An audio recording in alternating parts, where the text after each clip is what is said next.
Meeting of the Ottawa County Board of Commissioners to order. We have Reverend Dan Gillette with us today for opening invocation. So if you could please get us started, that'd be great. Let's pray together.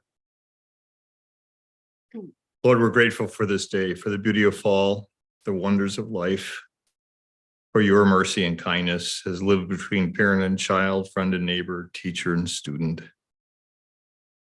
We remember the men and women of our fire, police, and medical services. Protect them this day from harm and danger. Uphold them as they stand alongside so many in traumatic situations. Together we pray for every legislative body across this land, including this gathering today. May it be marked by servant leadership as you taught, and may your peace prevail. We are grateful for every grace and blessing you have bestowed upon us, and may we walk humbly with you all our days. In Jesus' name, amen. All right, please rise for the Pledge of Allegiance.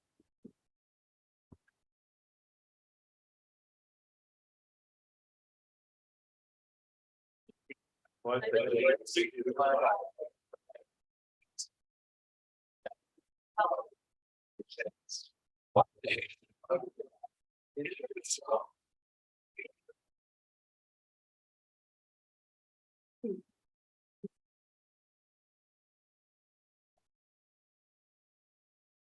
right, will the clerk please call the roll?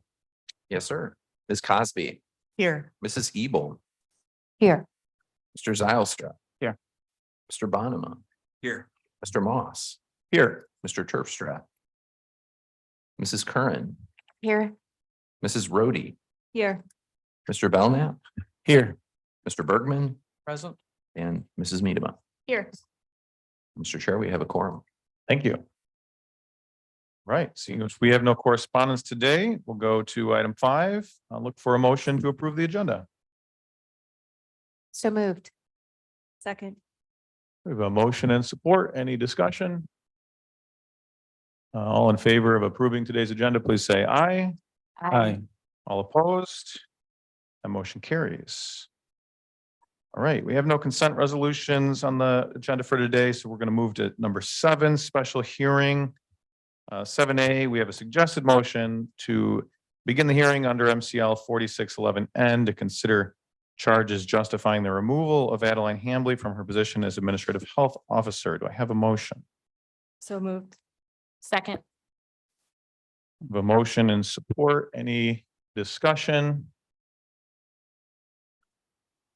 All right, will the clerk please call the roll? Yes, sir. Mr. Belknap. Yes. Mrs. Curran. Yes. Ms. Cosby. Yes. Mr. Bonema.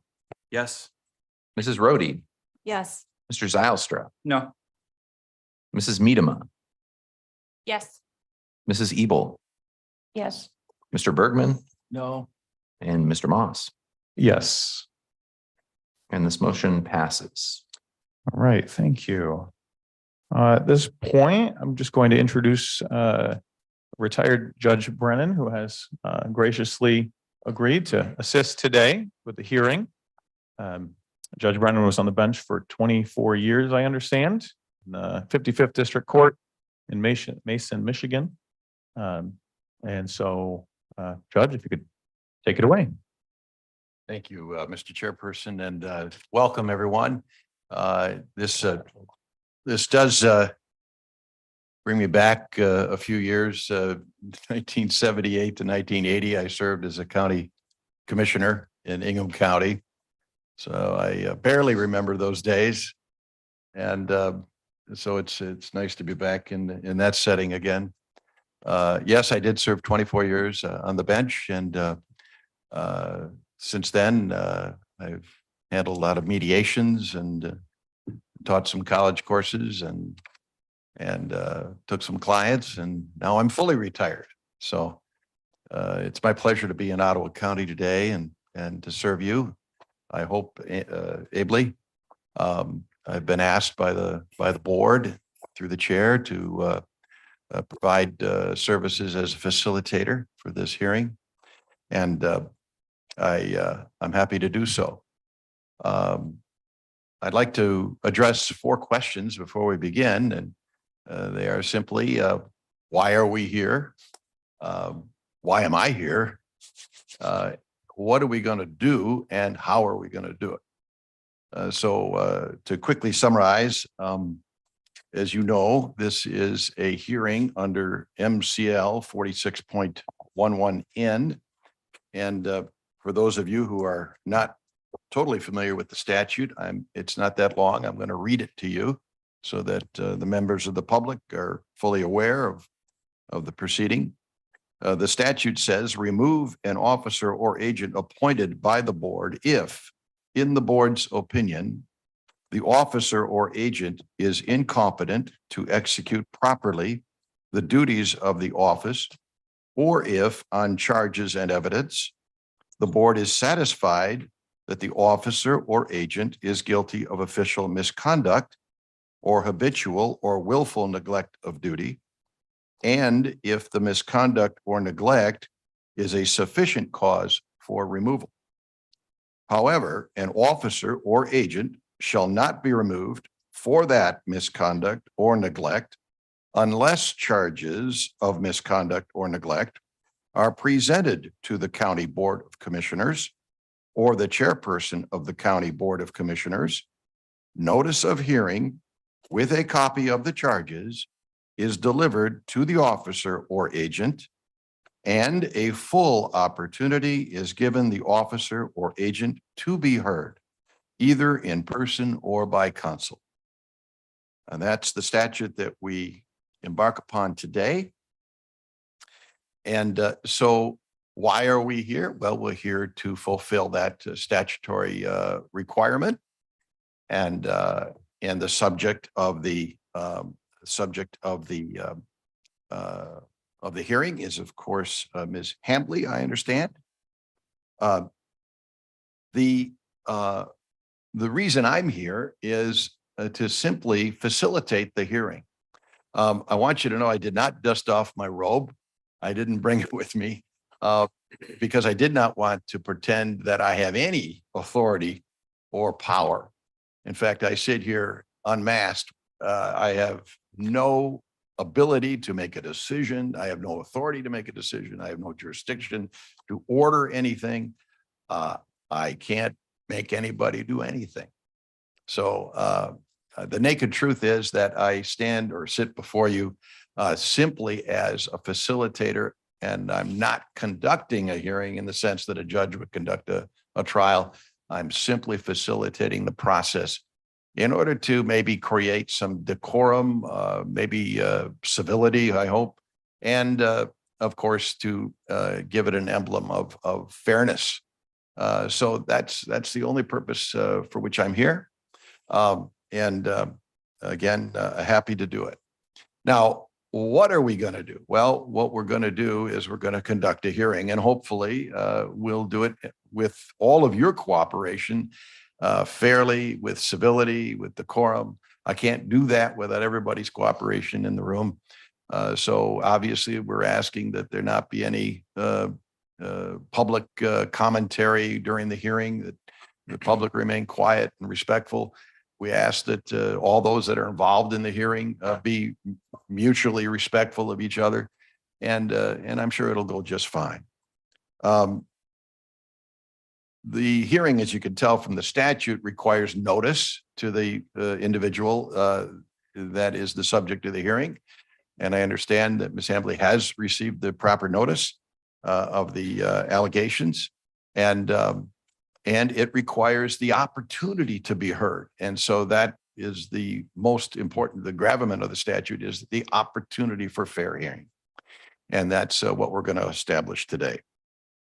How are we going to do it? Well, I think that what we're going to try and do is follow the prescription of what you might see at a trial in a sense. And that is that we're going to allow for an opening comment by the respective counsel. We have Mr. David Coleman, who's the county attorney.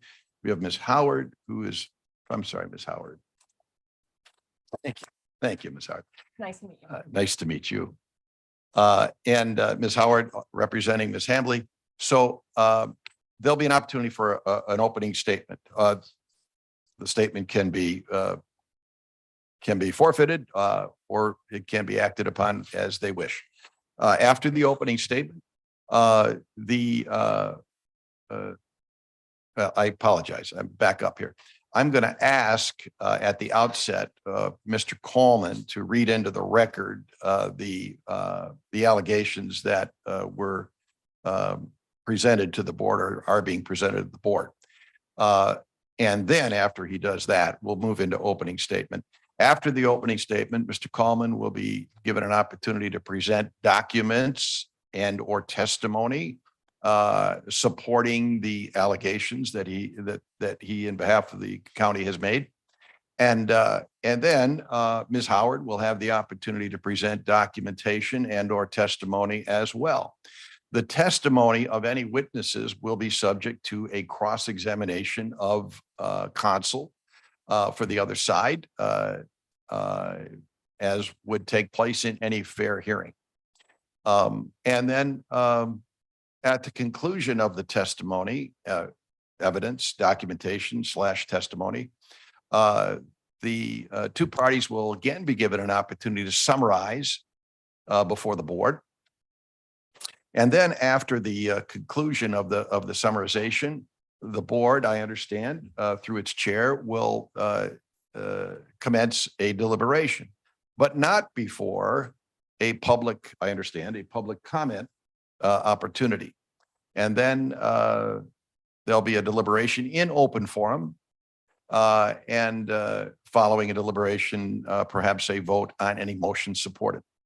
So this is what I sense is going to happen today. We're kind of flying on autopilot, hoping that it all lands safely and well. And so I'll be doing my best to keep things in proper order. Again, unlike a trial, there are no rules of evidence. There will be no objections. I will not be making any rulings.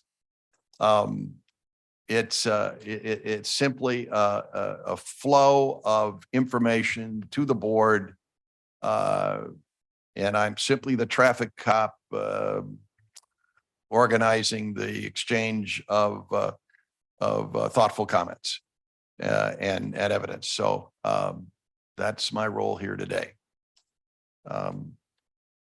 At this point, I'd like to inquire whether, and I'll entertain any questions or concerns by either counsel or the board chair.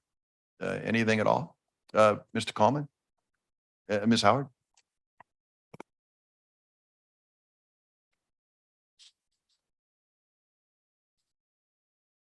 Absolutely. Go ahead.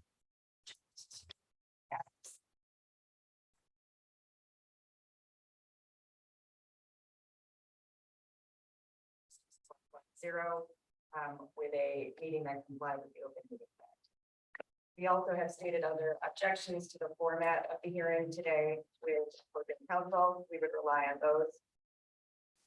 We also object to the inability to call certain witnesses, namely commissioners, for whom we feel they have critical evidence. With that, Your Honor, those are our objections. Yeah, thank you for reminding me with your objection, because it's my understanding that there'll be no opportunity to ask questions of board members or any calling of a board member as a witness. That was my understanding. Yeah. Okay. And by the way, I invite you, should you feel the need, to make objections during the course of the hearing in order to preserve any interest you may have for future reference. Okay.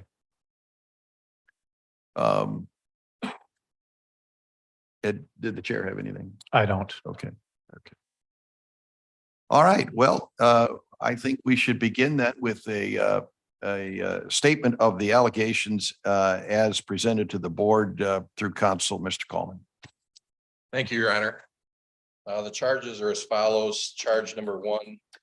Ms. Hambley demonstrated incompetence, misconduct, and neglect of duty by making false public representations about budgetary scenarios. Charge number two. Ms. Hambley demonstrated incompetence, misconduct, and neglect of duty by falsely claiming that she was not included in the budget process. Charge number three. Ms. Hambley demonstrated incompetence, misconduct, and neglect of duty by failing to cooperate in the budget process.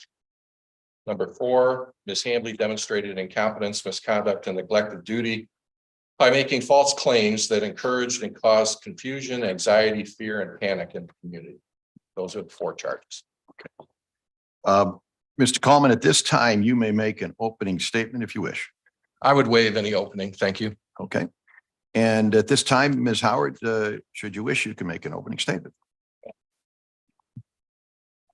No, my name is Sarah Howard. I'm the attorney for Health Officer Adeline Hambley. Mr. Chair, sorry, we don't have a mic, so I'm wondering So, when it's not going to be on Is it movable? public YouTube. Pardon me. Is it movable? If you can use the podium. Sure.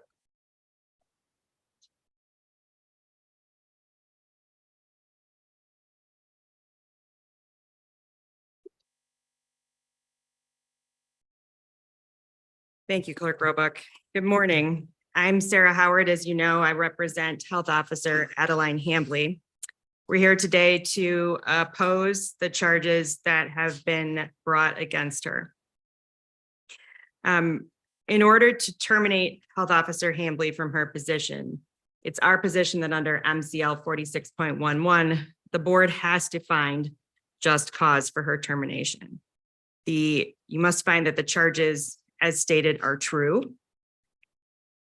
In particular, I would point you to our Exhibit 1 that we will go through that demonstrates there is a significant amount of email communication that we had access to that was not presented to the board initially. The charges must justify termination. Sometimes in hearings of this type, we show that the charges don't justify termination by looking at what's considered acceptable for the board's other employees. We look at, are the charges the real reason for termination, or are they a pretext for ousting Health Officer Hambley? Do we have a sham justification? We believe that we do. What I won't be able to do in this hearing, of course, is offer you the testimony of any of your fellow commissioners. The county's lawyer has decided that I am not allowed to do that here in this hearing.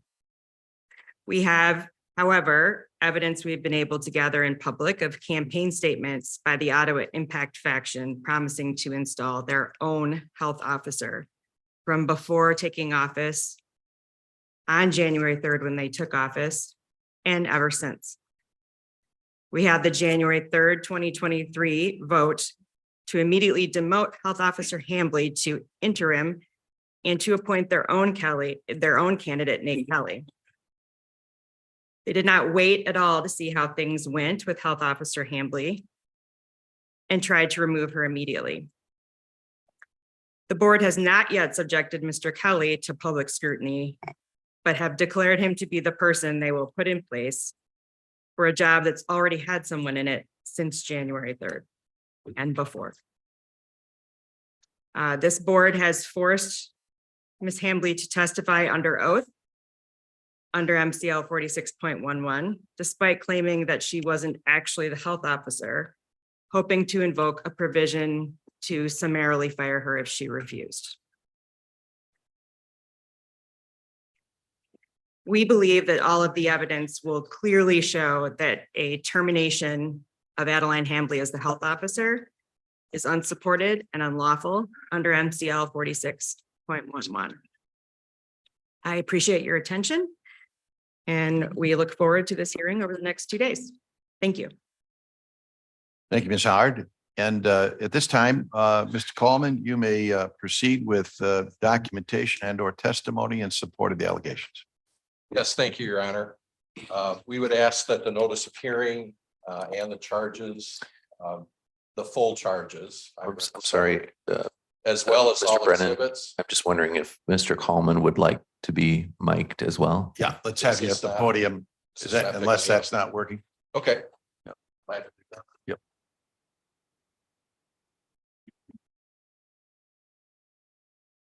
Yes, so we would offer the notice of the hearing and the charges as written in full, as well as all exhibits that have already been provided to all commissioners. And its exhibits, it would be A through S. There is an added S, which is a letter from the Varnum Law Firm that came in end of last week. So those would be our exhibits that we would ask to be filed with the board. I understand that Ms. Howard has numerous exhibits also, as well as some that were provided Friday and others additionally yesterday, and any other exhibits that she has, we would not be objecting to, obviously. So we would just like the record to reflect those documents are now officially part of this record. They've been provided to everybody already. Thank you. And it's my understanding, Mr. Chairperson, that that the board has received all of these exhibits. Is that right? That is correct. All right, they are received and admitted. And no witnesses. Mr. Brennan, I no don't witnesses? believe the clerk has been provided with any documents from Mr. Coleman. The clerk has not. Okay, well, we'll supply your office. We'll do that. I thought that had been done. Sorry. I'm sure you have that as an attendant as well. I know all the commissioners have it, so. Your Honor, I don't believe I have a copy of Exhibit S, the letter from the Varnum Law Firm that was just referred to. Well, it was CC'd to you. I assumed you had a copy. Yeah, I mean, you received it on Friday or whenever they sent it, so. Are you saying you don't have a copy of that letter? Not certain that I do, no. Well, we'll provide you a copy then. I'm sorry, I assumed since you were CC'd on that letter that you had a copy. But we'll make sure you get that. It's also in the packet today. Mr. Coleman, do you wish to call any witnesses in support of the allegations? No, beyond the evidence that has just been submitted to the board, that is what we would be relying on. Thank you. All right. Ms. Howard, do you wish to call witnesses and or provide documentation? Exhibit that Mr. Coleman's talking about and see if I have it or obtain a copy. No problem. Mr. Chairman? Absolutely. Take a 5-minute recess with no objection. Thanks.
Call this meeting back to order. One comment I'd like to make to clear up any contradiction or confusion.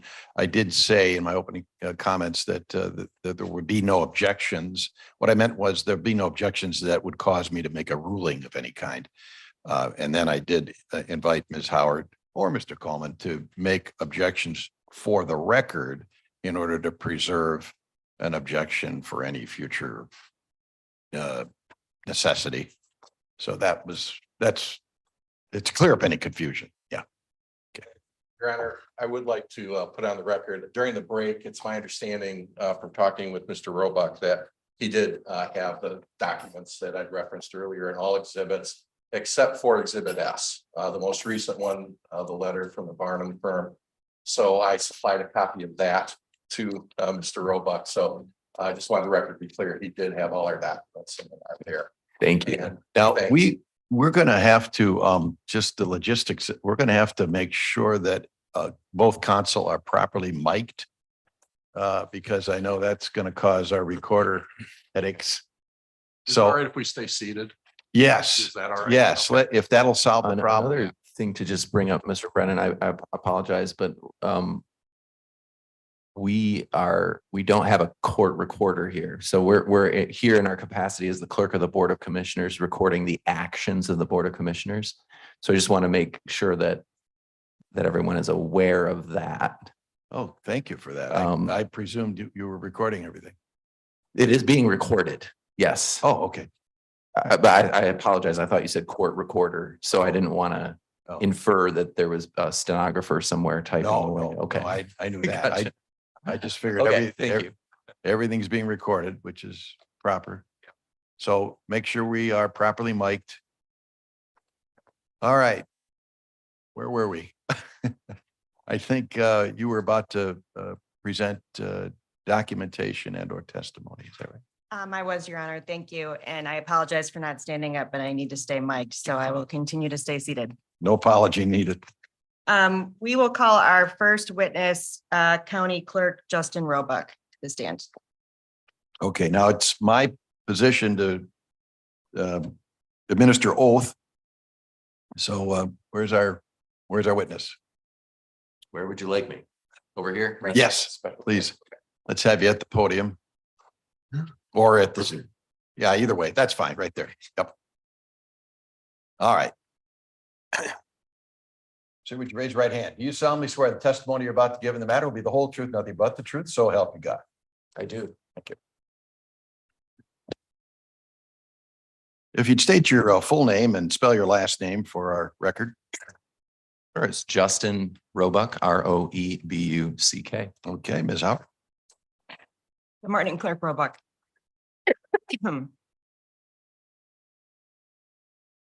As you know, I'm Sarah Howard, and I'm here representing the health officer, Adeline Hambley.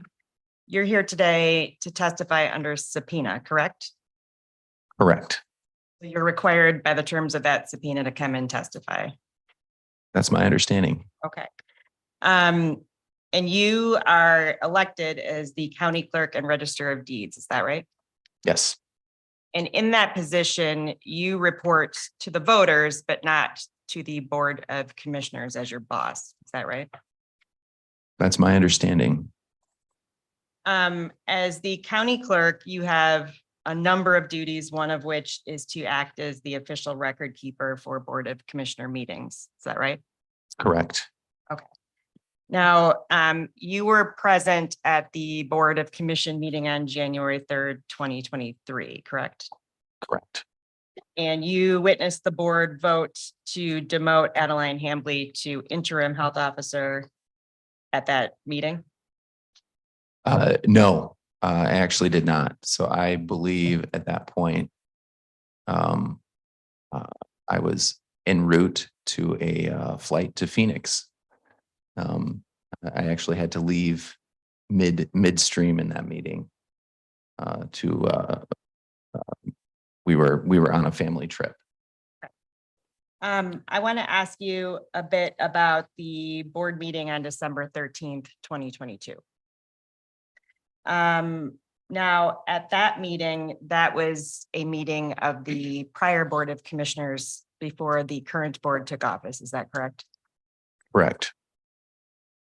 At that meeting, on December 13, you were not physically present at that meeting, correct? Correct. Right. And your deputy clerk, Rachel Sanchez, was there at that meeting because you were unavailable, right? Correct. And it's standard procedure that if you're not available, one of your deputy clerks stands in for you and does the record keeping duties, correct? That is correct.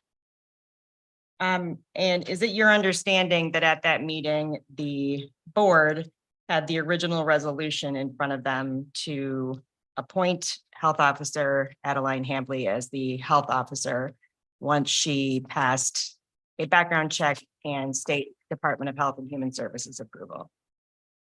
That is my understanding based upon conversations that we have had, that I have had with my staff and with other individuals who were present at that meeting.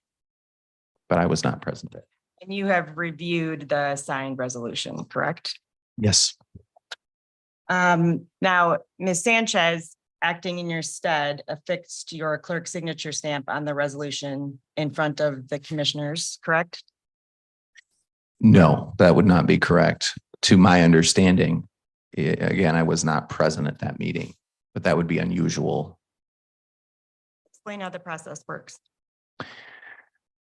So the process for affixing my signature to the resolution or the signature of the board chair of the resolution is done electronically, and that is done after the resolutions are passed by the board as a matter of record. So my office is simply affixing my signature as a matter of recording the fact that we have indeed recorded and filed a resolution.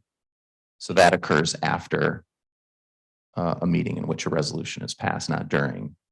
The resolution also indicates how many yes votes, and how many no votes. Is that right? Record. And that was a unanimous vote of the commissions. There were 11 yes votes and 0 no votes. Is that right? That's my understanding. Now, it's the job of the person acting as the clerk at the particular meeting to sign the resolution underneath the signature of the chairperson if it passes, correct? Yeah, correct. So the access to the digital signature file is only maintained by a few people in my office. My two chief deputies. So we have a chief deputy county clerk and a chief deputy register of deeds, and myself who would affix signatures to any documents pertaining to the Board of Commissioners. So under normal circumstances, that responsibility falls to Mrs. Sanchez. Is the person who is acting as the clerk for a particular Board of Commission meeting allowed to make his or her own amendments to the resolution before signing it? No, Is that something you would ever do? no, Is that something your deputies would ever do? absolutely not. Mr. Epperson, would you pull up our exhibit 11, please, and go to page 22? Yep.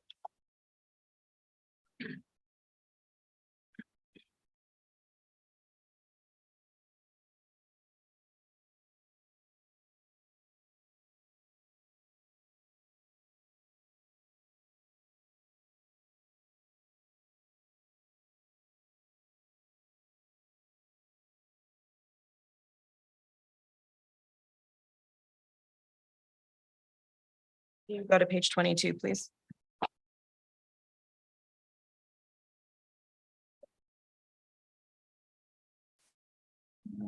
Clerk Roebuck, are you able to read that from that distance? Okay. No, typically as the clerk, you are represented in your official capacity by corporate counsel for the county, correct? Correct. So in this case, that would be the Coleman Legal Group would represent you as a legal client, correct? That is my understanding. When we had an initial court hearing in this matter in front of the trial court judge on the county's motion to dismiss my client's claims, did Common Legal Group ever, or any of their agents or attorneys ever come and ask you questions about that December 13, 2022 meeting prior to that hearing? No, definitely not. This is an official transcript of that court hearing, and I'm going to read from statements that Mr. Coleman made to the trial court. And then I'm gonna ask you some questions about that. So starting at the first full paragraph that starts with the word "so," Mr. Coleman said, "So then what did the board chair and clerk do after this was passed December 13? They prepared and signed a resolution in secret to appoint plaintiff and intentionally omitted the first contingency because it's not there. In that exhibit E, we attached the resolution that they passed. They did that later after the meeting. There was no public meeting. There was no transparency. They violated the Open Meetings Act. The very thing they claim that our clients are doing, they did. And they passed a resolution conflicting with what the board actually did. And again, their intent is meaningless. That's what they did. Boards speak through their official minutes and their lawful resolutions. It's that simple. Lawful resolutions based on their actions at a public hearing. Now, boards don't speak through unlawful, altered, and doctored resolutions signed later by one commissioner, not the whole board, done in secret without transparency outside the view of the public, because that's what happened here. Did you hear my reading of that page of the transcript, Clerk Roebuck? Yes, I did. Is it your understanding then that Mr. Coleman was arguing to the court that you as the clerk or the person acting as the clerk altered or doctored the resolution? It would be my reading of the plain language here. Yes, Is Mr. Coleman's statement true that you as the clerk or anyone acting in your stead as the clerk changed, altered, or doctored the December 13, 2022 resolution appointing Adeline Hambley as the help out? other than placing the yay and nay votes on the resolution and affixing a signature, my office never touches any resolutions that are presented to us and passed by the board other than those two things.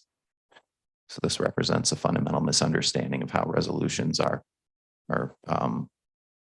filed. And Mr. Coleman's statement that you or anyone in your office altered or doctored it is not true. Is that correct? That is correct.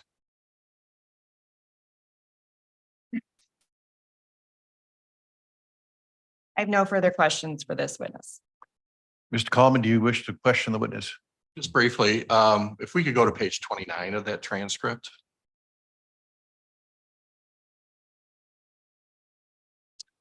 And Mr. Roebuck, if you could take a look. And actually if you can see the statement there on line, I don't remember the line number, but you see where it says, "I'm casting no aspersions on anyone." Do you see where it says that? On line 7, it says, "I'm not casting aspersions on Right. anyone." So then if you would go to page 46. And again, line 12. And can you read what it says there? Yes, sir. And do you see again where I say, "And again, I'm not casting aspersions here," and I go on from there, correct? Yes, sir. Okay. So again, I was not questioning, I was making it clear in that hearing that I was not questioning you personally. Would you agree with that? No, I don't believe I would agree that I believe you were questioning my practice, my practices. Process, but I The wasn't. process, the fundamental process that we use to do our, carry out our responsibility as clerk of the board. That was clearly being questioned.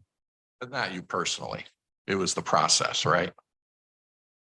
It appears based on that statement that you were not casting aspersions on anyone. Thank you very much. I have no further questions. Anything else, Ms. Howard? Not for Clerk Roebuck, Your Honor. Yeah. Okay, thank you.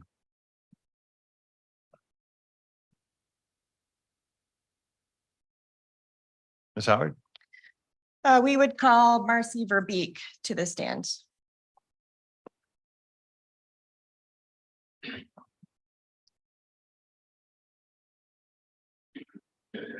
Right hand, please. You solemnly swear the testimony about to give the whole truth, nothing but the truth, so help you God.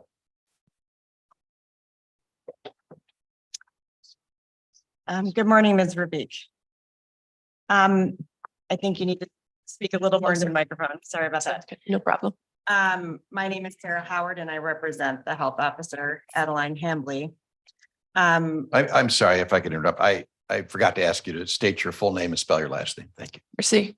Verbeek, Verbeek. Thank you.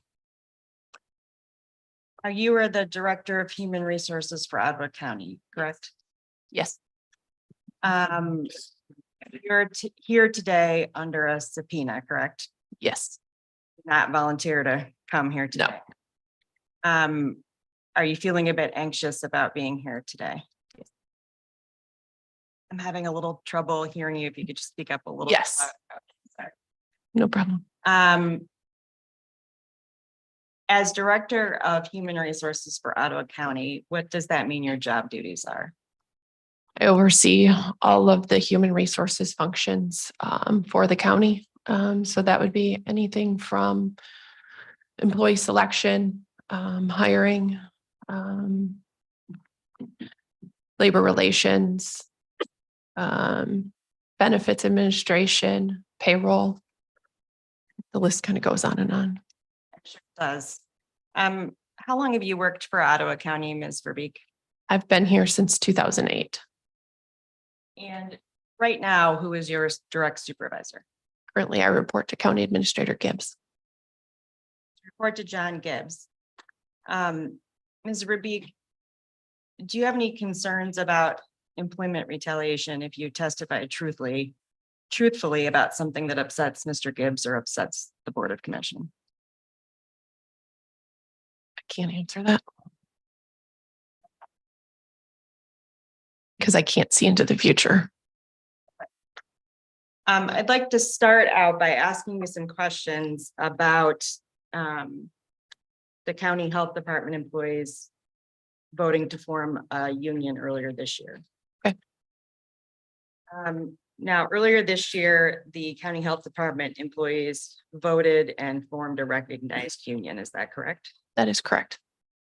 And once that happens, the county as the employer has a duty to bargain in good faith with that union. Is that right? That is correct. Now, the health department employees in this county have not chosen to form a union in many years. Is that right? That is correct. But they did choose to do so after January 3rd, 2023 this year, right? Yes.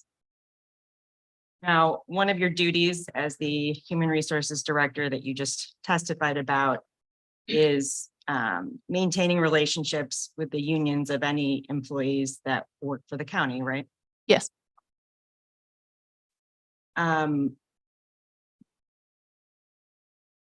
Now, the county administration ignored requests by the union to bargain for so long that the union threatened litigation if they didn't schedule sessions to negotiate. Is that correct? Can you say that again? County administration ignored requests to bargain with the union, the new health department employee union, for so long that they threatened litigation if administration didn't schedule sessions to negotiate a collective bargaining agreement. Is that right?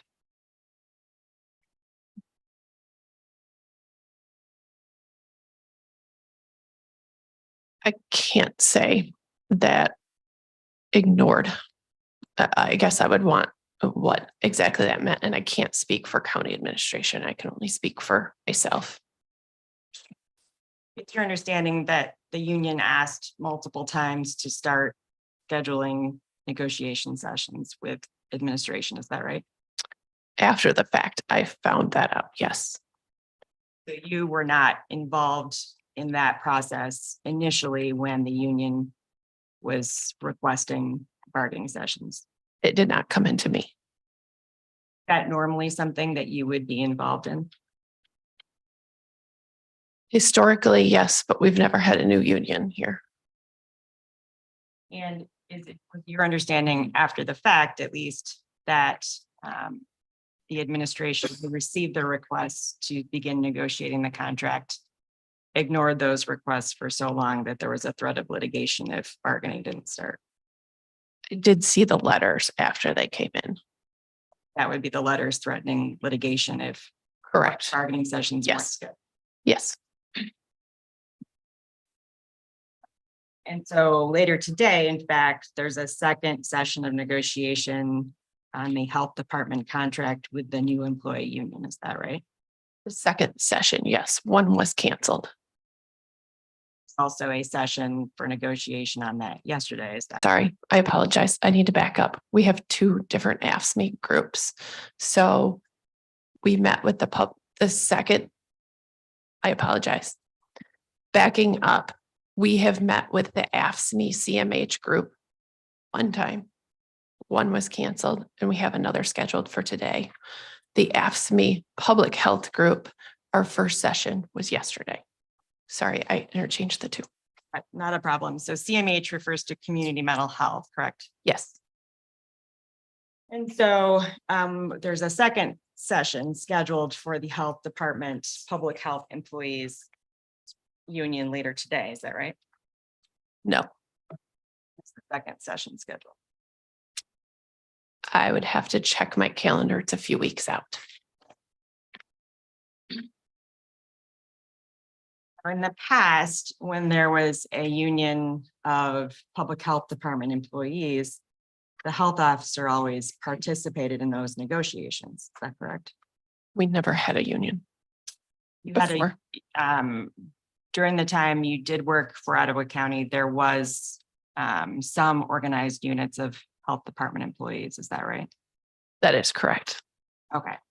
And when those prior organized units of health department employees existed in the past, the health officer was always asked to participate in those contract negotiations. Is that correct? That is correct. That's really true of any department who's got a unit of unionized employees. You would ask the department head to come and participate in those contract negotiations. Is that correct? That is correct. So for example, the sheriff or the undersheriff would participate in the bargaining for the jail deputy union. Is that right? That's correct. The reason for that is that you need someone who understands the programs of that department when you're negotiating the contract with the employees, right? That is correct. So for example, if the employees asked in the contract for all nights and weekends off, and the people negotiating on behalf of the county didn't know that the programs, some of the programs required employees there 24/7, the county would have a big problem if they agreed to no nights or weekends in the contract, right? Correct. Or other less simplistic examples of requirements of the programs. Is that right? Yes.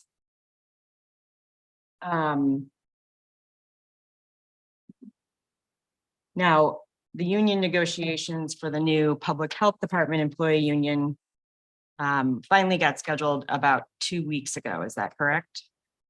New union. That is correct. Yes. And as you testified, the first session for the health department employees union was yesterday, correct? Correct. Now, it's your understanding, isn't it, that Mr. Gibbs did not invite Health Officer Hambley to participate in those negotiations, right? Yes. It's also your understanding that Mr. Gibbs did not even notify Health Officer Hambley of those negotiations happening. Is that right? I can't answer that. And in fact, there was no one there from the health department executive team during the negotiations yesterday. Is that correct? Correct.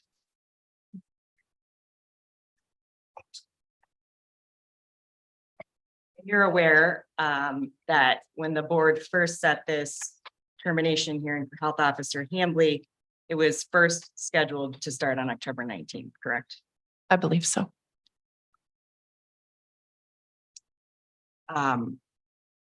it seems as if Mr. Gibbs didn't think Health Officer Hambley would be. I apologize for interrupting, but we're having trouble hearing the audio. That's why we're distracted over here. I can speak up, sorry. Wondering if Ms. Howard Verbeek could speak more clearly into the microphone.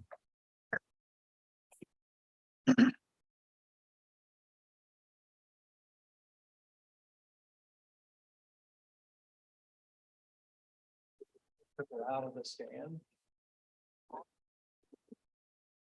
How's that? Takes it out of the stand, just hold it up. Witness either. Is that any better? Okay.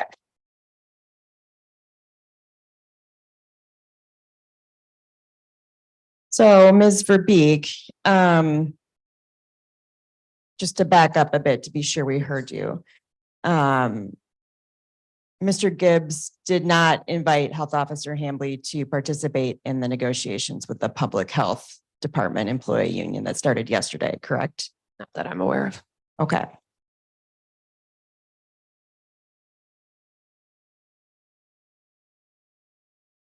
I would like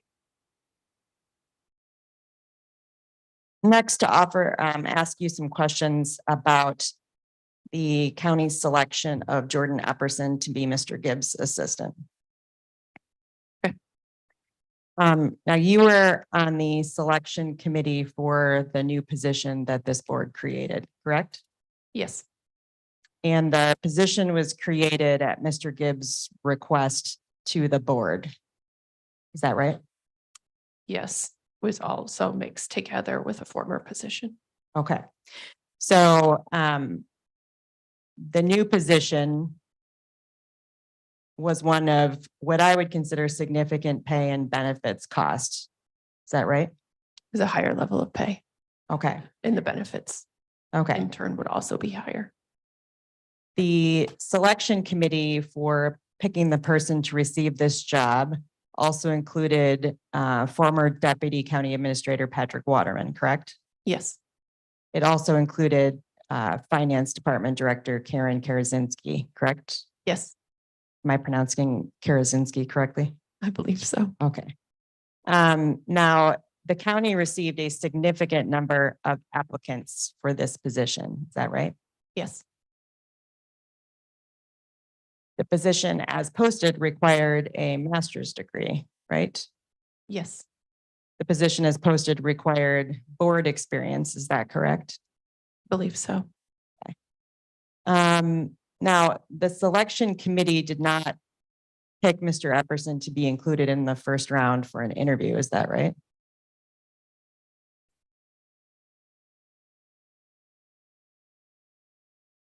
I don't believe he was. Mr. Gibbs insisted that Mr. Epperson be included in the first round for interviews. Is that right? He added. I would not say insisted. But it was Mr. Gibbs that added him to the list of first round interviews. Is that right? Yes, Okay. Now, you were part of the interview team for the first round interviews. Is that correct? yes, And Mr. Epperson did not shake the hands of any women who were on the committee, did he? correct. His answers to the selection committee seemed to indicate an interest in pushing a particular political agenda, right?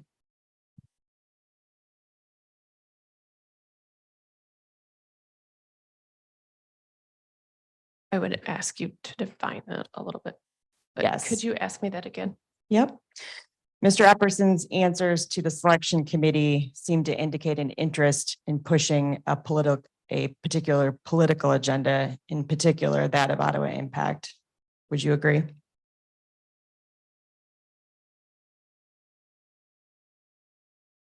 Don't know that I can answer that question fully. Why not?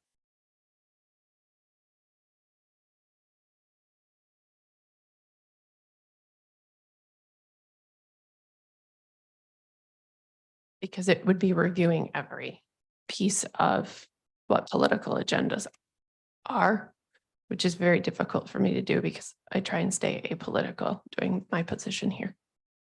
I understand. Mr. Epperson's position also is supposed to be apolitical, correct? Correct. Okay. And he spoke at some length about Ottawa Impact and its policies during his interview, correct? He talked about them. Okay.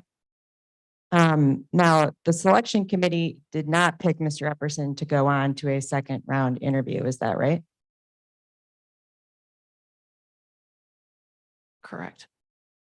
And Mr. Gibbs instructed you still to include Mr. Epperson in a second round interview for the position, right? Yes.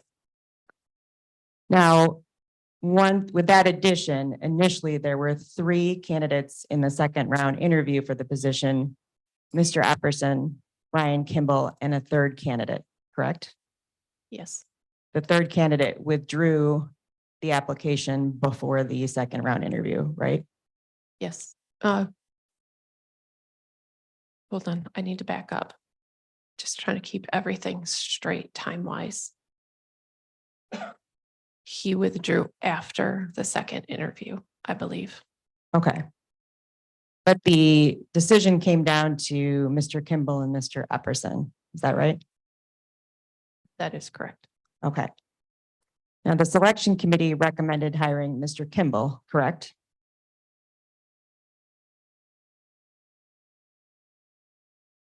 The committee consisted of Karen Karazinski, Patrick Waterman, myself, and Administrator Gibbs. So as a committee as a whole, we didn't have one conclusive answer. Everyone except Mr. Gibbs felt Mr. Kimball should be hired, correct? I believe we were leaning in the favor of Mr. Kimball, but I can't speak for Patrick Water. I can't speak for Karen Karasiski and Patrick Waterman. Okay, so you don't remember what their views were during the discussion? I remember their views. Okay, Yes. were there views that Mr. Kimball should be given the position? Okay. You felt Mr. Kimball was better qualified for the position. Is that correct? Personally, yes. Okay. Now, Mr. Gibbs told you and Patrick Waterman that he wanted to hire Mr. Epperson because he said he was young and he could boss him around. Is that right? That's not why he stated he wanted to hire him. Why did he state he wanted to hire him? I was directed to hire him. Did Mr. Gibbs tell you why he preferred Mr. Epperson over Mr. Kimball? No, Mr. Gibbs didn't tell you anything to the effect of, I would prefer Mr. Epperson because he is young. not when it came to the hiring portion. No. Did Mr. Gibbs tell you anything like that during any other portion? Yes. Tell us about that, please.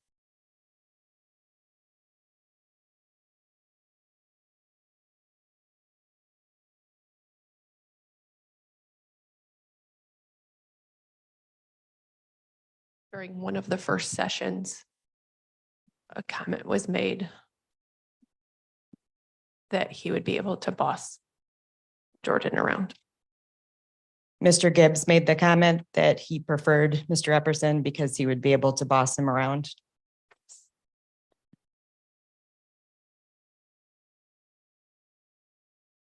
And you were concerned about the selection of Mr. Epperson to the point that you outlined your concerns in an email to Mr. Gibbs and Mr. Waterman, correct?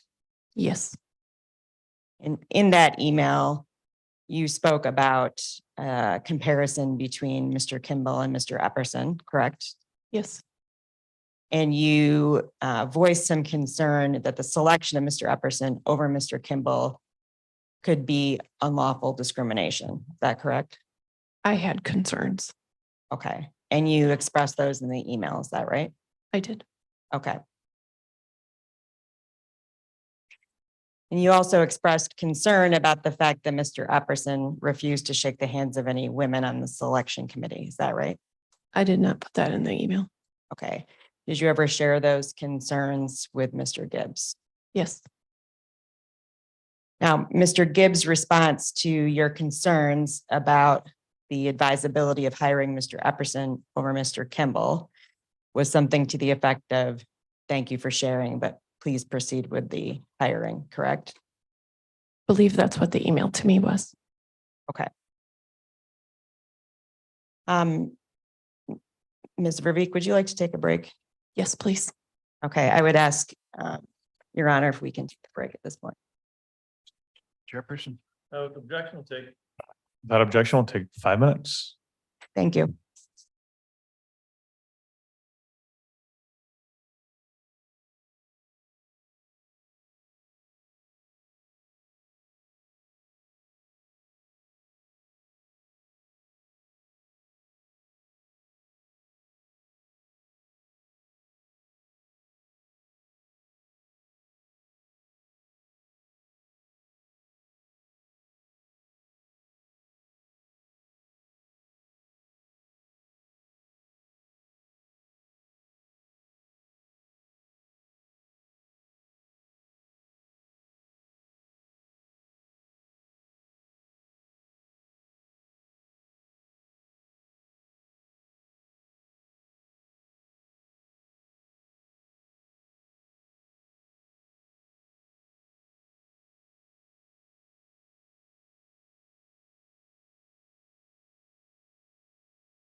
Good to go. Call this meeting back to order.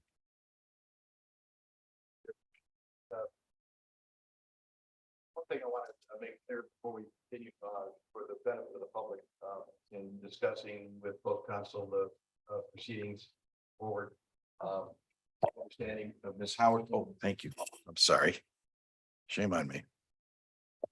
It's my understanding, Ms. Howard is going to present 7 witnesses today. This matter will continue tomorrow for sure. And those 7 witnesses, we hope to conclude today before 5 o'clock, on or about 5. And obviously, we will be taking a lunch break. So we'll try and figure out the appropriate time for a lunch break, hopefully in coinciding with the conclusion of a witness. So we'll continue now with the testimony of Ms. Verbeek and Ms. Howard. Thank you, Your Honor. Ms. Verbeek, I want to change topics and talk to you about the hiring of Cindy Dreisinger. Am I pronouncing her last name correctly? I'm not sure. Okay. Now, Cindy Dreisinger is working for the county as an assistant to the Board of Commission. Is that correct? Yes, And she is being paid about 20 hours per week. Is that right? I believe so. Okay. And now this was not a position which was posted through the normal human resources process, correct? Correct. It was not interviewed for in the normal human resources process, correct? Not in our normal process. No, Okay. And in fact, you had no involvement in selecting her for that position. Is that right? correct. Chairman Moss hired her in or around January 2023, correct? I believe so. Yes. Okay. Now, what are the job duties of Ms. Dreisinger? I would have to look at the job description. I couldn't rattle it off the top of my head. Okay. How did there come to be a job description for this particular position? I believe January 3rd, the position was established. At that time or around then, I talked to Administrator Gibbs about having a job description. And there was discussion with Administrator Gibbs and Commissioner Moss separately on that job and the description for it. Okay. So the position itself and the job description wasn't something that was approved by the entire Board of Commission. Is that correct? I don't believe so, but I don't know exactly what took place on January 3rd when that was put in place. So I guess I can't answer that question. Okay, fair enough. Does Ms. Dreisinger report here to work in the Fillmore Complex building 20 hours per week? I don't know. I can't answer that question. Okay. Who does Ms. Dreisinger report to, as far as you know? It's my understanding she reports to Commissioner Moss. Okay. Is Ms. Dreisinger here in the room today? I'll take a look. Sorry.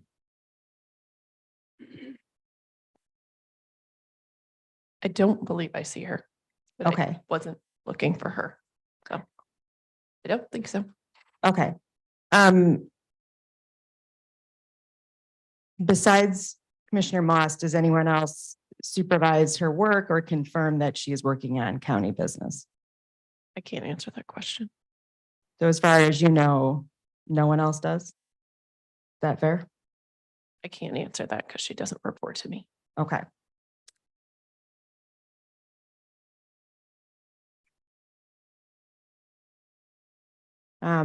Has the issue of Ms. Dreisinger's employment, did it ever come up as a topic of conversation between you and former Deputy Administrator Patrick Waterman? Yes, Deputy Administrator Waterman expressed some concern to you that it was possible that Ms. Dreisinger was working on political matters and not just county business on county time, correct?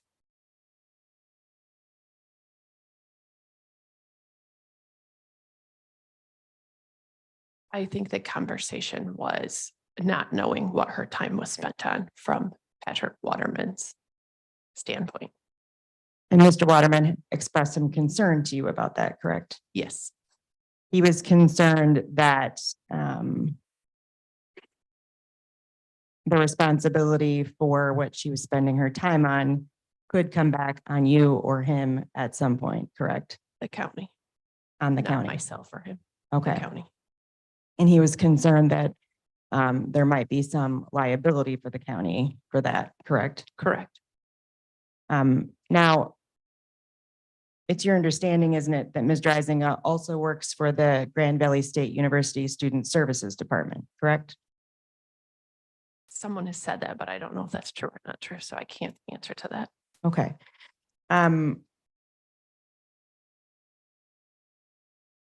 When Ms. Dreisinger was hired, did you complete the normal employee background check and any other employee testing that employees are required to have for the county?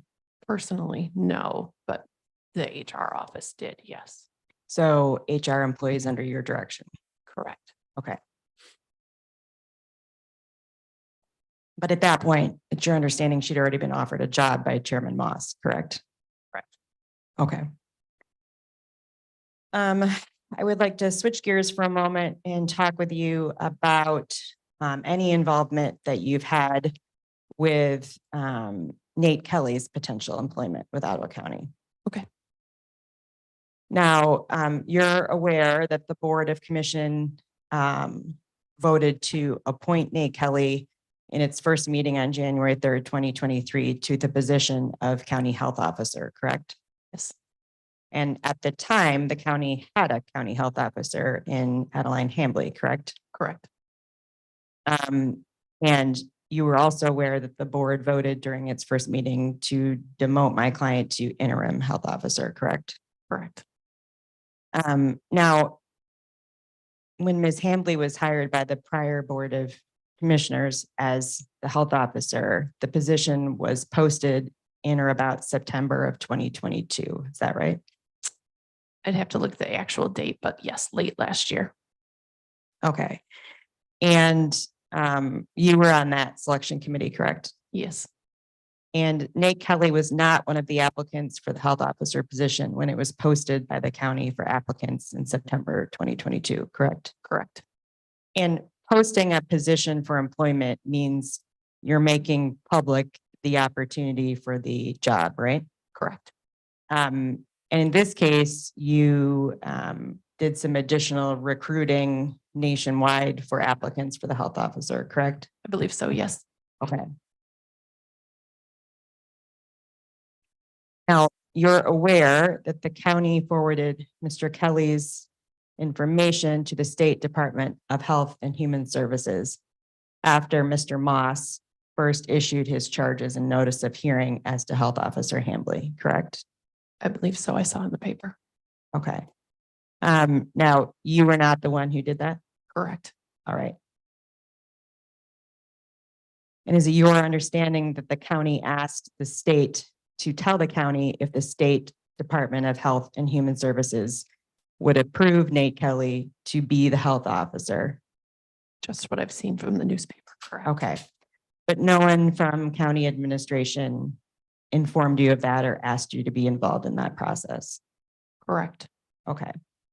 When Adeline Hambley was hired to be the health officer of Ottawa County, were you involved in doing her background check, for example? It would have gone through the Human Resources Office, but she's also was a current employee, so we have it on file. Okay. And you were at least involved and informed about her processing when she was hired, correct? Yes, Okay. But is it fair to say you've been relatively uninvolved in the processing of Mr. Kelly for potential employment with the county? I have done some of the processing of his information, but not with the state. Okay. So tell us about the processing of his information that you've done. I sent Mr. Gibbs the application and the information that Mr. Kelly would need to complete to perform the background check. After that, Mr. Kelly came in and dropped off his application to, it just happened to be me that he came in and I believe he asked for me. So I came up, accepted his application from him because we needed that application and those forms to begin the background processing. Per Administrator Gribb's direction, we did perform the background check and the reference checks on Nathaniel Kelly. All right. And Mr. Gibbs directed that you do that, correct? Correct. And when did that occur? For sake of getting it wrong, I can't give you exact dates, but it would have been right around, I would say, mid to late January. And I believe we completed it up, the process, the portion that we did right around mid-February. And Okay. again, just not knowing exact dates, I'd have to pull all the information. Okay. And now you personally had no role in selecting Mr. Kelly for potential county employment, correct? Correct. You learned about his appointment when the rest of the public did on January 3rd, 2023, correct? Correct. All right. Now, part of the background check for the health officer would include, or for any county employee, I imagine, does that include confirmation of military service if applicable? So a copy of the DD 214, for example. Not necessarily. Okay. What else does the background check involve? It's a background check that's run with the state. And again, there's individuals in our office that do the background check on the employee and then typically reference checks. All right. It And- just depends on the position. Obviously, we've had 1,200 employees here, so different departments have different requirements. And so we go through each of those requirements. For example, the FOC department has different requirements than the sheriff's department. The sheriff's department also has an extensive check. So we go through each of them pretty methodically, depending on what the department has. Understood. And FOC, that's friend of the court? Yes, Okay. And no, that's all right. And the background check to be the health officer is a more extensive background check. Is that right? not in comparison to other positions. For example, the sheriff's department deputy probably is one that has the most extensive background check. Okay. So, but yes, there's background checks and yes, they're determined based on the position All right. or if there's any requirements from the state. What happens if there are any concerns that come back from the background check? If any concerns come back from the background check, typically, historically, the HR department. So if one of the employees in the HR department, if that popped up, typically they would come to me. We would walk through the information, find out if it was essentially a reason not to hire somebody moving forward, or if it's something that more of a conversation with the hiring manager should take place. Okay. It And- just depends on the situation. So What are some examples of reasons that would come up in a background check not to hire someone? reasons not to hire someone. One of the biggest reasons is if they falsified their application. One thing we see from time to time is if somebody had a misdemeanor, sometimes at a younger age, sometimes they don't list it on the application. And again, that would be a falsification of an application. That would be one thing that would come up. I think it's more of have they accurately reflected everything? Like, have they been pulled over for speeding? Did they reflect that on the application? So again, some of those are judgment calls and some of them depend on the time frame and what has occurred. So that's where again, we're looking at them as they go through. Okay. And does your background check also include social media history of the applicant? It does. We just recently started that late last year. And was one of those done with Mr. Kelly's background check? I believe so. I believe we did do one of those on him. I'd have to go back and double check because I didn't do it. But I think our office did. Are you aware of any concerns that came up during Mr. Kelly's background check? No. And is there a file of information or folder where the results of the background check would be recorded? Yes. Who has been provided a copy of that background check?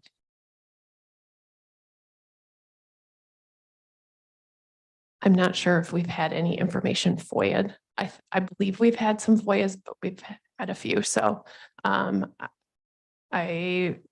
would say a FOIA.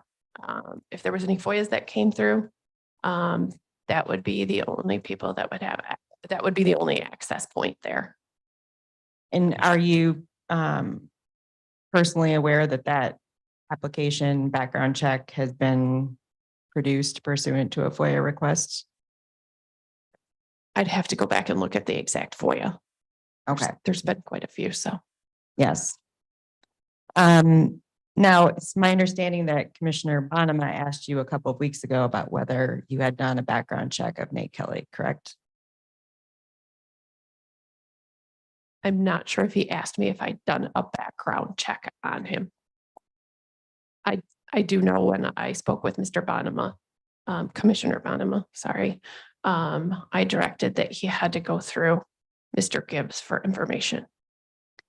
Is that typical that you would tell a commissioner they needed to go through the administrator for information like Correct. that type of thing? Correct. Okay.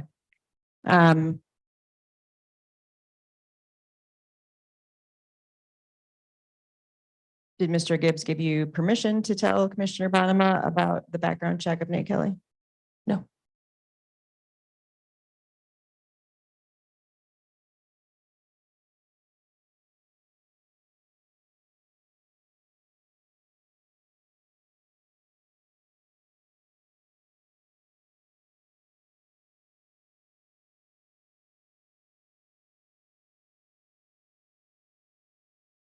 All right, I want to talk a bit about the posting and selection process for Adeline Hambley when she was selected to become the health officer. Okay. Now you were on the selection committee for her, correct? Yes. And you've worked with her at the county for almost 20 years, right? Yes. Well, not 20. I've only been here since 2000. So, but we've worked together for a long time. Okay. More than 10. Yes. Okay. And in fact, when she was the supervisor for environmental health and public health, you worked closely with her on more than one project. Is that right? Yes. Okay. Now, when Ms. Hambley was selected to be the health officer and left being the supervisor at environmental health was one of the highest rated departments for employee satisfaction and happiness in the county, correct? I can't answer that. I think it was good, but I don't know, like, level wise, How it compares. how it compares. So, Okay, but I know employees were happy. okay. Under Ms. Hambley's leadership, correct? Correct. And in fact, prior to her becoming the leader of that department, environmental health had had some, what I might call customer service problems. Would you agree? Looking back, yes. Okay. And there had been public complaints over the years about that department involving inspectors who are rude to the public or other similar type complaints. Would you agree? I believe so. Okay. And under her supervision of that department, that turned around, correct? Again, I wasn't verifying all this information, but Never got complaints, no. Okay. And in fact, that Division of Public Health has won some awards from the county for customer service. Is that correct? Correct. Okay. And those are awards that your department does, right? No, they were done out of the customer service awards were done through the administrator's office in correspondence with HR. We help with a little bit of that, but it was predominantly done through the administrator's office. Okay. Board And, of Commissioners, sorry. okay. Are you familiar with the book, The Disney Way? Yes, That was a favorite book of prior administrator, Mr. Vandenberg, correct? I can't answer if it was one of his favorite books, but we did a lot of Disney Way training, so it would indicate that he did enjoy that book. Okay. And The Disney Way is a book about great leadership in organizations. Is that right? Correct, and taking good care of the customer. Okay. And the book actually has a mention of Ottawa County in it. Is that right? There is a chapter on Ottawa County. Whole chapter. I believe so, All yes. right. And the shift in environmental health and its customer service under Health Officer Hambley's leadership was featured in that chapter, right? I can't say I know the answer to that. Now I need to read that chapter over. So I don't know if it's mentioned in there. I don't know a lot of what counties mentioned. Okay, fair enough. As the director of the Human Resources Department, Ms. Verbeek, what would you say is the general morale of employees who work for the county since the current board took over on January 3rd, 2023? I can't speak for the general morale of all the employees. In your experience or what you've observed, have you observed any drop in morale since January 3rd? I've seen a drop in morale, yes. But I can't speak for every employee that works for the county. Fair enough. At one point, you advised the health department to offer the employee assistance program or a counselor to its employees, correct? Correct. You did so because of employee stress over how the board commission majority was treating the department and Health Officer Hambley, right? I offered it up because I know there was stress going on in the department. So I offered that service, which I would do for any department in Ottawa County. I understand. But your understanding of the reason for that was having to do with the budget process and the treatment of Health Officer Hambley, correct? I offered it up because I understood that there was stress occurring in the department. What was your understanding of the reason for that stress? The reason for the stress is, and again, this is my opinion. So I don't know that there was a lot of stress going on with the budget cycle, and there was a lot of stress going on based on the decisions moving forward that were affecting the department. Since January 3rd, she was moved to an interim health officer and employees were upset. And so I believe there was stress in the department. I believe the important thing to do is to take care of our employees. So I offered up the employee assistance program and I offer that up to any department that's experiencing any type of stress. We have it for all employees. Ms. Verbeek, was it your understanding that the employees felt Health Officer Hambley was the problem in the department? No, I don't believe the employees felt that Health Officer Hambley was the problem. In fact, many of the employees were upset about her being called the interim health officer. Is that right? That's my understanding, but I can't speak for all the employees. Understood.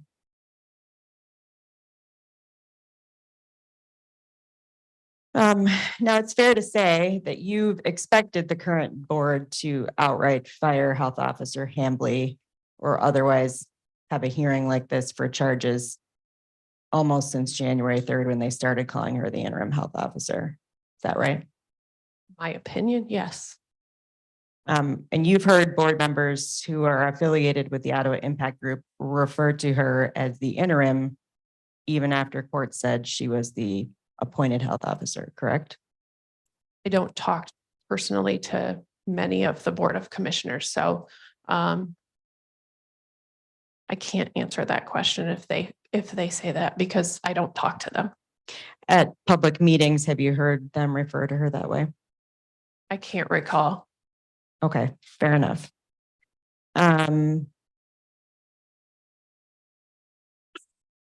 You're aware of board members speaking in public, speaking to some members of the press about working on a strategy to replace Health Officer Hambley, correct? I can't speak for the board members. Have you read any of those reports? Not reports. I read the news. Okay, and have you gotten any impression from the news and board member comments to the news that they intended to work on ousting Health Officer Hambley? I'm sitting at a termination hearing today, so I think that's where we're at today. So I don't know if that helps answer the question. Have you, you testified earlier that since January 3rd, you thought this was coming, correct? Yes. Okay. Personally, yes.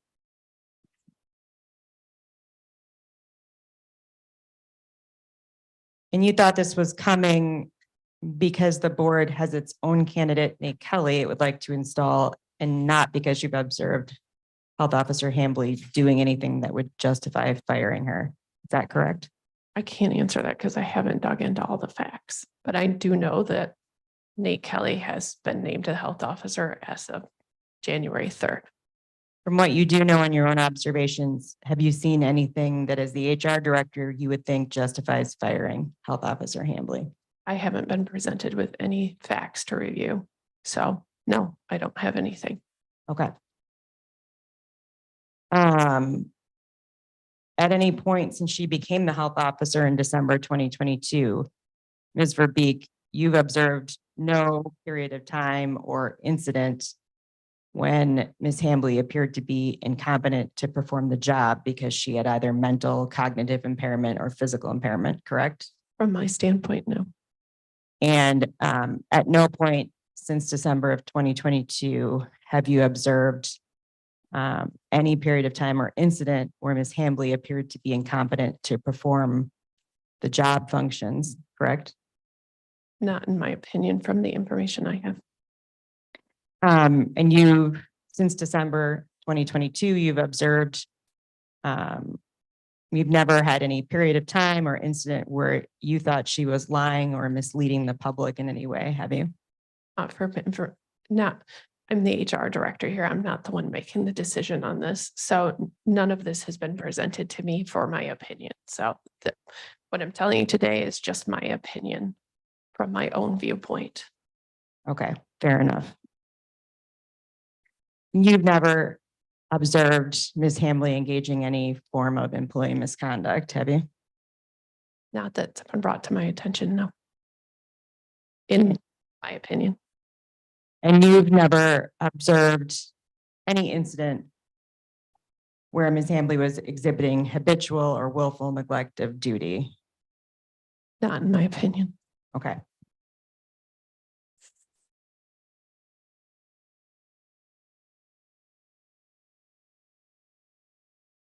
I have nothing further for the witness. Mr. Coleman, any questions for the witness? Yes, thank you, Your Honor. Ms. Verbeek, would you agree that regarding Mr. Epperson, that since he was being hired as the assistant to Mr. Gibbs, that ultimately that choice of who would be his assistant, that Excuse me. choice is Mr. Gibbs, right? Excuse me, could you please speak a little closer to the microphone? Yeah, sure. Thanks. You get to hold it really close to your mouth too, like the rest of us. I know, sorry about that. Again, I'll repeat the question. So regarding Mr. Epperson, you would agree that an assistant to Mr. Gibbs is ultimately his choice because it's the person who would be working most closely with him, correct? Administrator Gibbs is the Yes. county administrator. He gets to make that choice, It's his choice. his choice. Thank you. Nothing further. Okay. Witness is excused. Thank you so much. Thank you. Ms. Howard?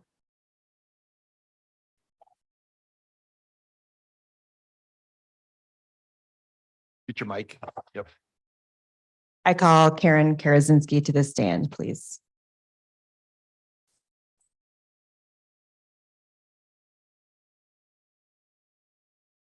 Karen Karazinski?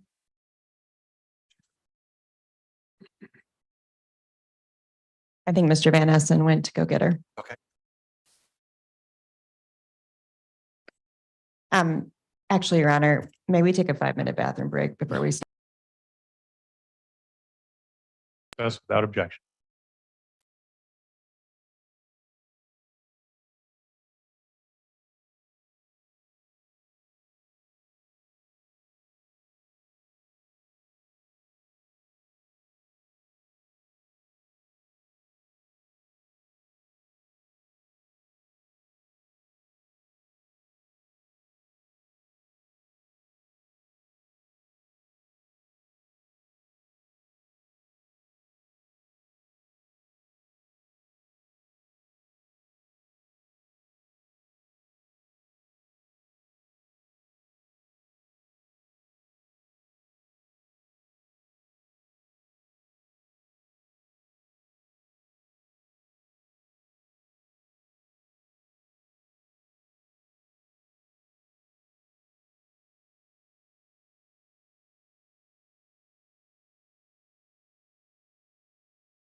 this meeting back to order.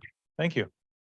All right, the next witness has been called. If you could stand and raise your right hand, please. And do you solemnly swear the testimony you're about to give in the matter will be the whole truth, nothing but the truth, so help you God. Thank you. Have a seat, and if you would, state your full name and spell your last name for the record.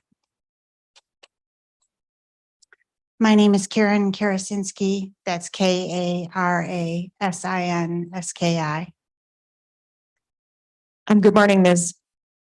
Karasinski. My name is Sarah Howard, and I represent Health Officer Hambley.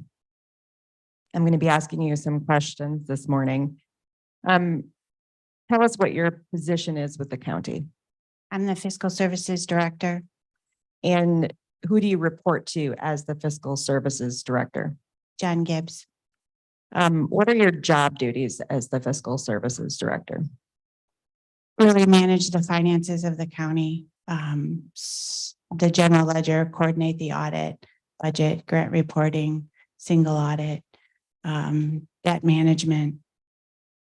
So you are in charge of everyone also who works in the Fiscal Services Department, is that correct? Yes, How many employees do you have working for you in fiscal services? right around 30. It takes that many employees to manage the budget of the county? Yes, How long have you worked for the county, Ms. Karasinski? Am I saying that correct, Karasinski? yes, Okay. How long have you worked for the county? just over 10 years.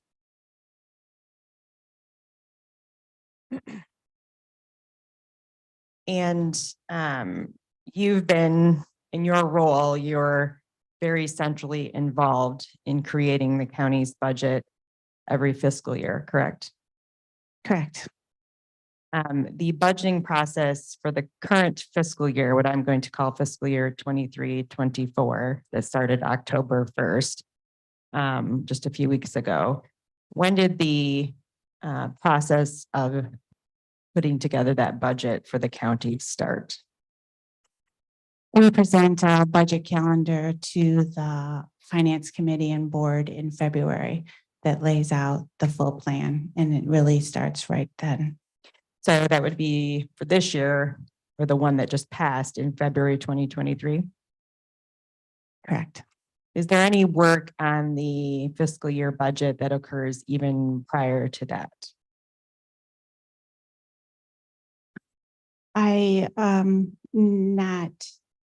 I guess I'm not sure what you mean. I mean, we're always, no, not on the next budget generally, other than, well, sometimes we work on things in advance if there's a particular issue, but I can't, yeah, I mean, I suppose if there was a particular issue that we were facing, we would review that issue. And when you present the calendar in February of 2023, summarize for me what that looks like. It lays out when different parts of the budget will have to be completed. Is that right?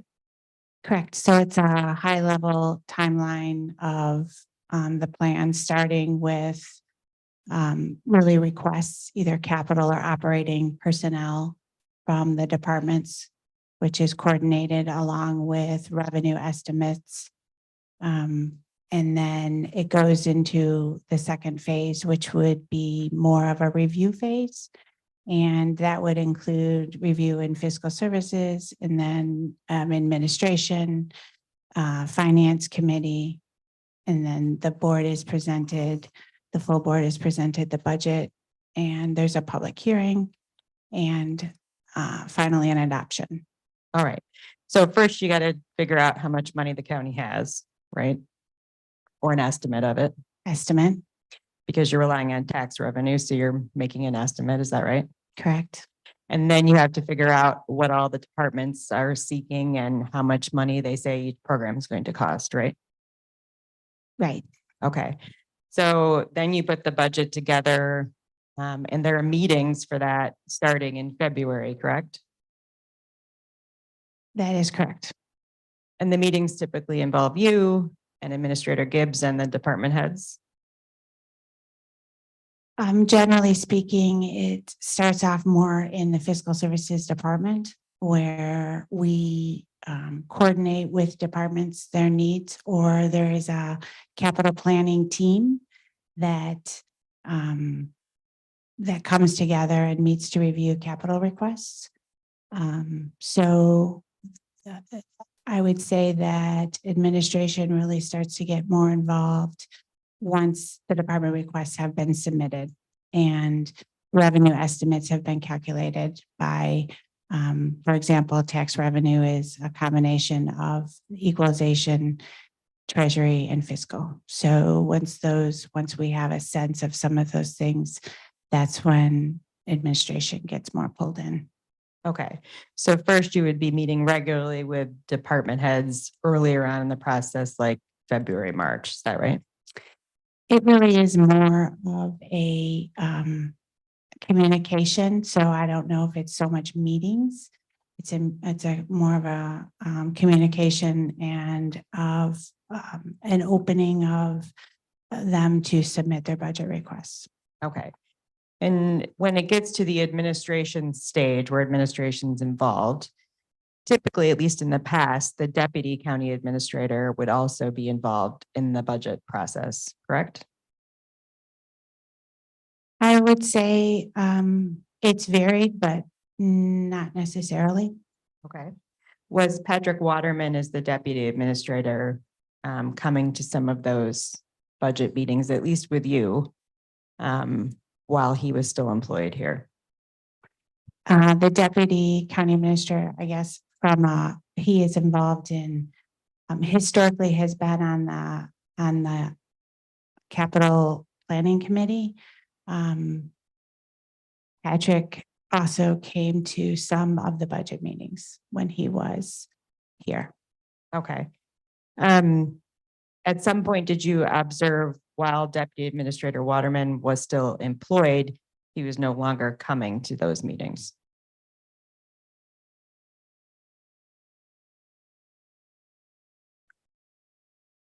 I can't say for sure how many meetings he was at or was not at. Okay, I'll take that up with him when he's on the stand. So I want to talk with you about what happened with the public health department budget starting in August of 2022. At that point, was there a instruction by Administrator Gibbs first to, well, let me back up.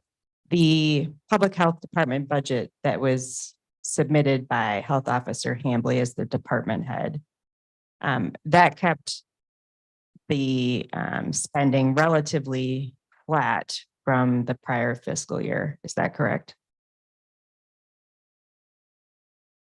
So you said August 2022. I think you meant August 2023. Yes, but backing up even before that. So Health Officer Hambley submitted a budget in consultation with your department of about 6.4 million in total general fund. Is that correct? Yes, there's correct, somewhere in there, that range. And that amount kept the spending relatively or actually flat from the spending in the prior fiscal year. So I guess the general fund contribution was flat. So no increase in general fund contribution.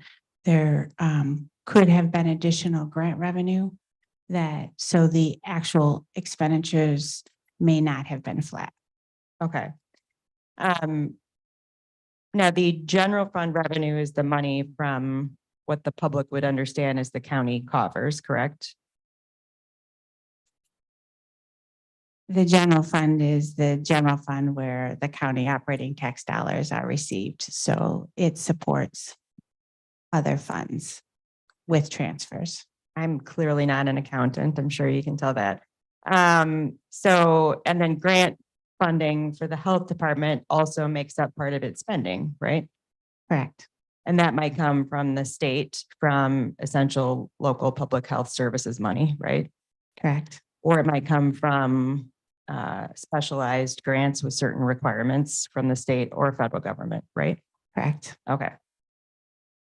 Now, in August, Mr. Gibbs directed Health Officer Hambley to present a budget that cut general fund from 6.4 million to 2.5 million. Do you remember that? I remember that, yes. Okay, and you were also asked to help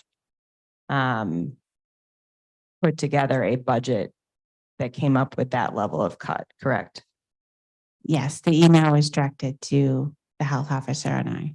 Okay, I was CC'd on it, asking the health officer to work with us. okay. And did the health officer, in fact, discuss that issue with you and the complications with that level of cut?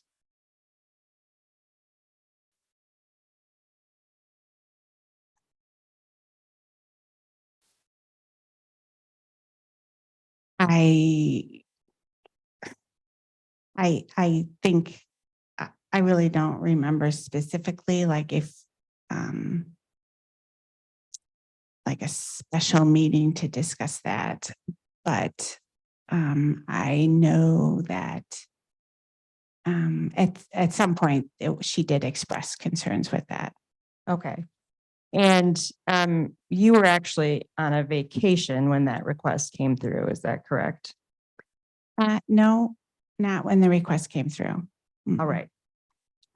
So initially, actually, Mr. Epperson, if we could pull up Exhibit 1, please. The page marked PS 51.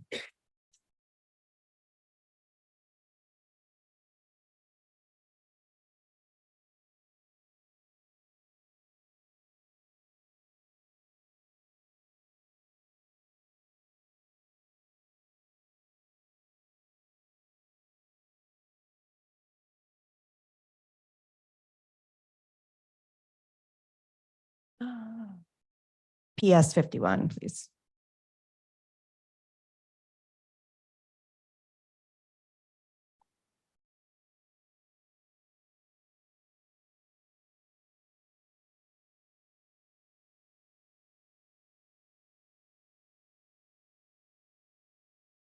Yep.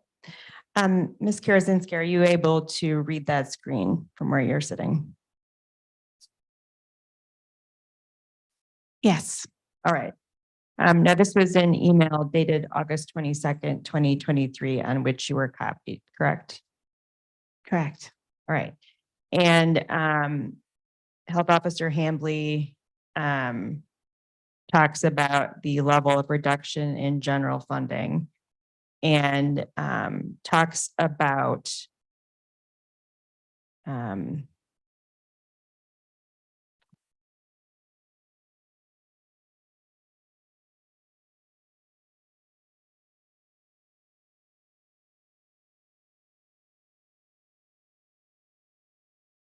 her concerns that a reduction in general funding of that level would impair the ability of the department to operate, correct?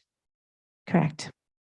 And you were aware of her concerns prior to when she sent this email, is that right? Yes, And she was concerned that one concern she had was cutting the general fund by this level would mean that the department could not meet its maintenance of effort spending required by the State Department of Health and Human Services. Is that correct? I'm not sure it states it in this email. I'm trying to scan it. I should have it up there, but it was expressed. Okay. And is it your understanding that that concern was a true and real concern, that at this level of spending, the county would not meet the minimum maintenance of effort required by the State Department of Health and Human Services? Yes, Now, you obviously have a lot of knowledge and expertise about the budget, but some of the peculiarities of public health budgeting is an area that Health Officer Hambley knows quite well. Would you agree? Yes, And so there might be areas or questions about state requirements or other requirements that you would go to her and look to her for answers on. Is that accurate? yes, Okay. And so was Health Officer Hambley concerned that a cut of this magnitude to the general fund operating budget would also create some problems in the department being able to maintain minimum service levels that the State Department of Health and Human Services also requires? yes, And it's your understanding that she was correct about that, that a cut of this magnitude would have endangered the ability of the department to meet those minimum service levels. yes. She was also concerned. Now, this was a part of the budget process that was very hard for me to understand, so I may screw it up, but I'm going to ask you to help me with it. But the general fund contribution for any department includes a portion of it that is called the cap, correct? Cost allocation plan, correct. Thank you. I was just about to ask you to define that cost allocation plan. And that means that part of a department's budget is allocated to their share of county administration expense, right?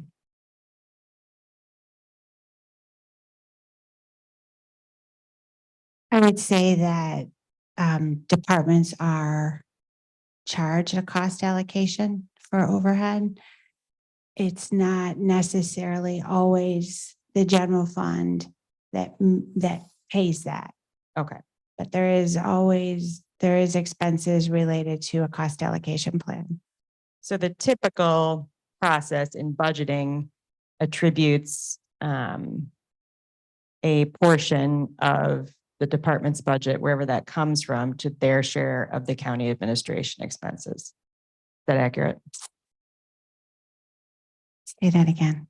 The typical budget or budget process would allocate a particular part or portion of the county's administration expenses to a department. Yes, a budget would reflect county operating costs.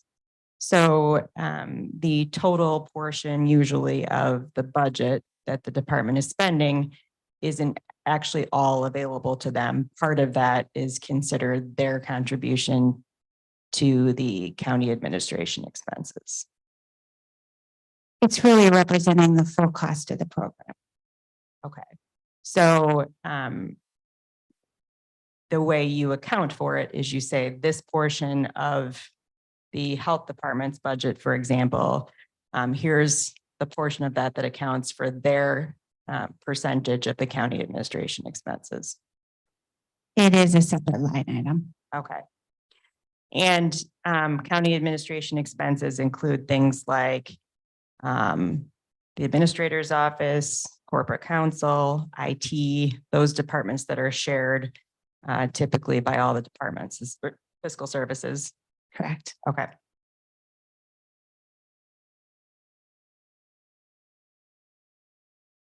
Now, looking at this email, page 51 on August 22nd, and remembering this time back then, one of Health Officer Hambley's other concerns was loss of grant funding if the county budget for the health department was cut in this manner. Is that correct?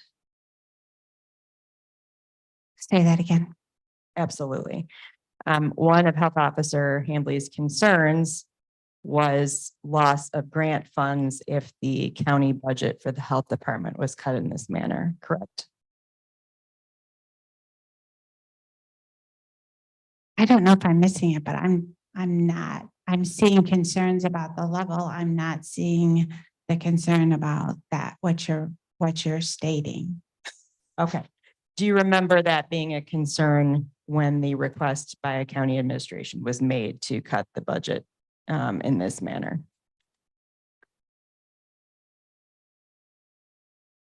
I know it's a metric that we monitor when we're working on the budget. So, and I know it's a metric that we watch, that we want to make sure that we comply with. So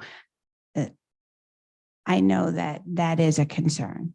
Okay, because if the county doesn't spend what it's obligated to spend for certain grant requirements, they can lose that grant. Is that accurate? That is accurate. Okay. Now, one of the concerns raised in this email by Health Officer Hambley that you were copied on was the fact that administration was telling the health department to reject a significant amount of grant money, correct?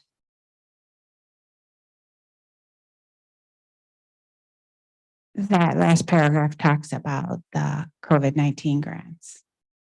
And at that point in time, no one had a good understanding of what county administration considered to be COVID-19 grants. Is that right?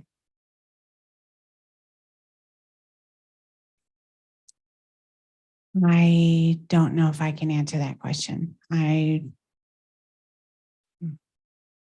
The timing, I'm not sure. Is it your understanding that at a certain point in August 2023, you as Fiscal Services Health Officer Hambley did not have a good answer from Administrator Gibbs about which grants had to be rejected and which grants could be kept? Do you agree with that statement?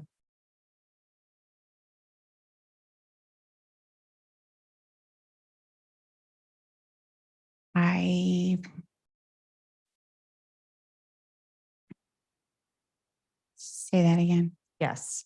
In August of 2023, you as the head of Fiscal Services and Health Officer Hambley did not initially have an answer from Administrator Gibbs about exactly which grants he considered to be COVID grants that had to be rejected and which grants he was not considering COVID grants that could be kept. Do you agree with that?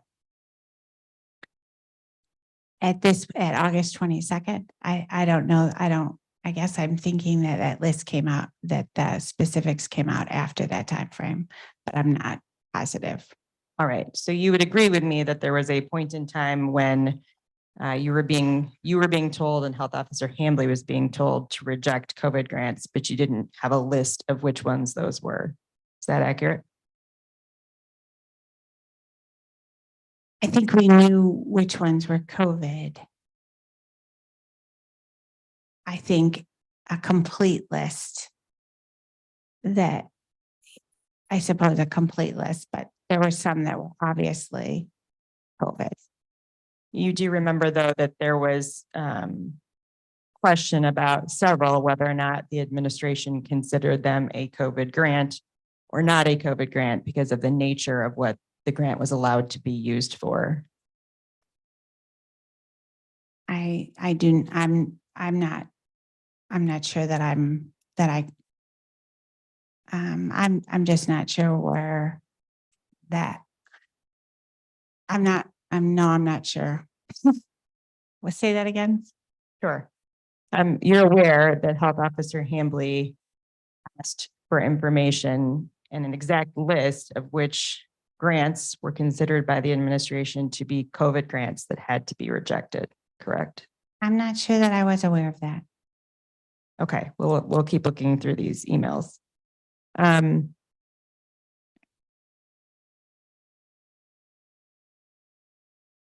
Now, as if you look in the email here, if we can scroll down to the next paragraph, please, starting with, in addition to cutting general fund allocation. Do you see the paragraph that starts with those words? Yes. Okay.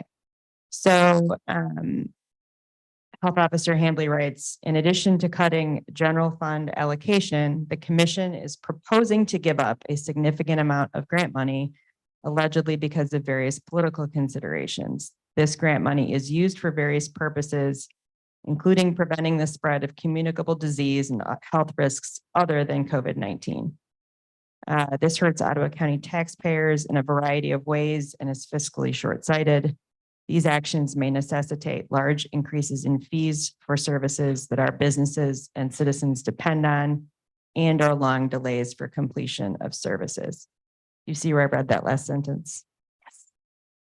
And that was an issue you and she had discussed about one possible way of making such a cut possible would be increases in fees for service. Yes, we did discuss that. Okay. And you would help run those numbers in looking at that, correct? If that came to be, yes, we would assist, or staff in my office would assist. Okay.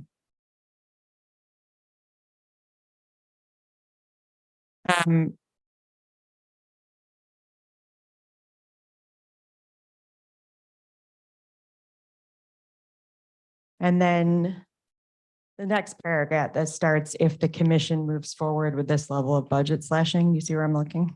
Yes. Okay. So Health Officer Hambley writes to Mr. Gibbs, with you copied. If you look with me at the sentence that begins moreover, do you see that? In the middle of the paragraph. Yes. Mhm. Moreover, such actions may subject the county to other legal consequences, such as the issuance of an administrative compliance order to the local governing entity by the state of Michigan for failure to demonstrate adequate provision of required services to the community.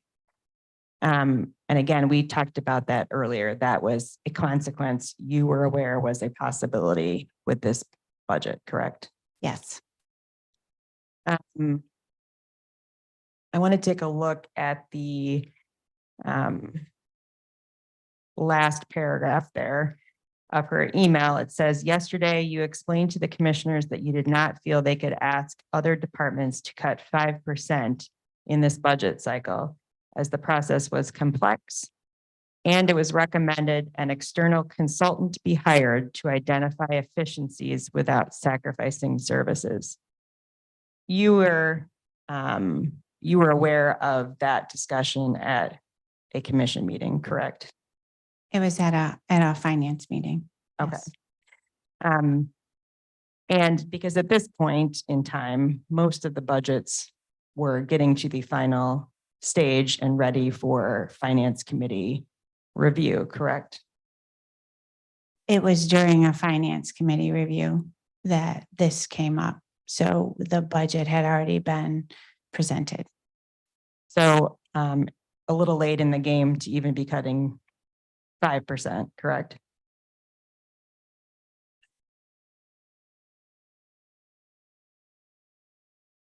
Well, I guess it just depends on the need. It just depends. I don't know if it would be, I guess it would be,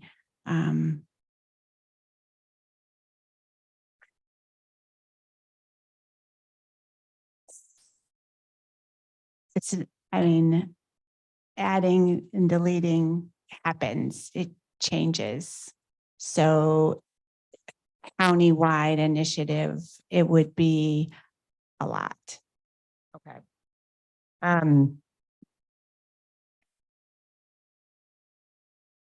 And contrast that with public health being asked to make a much more giant cut than 5% at this time frame, right? Correct. And this instruction was made to you and to Health Officer Hambley with a little under 2 days to do that, correct? Yes, it was, yes. Now, I want to read to you the last few sentences of that last paragraph. She writes, it does not appear that the information previously shared with you, meaning Administrator Gibbs, was reviewed by all members of the Finance and Administration Work Session Committee. This is important information for all members of the board to review to inform their decision. If the board wishes to hear from me on these issues, I will be available. You discussed with Health Officer Hambley that it felt that some of the information that had been discussed with Mr. Gibbs during the budget process wasn't making it to all of the members of the Board of Commission. Do you remember that? I'm sorry, I do not. Okay. There was a lot happening. I'm quite sure that there was. And your conclusion agreed with Health Officer Hambley's when this direction was made, that it simply was not possible to comply with various state requirements and cut the general fund contribution in this manner. To the 2.5 million, you mean? Yes. Correct. I agreed with that. Okay.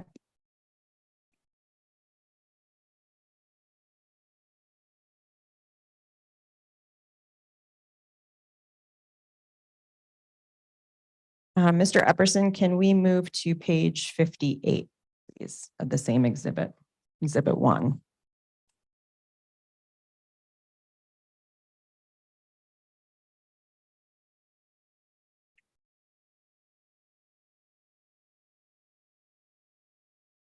Thank you.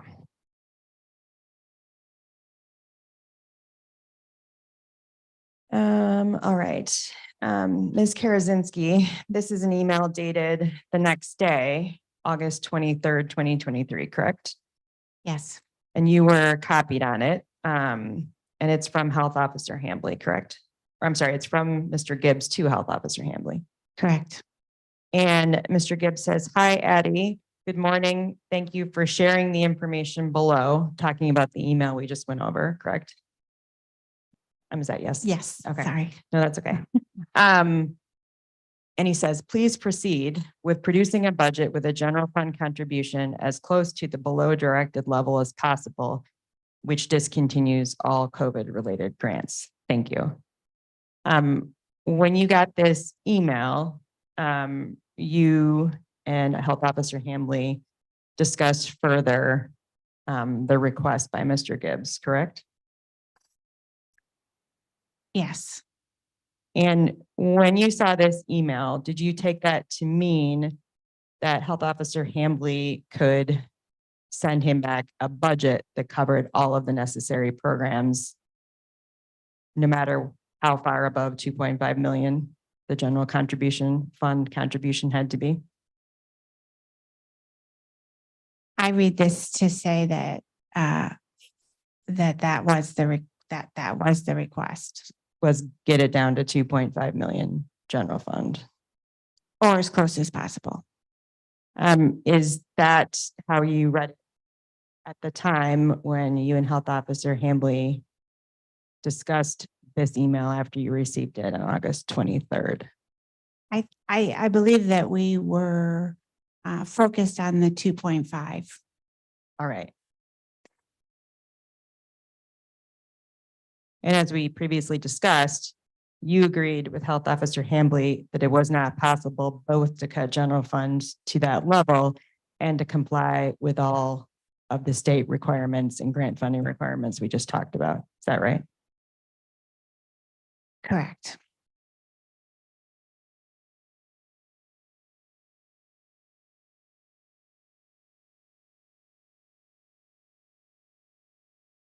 Now, after this point, when Health Officer Hambley maintained her opinion and your opinion that $2.5 million simply was not possible, Mr. Gibbs cut Health Officer Hambley out of the budget process for the most part. Would you agree?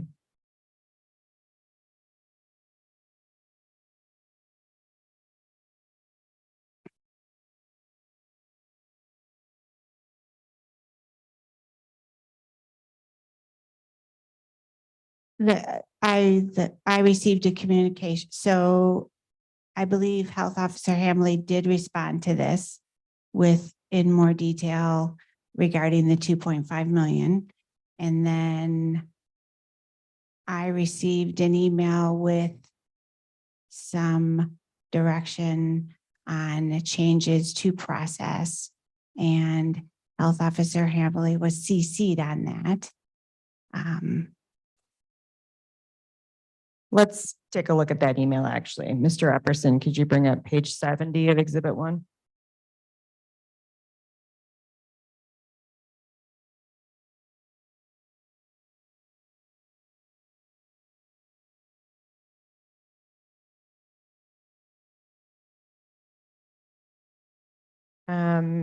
Ms. Karazinski,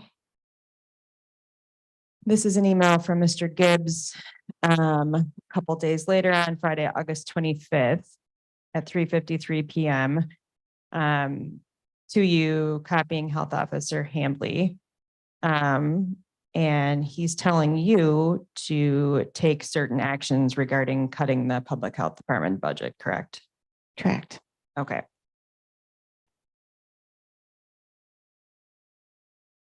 And then if you look with me at the very bottom of this email where it starts for any additional details, do you see where I'm reading? I can't see the bottom. Oh, thank you, Mr. Epperson. All right, for any additional details, please work with Nina and Chris to set the exact budget numbers within the above parameters. Nina is Nina Baranowski, who works for you in fiscal services, correct? Yes, Nina is the financial manager who is located in the health department, but works for me. Okay, so we're going to hear from her later, but she reports directly to you and helps manage the public health department's finances. She reports to the assistant fiscal services director, but in the fiscal services department, but yes, Okay, ultimately reports to you. yes, All right. And Chris is Health Officer Hambley's administrative assistant, correct? Health Officer Henley does have an assistant named Chris. Yes, Okay. And so he's directing you to work with Chris and Nina to set these budget numbers, not to work with Health Officer Hambley, correct? yes, Was it your understanding that you were to do this without Health Officer Hambley as much as possible? No, I don't think it's just states to enter the changes in the budget. So I don't know that it really talks about, it says for additional details, but those kinds of things don't really, some of that stuff is just a matter of us entering the changes. Okay, that's a good point though, because some of it you would need information from Health Officer Hambley to put together this budget that Administrator Gibbs is asking for, right? So you would need to know things like, are those new numbers going to meet the state minimum maintenance of effort, correct? Well, we calculate the maintenance of effort we submit those forms for the health department every year. All That's right, something that Nina does. all right. So that's one thing Nina could calculate, correct? Correct. And then the health department also has an obligation to meet the minimum service levels that are required by the State Department of Health and Human Services, correct? Yes. And that's information that you would really need to get from Health Officer Hambley or someone in the public health department, correct? That's correct. And that isn't information you would expect to be able to receive from Health Officer Hambley's administrative assistant unless it came indirectly from someone on the leadership team. Yes, Chris is not the person I would call. Okay.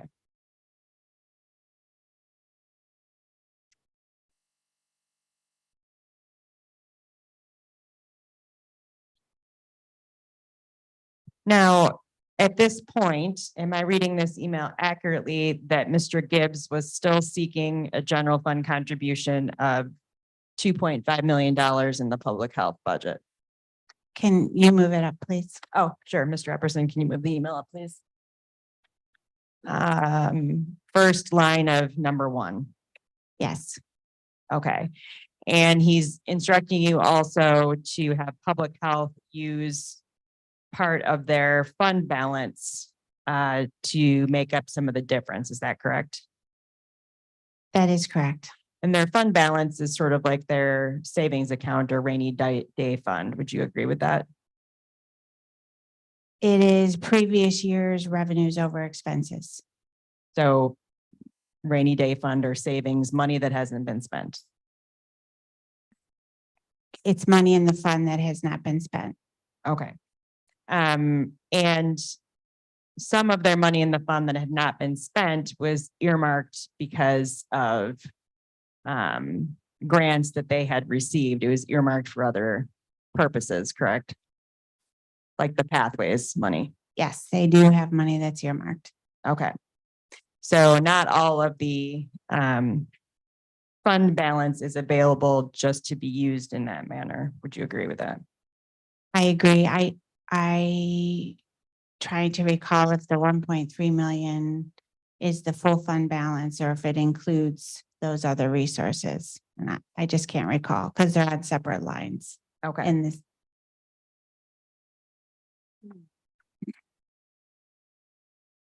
Without the information right in front of me.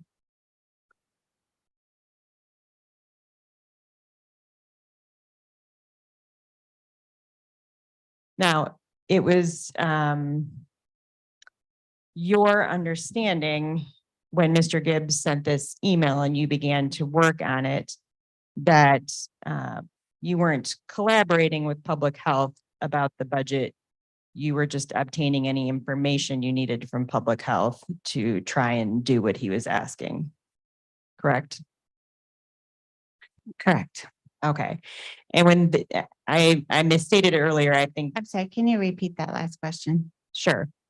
When you got this email from Administrator Gibbs, it was your understanding that you were supposed to obtain information from public health to try and put this budget together, but you weren't collaborating with public health about what they needed or wanted to see in it. Is that correct?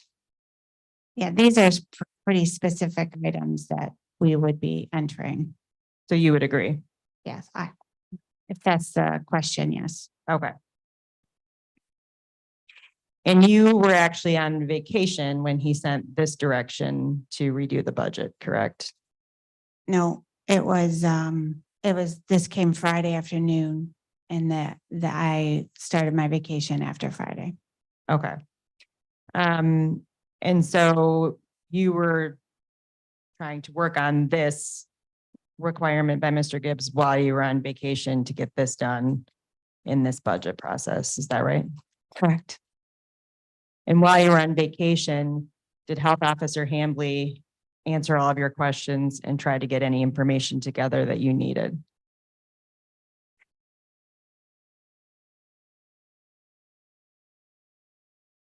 I would say that I don't,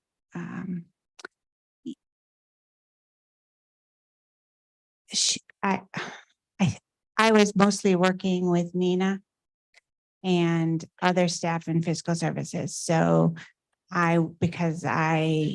but I believe we are getting all of our questions answered, but I was not directly in meetings with I don't believe with anyone other than people in my office. Okay.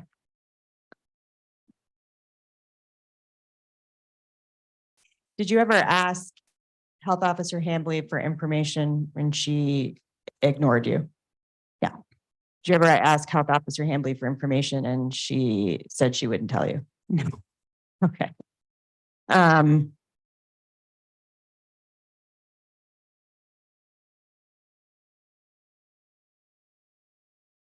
And is it your understanding that some of the information Nina would have been working from to help you put together this new budget probably would have come from Health Officer Hambley or one of the leadership team working for her?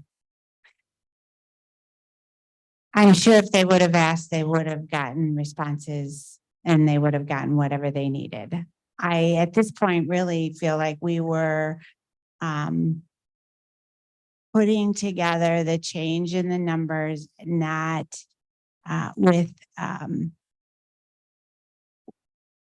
without some of the detail that like if you reduce a grant, you just remove the revenue and you remove the expense. It doesn't require an understanding of the impact of the program to make the entry. Okay. Because you're being asked merely to do that, you're not being asked to expound on what possible other unforeseen consequences that might have, right?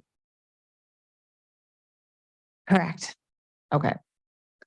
Mr. Epperson, can we go to page 171, please?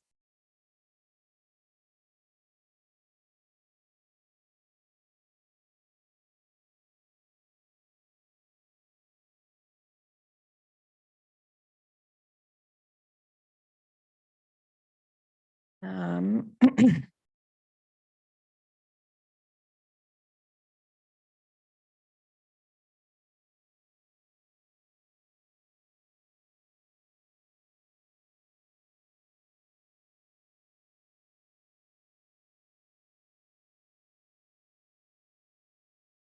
um,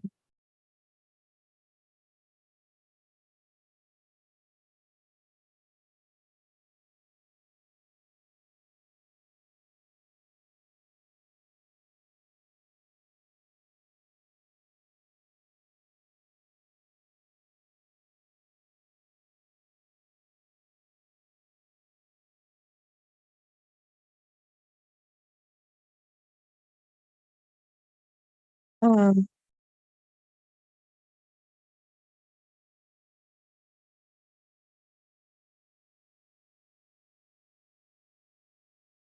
have you seen this email before, Ms. Karazinski, on page 171?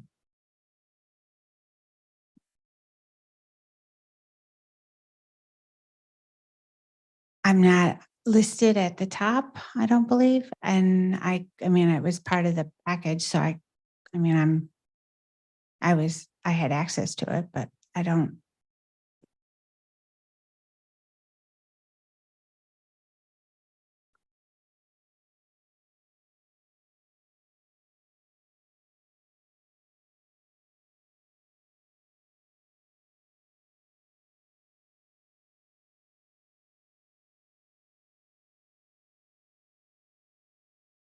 Right, if we could go to page 168, please.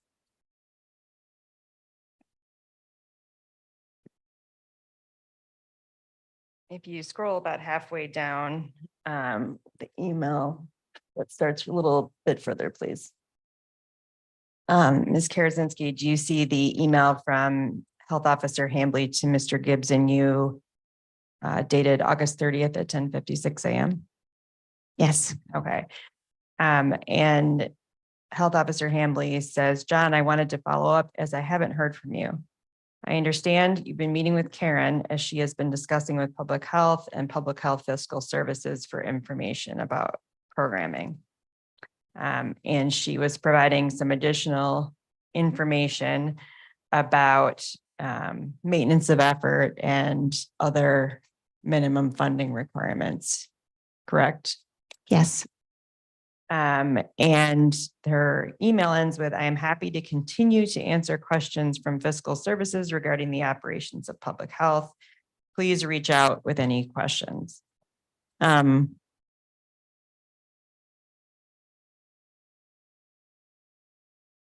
various points in time, Health Officer Hambley called you and asked you to send her current versions of the then budget, correct? Yes. I think, yes. And that was because she was not receiving them unless you happened to share them with her or someone from fiscal services happened to share them, correct? Right. We were making changes and entries and shared them periodically. And you're doing that without her, so she would call and ask for updates or ask you to send her things as they changed, right? Yes. Okay.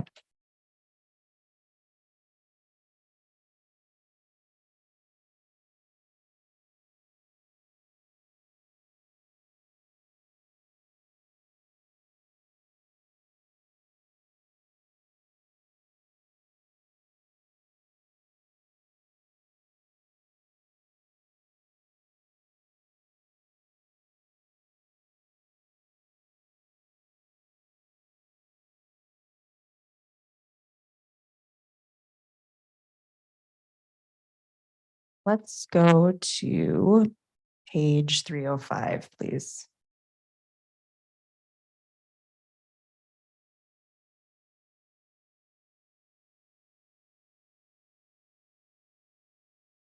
Ms. Karazinski, who is Marcia Mansoray? She is the deputy health officer. All right, and so she sent you an email, and Nina Baranowski from your department, an email copying Health Officer Hambley on Monday, September 11th at 7:37 a.m., correct? Yes. Okay, and she said, "Hi Karen, John Gibbs asked for serviceable levels for each mandated program and the evidence for them. As we work on this for John, we are also still working on the impacts the proposed budget will have on public health services.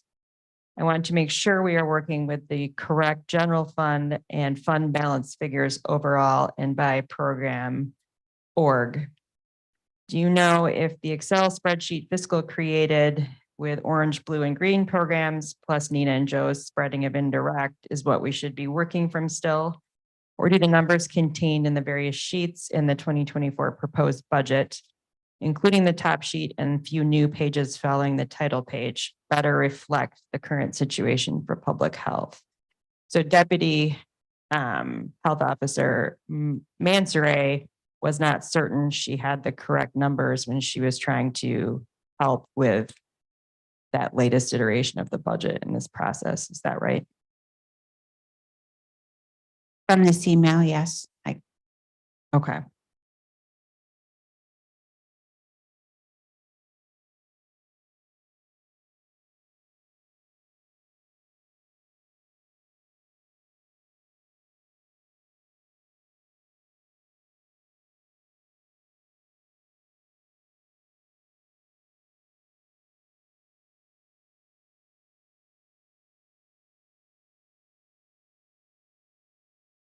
I want to turn to asking you a bit about the Title 10 funding and grant that public health uses to provide family planning services. Could we pull up page 210, please?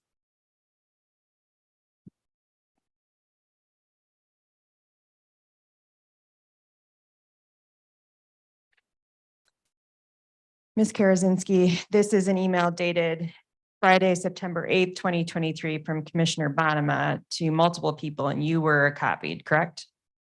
Yes. As was Mr. Gibb and Health Officer Hambley, correct? Yes. And Commissioner Bonema is talking about the need to maintain serviceable budget requirements for the Title 10 funding, correct? Yes. And prior to receiving this email, you were aware from Health Officer Hambley that if the local public health department did not continue to meet the requirements of the federal Title 10 grant and provide family planning services as that grant provides, that the county would lose that grant, correct? Yes. You were also aware from Health Officer Hambley, having mentioned it probably on multiple occasions, that if the county lost that federal grant, Planned Parenthood was another eligible grant recipient that would probably get the money to do family planning in Ottawa County, correct? Yes, at some point I was told that. Okay. And she mentioned that so everyone knew what would happen if the county failed to continue taking that grant money and providing those family planning services, correct? Yes. She told everyone that so that the county could avoid the scenario where it lost that grant and Planned Parenthood received the grant and came into Ottawa County, correct? Say that again. She told everyone that so the county could avoid this scenario where it lost the Title 10 grant funding to provide family planning services and instead saw the money go to Planned Parenthood to come into Ottawa County, correct? I believe that's what that's what I took from what she had said. Okay.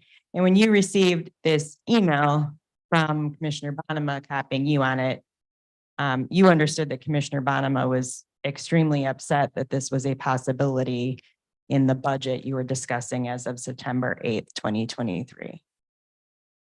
Yes, this email shows that he's concerned.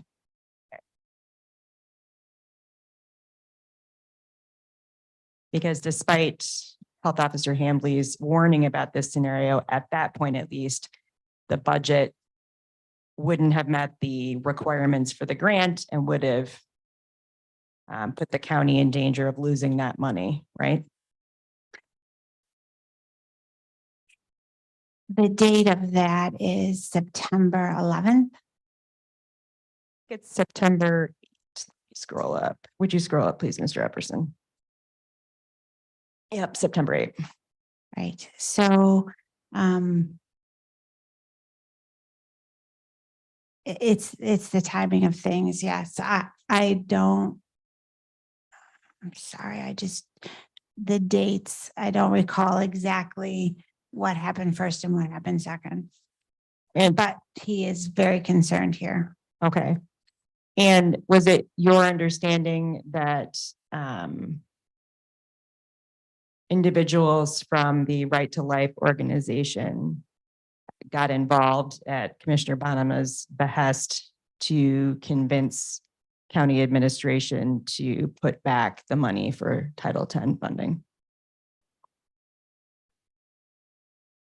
I guess I probably heard that somewhere, but I don't know firsthand. Okay.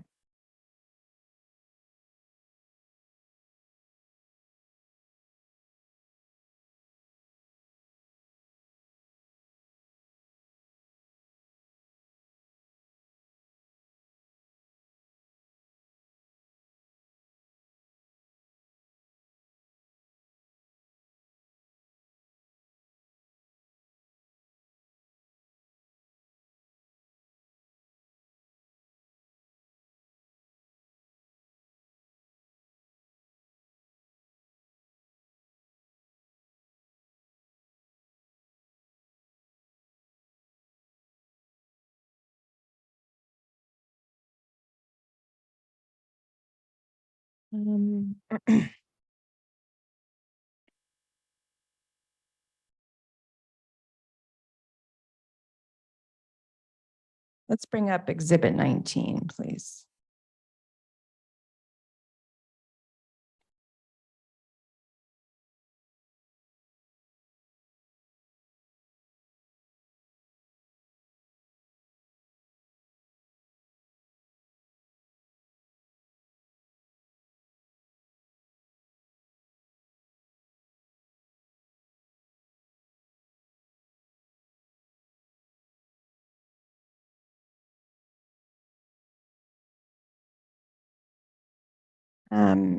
This is an email from Health Officer Hambley to Commissioner Curran on Monday, October 9th. That's after the commission passed the budget, correct?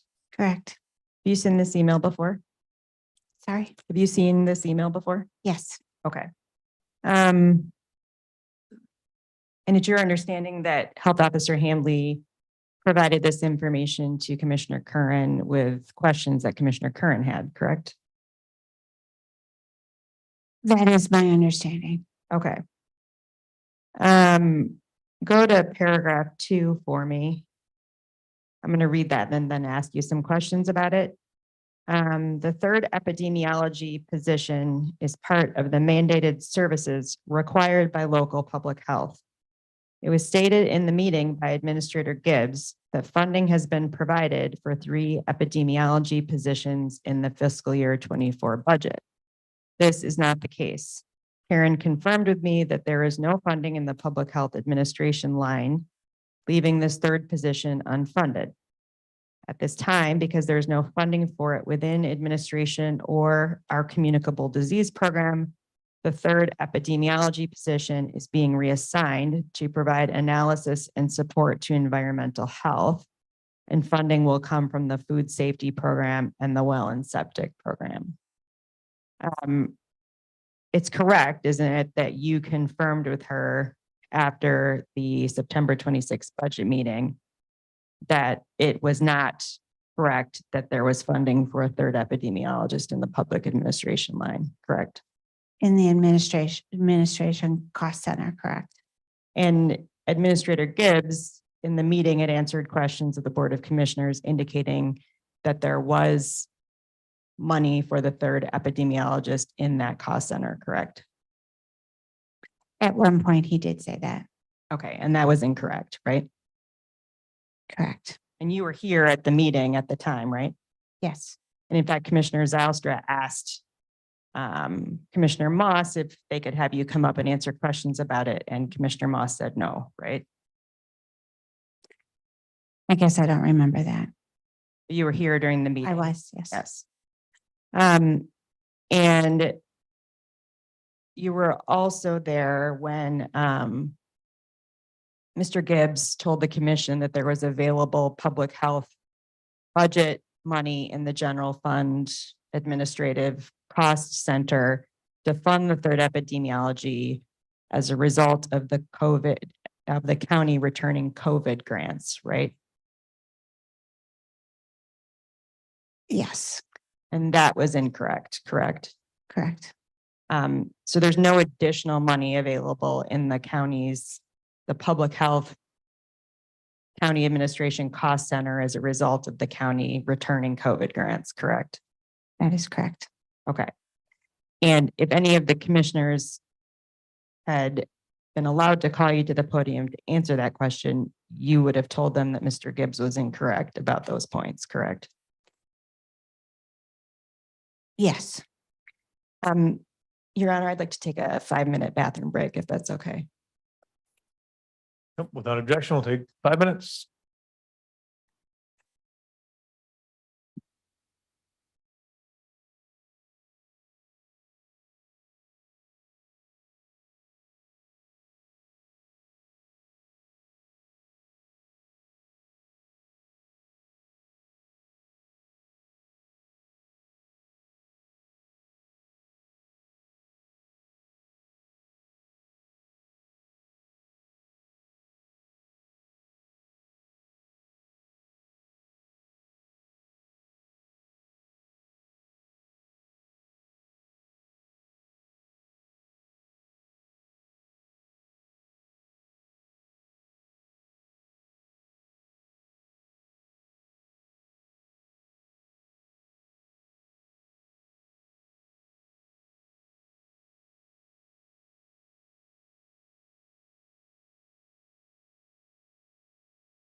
Going to call this meeting back to order.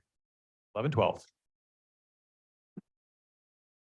All right, we'll continue with the testimony of the witness. Ms. Howard?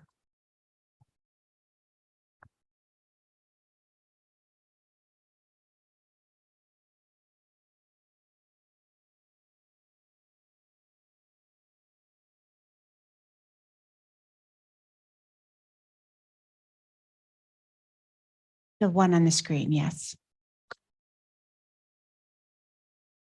Sorry about that. When we broke, you were talking, you're in the middle of testifying about Exhibit 19, correct? Yes. Okay.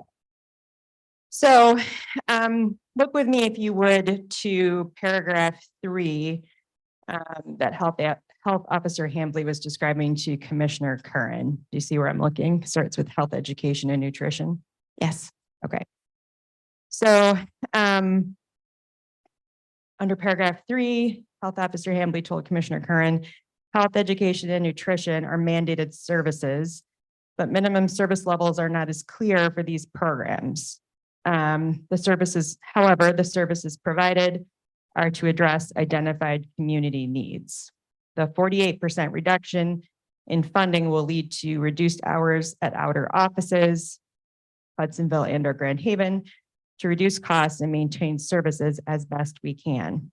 As the details are still being worked out, I'm unable to outline the full impact at this time. So after the passage of the budget, as the fiscal year begins, public health had to try to find other funding sources for things that were cut from the county administration cost center, correct?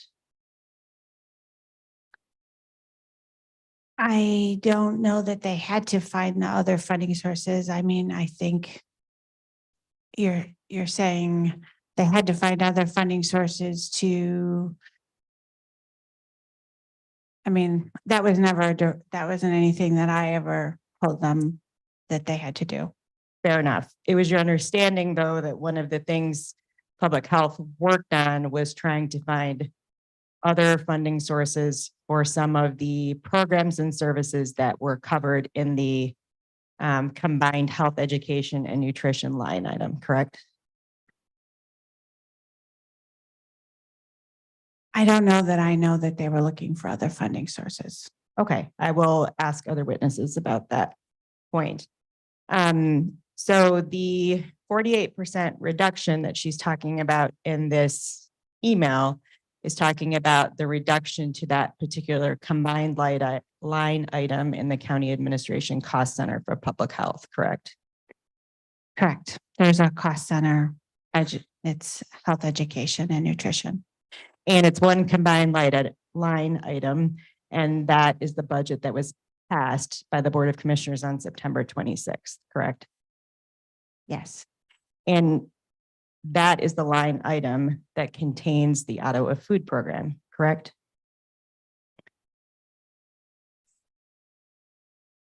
Yes. And many of the health education programs, it's your understanding, are mandated programs by the state, correct?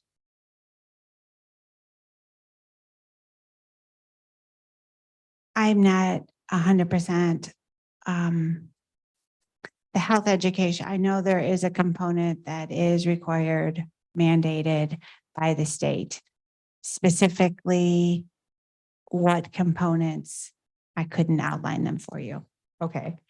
And you were here, you've been at any meeting that's talked about the budget, either at a Board of Commission meeting or at all the Finance Committee meetings, correct? Yes. And you have heard Mr. Gibbs say that he has directed that Ottawa food is not to be cut. At least he said he directed that prior to September 26th. Do you recall that?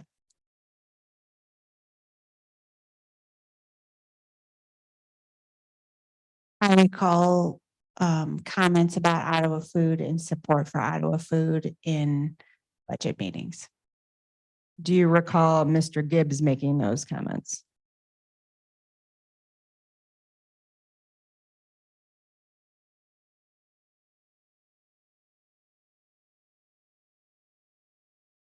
I can't specifically say that I remember him. Sorry. That's okay. And you never received any email from him directing you to protect the money in Ottawa Food or be sure that Ottawa Food wasn't cut, correct? I did not.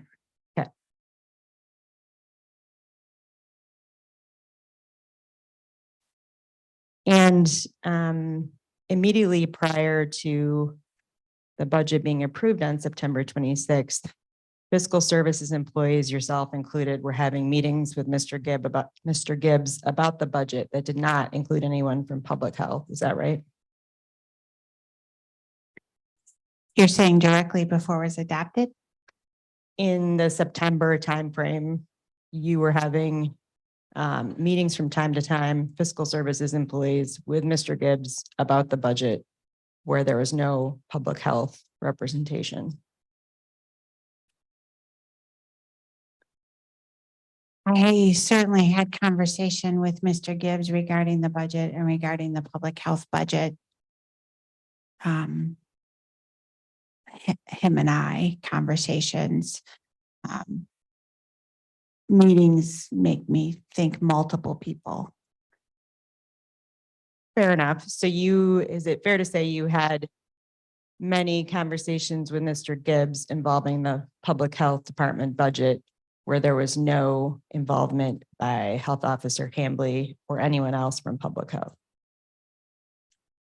Yes, we had conversations.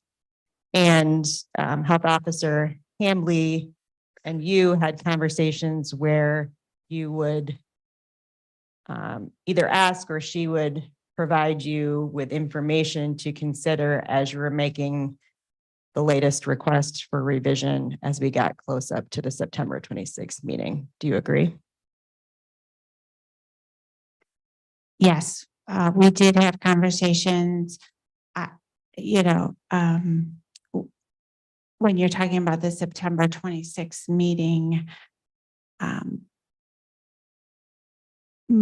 would say that it quiets down after the public hearing. So earlier in September for sure. Okay.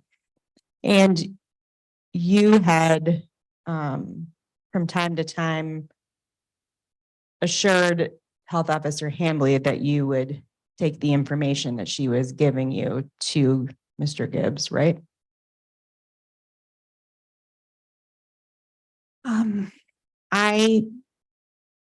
I don't know that I assured her that I would, but I probably did. Specifically, you said to her something along the lines of, look, I'll take this to him, but I don't know that it will do any good or that Mr. Gibbs will care. Would you agree with that? I could have. Can you tell me specifically what I was referring to? On a couple of different occasions about different information that Health Officer Hambley gave you. It could have. I could have. It could have been topics that we already talked about. Okay.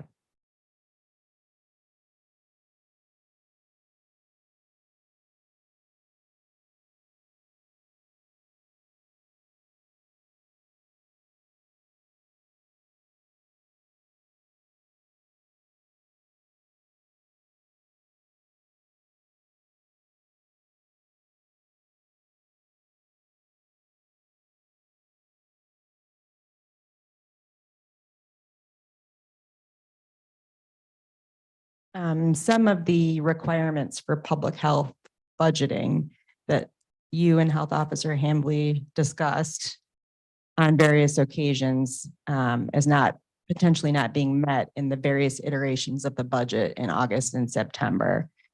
You felt you were needing to explain to Administrator Gibbs multiple times, correct?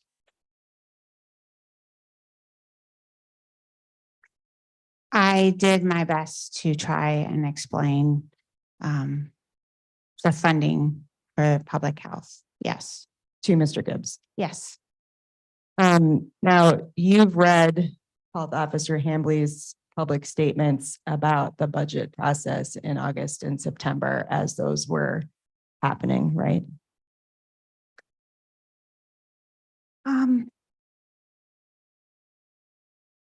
I can't say that I read all of them. I probably read some or heard about some.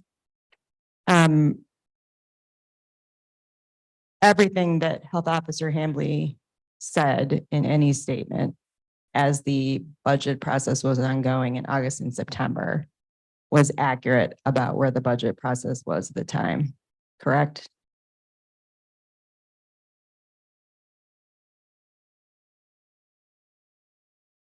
I don't know that I could answer that question, yes or no.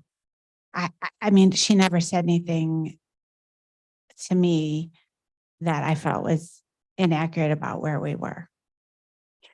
And you're not aware of anything that she said in public or otherwise about the health department budget that was willfully inaccurate, grossly inaccurate, anything like that, correct?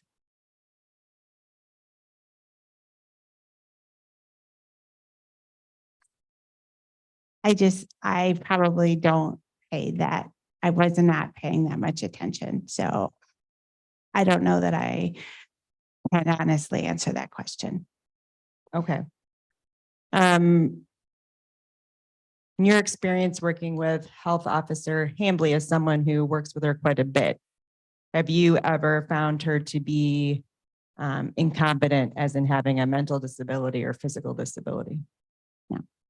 No, Have you ever found her to be incompetent as in lacking the necessary skills or experience for the health officer role?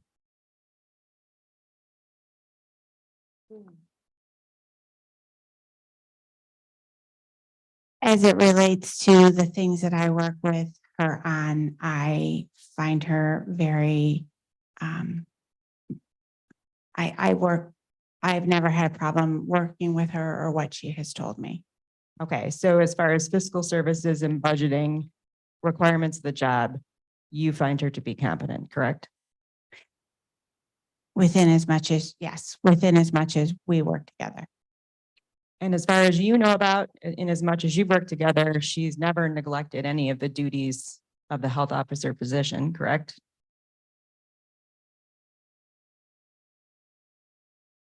Not that I'm aware of.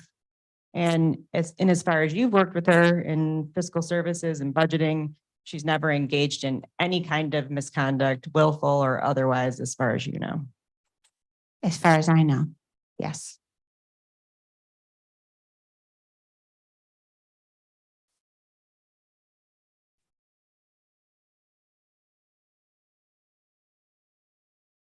I have no further questions. Mr. Coleman. Question. Yes, thank you.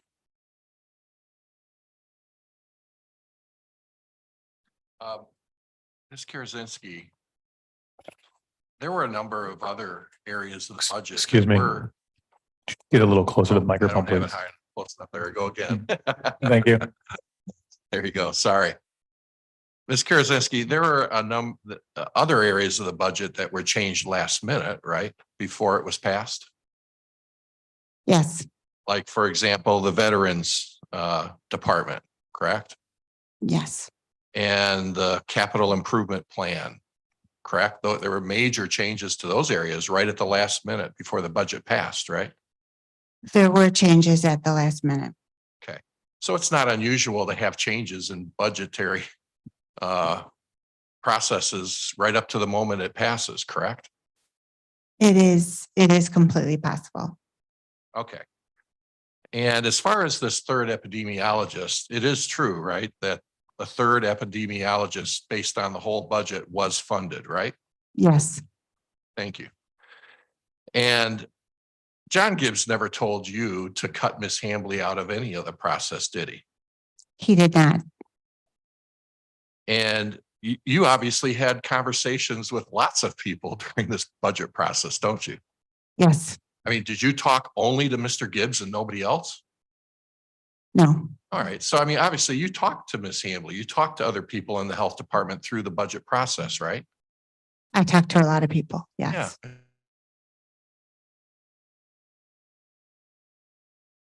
for every single one of those conversations that you were having with Ms. Hambley or somebody else over parts of the budget? No, he's not. Because that's just the way it works, right? Yes, I talk to a lot of people. It's part of your job. That's what you have to do, right? Yes. Okay. And just one moment, Your Honor. If I can approach the witness. Sure.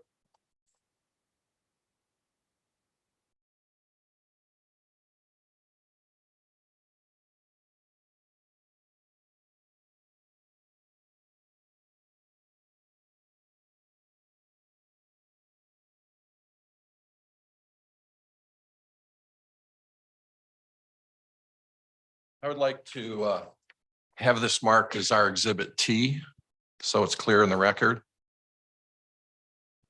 And I would ask you, Ms. Karazinski, do you recognize this email dated September 22nd? It's addressed to me, but I apologize. I didn't recall it. Okay, but it's addressed to you. Yes, it is. So you would have received it, correct? Yes. From Mr. Gibbs on September 22nd, right? Yes. And in this email, he says to you and Myra, and who is Myra? She's the Assistant Fiscal Services Director. And Mr. Gibbs says to both of you, please quote, please find a way to retain the Ottawa food program and staffing based on the current proposed budget, similar to what we did with the epidemiologist position, correct? That is what this says. Your Honor, I would ask that Exhibit T be added to the record. I assume no objection to that, and it will be added to the record. Just one moment. Could we get a copy of that electronically? Could we get a Yes, copy of of that course. electronically? We'll make extra copies on the break and All make right, sure thank you. everybody has it. Thank you. Okay. Just one other question. Do you remember approximately what date the budget was finalized? The date that the board voted on it? The date that the board voted on it, September 26th. And so was the budget finalized on August 30th? No, Were changes made to the budget after August 30th before they voted on it at the end of September? yes. No further questions. Thank you. Okay. Sure. Ms. Karazinski, I've never seen the email in Exhibit T before. Do you recall ever seeing it before? Now that he's shared it with me, yes, I recall receiving this. Okay. And Health Officer Hambley is not copied on this, correct? Correct. No one from the Public Health Department is copied on this, correct? Correct. And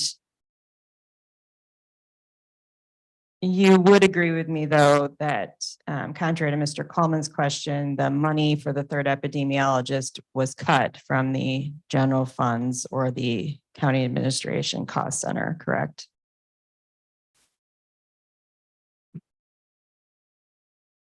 There was no epidemiologist in the administrative cost center of the public health fund. Correct. And Mr. Coleman asked you some questions about, are there ever changes made at late stages to the budget? Are there ever changes of this magnitude, at least in your experience, made to the budget this close to board consideration?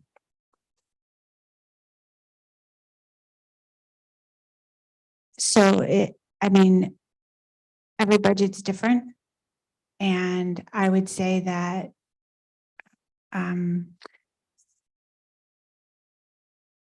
it's been my experience that at Ottawa County, we haven't had to, in my time here, make those kind of changes, but it's not budget. There's nothing about it that makes it that you couldn't. But there were situations that you have to. You would agree with me, it's not typical to make changes of that magnitude that close to the passage of the budget, correct?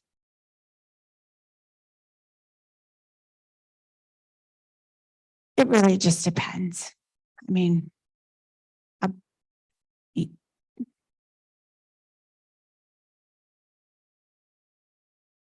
it's really circumstantial. I mean, it depends on the situation and it really just depends. It's not, there's no a budget even after adopted gets changed and there are significant changes. So I can't say that you would never make a change to a budget. Okay. Fair to say, though, the number of changes and magnitude of the changes of the public health budget in this particular budgeting cycle, those were of an unusual magnitude, at least compared to the other programs in the budget. Fair? For this particular situation, I would say that that was the most significant change. Okay. And the reasons for some of the other departments' budget changes, like the Veterans Department, was because initially the addition of a new employee, a director, was first added under the supplies line item, correct? So that had to be amended to reflect that it was going to go to a new employee, right? I mean, we did make that change, but I think the change to the Veterans Department was a change that was entered. It was the way we entered it caused confusion. So we fixed it. But if that's what you're asking. Yes. I have no further questions. All right, witness is excused. Thank you very much. Ms. Howard, you have an additional witness? By the way, can I ask, the next witness will be your fourth witness of, I think, 7 that you plan to call today. Can you give me an estimate as to how long this next witness will take? This is another long one. Okay, are you of the mind that you want to break for lunch now, or would you rather start this witness? Let's at least get started, do some of the preliminary and then take a break All right. for lunch, if that's okay with you. That's fine with me. Okay, Okay. call your witness. I call Nina Baranowski to the stand, please.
Ma'am, would you please raise your right hand? You solemnly swear the testimony you're about to give in the matter will be the whole truth, nothing but the truth, so help you God.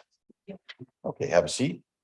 And if you would, please state your full name and spell your last name. Nina Baranowski. Last name is Baranowski. Thank you, Ms. Howard. Thank you, Your Honor. Good morning, Ms. Baranowski. I'm Sarah Howard and I represent Health Officer Hambley. You're here today under subpoena, correct? Correct. Not because you volunteered for this. That's correct. Okay. You are an employee of the Fiscal Services Department of Ottawa County, correct? Correct. What is your job title? I am the finance manager assigned to public health. Okay. And what does that mean you do? So I'm embedded in public health, me and my team, and so we support them with all fiscal needs, budget, audit, grant compliance, grant reporting, any financial support they might need. Okay. And in layman's terms, does that mean you help keep their books and you help be sure they comply with all the legal requirements, at least from a financial perspective? I would say that my team, we're the closest to that because we're embedded there. So we would help serve to make sure that we are complying. A lot of the reports that we file, we are filing them if they're fiscal related reports to public health. Tell me about that. So you have to file reports with, for example, the state on certain money that gets spent or received, correct? Yep. And you have to file reports with entities or governments that grant money to the health department so they know the health department's using it like they're supposed to. There are a number of different items that we do have to file with the state. Yes.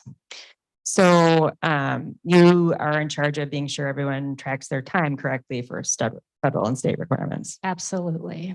That looks like that might not be one of the favorite parts It's of a the job. very challenge, but yes, it's a very important thing. All right. And then you're also in charge of being sure the state gets the reports that it needs so that Ottawa County Public Health Department gets its essential local public health services money. Correct. Okay. Also known as ELPHS money. Yes. Okay. So one of the things you have to do when you submit those reports to the state is you submit them to a system that's known as egrams, correct? Yes, a lot of the reports are attached in egrams at different times when it opens up. And that's an electronic system run by the state, and it has different windows of time that it opens that you can submit these reports that you have to submit. Yes, correct. All right. So you can't just submit the report anytime you happen to get it done. Right. And certain reports you can't really complete until a certain time frame anyway, till you have all the data or whatever information's needed. So you have to report, this is how much money we've used so far for services and sort of give them a running update. Yep. So for with the grant reporting, you would report all revenue expense related to that grant or cost center. And sometimes the public health department gets money from state agencies other than the State Department of Health and Human Services. That's correct. So for example, they might get money from Eagle to do different inspections or other type of work. Yes. Can you tell us what Eagle stands for, what department that is? Environment, Great Lakes. I just remember DEQ. The old DEQ. Yeah. Okay. Department of Environmental Quality. Okay. And you talked a minute ago about you can submit your reports through egrams when there's an open window of time that you can do that, right? Okay. And so is it accurate to say that egrams only permits the amendment of budgets, like for public health in that system, a few times per year for a short window, like a week at a time? So egrams, when you do, there's a timeline for making adjustments in egrams, and they only open up those grants at certain times of a year in a certain window. We may know that there's a change coming. They may award the funding, say October 1, you're getting this additional funds, but they may not open up an egrams until months later. So it's kind of like delayed. And that's because when they open it up, it's opening up all the entire contract. And there's so many different grants and different divisions and programs within that contract. You want to make sure you're making all the changes that are necessary within that contract. So that's why they structure it like that. Okay. And this sounds like a fairly complex process that's part of your job duties, correct? Yeah, you just have to make sure you're managing it and that you're aware. A lot of times that the changes they're emailed out. So we're aware of things via email first before egrams. Okay. And when you submit reports or budget amendments through egrams, those have to be approved during the window for approval, correct? So usually when there is a window, so with budget amendments that happen in egrams, they open up a window And you would have to complete that work within that window, whatever that window was for that particular change. And the next window won't open until that window is complete. So if there's 4 amendments that happen, say in E-grams, they won't open amendment cycle 4 until amendment cycle 3 is closed. So it can cause a delay if you're stuck in one particular area that has to close out before something else can come out in amendment 4. So it can be complicated, yes. And if you don't get things in and approved on the schedule they're supposed to be in and approved, you can delay funding to the public health department, correct? So if you're talking like about the initial grant award and contract, there is usually a tight timeline, and it's really early with the state of Michigan.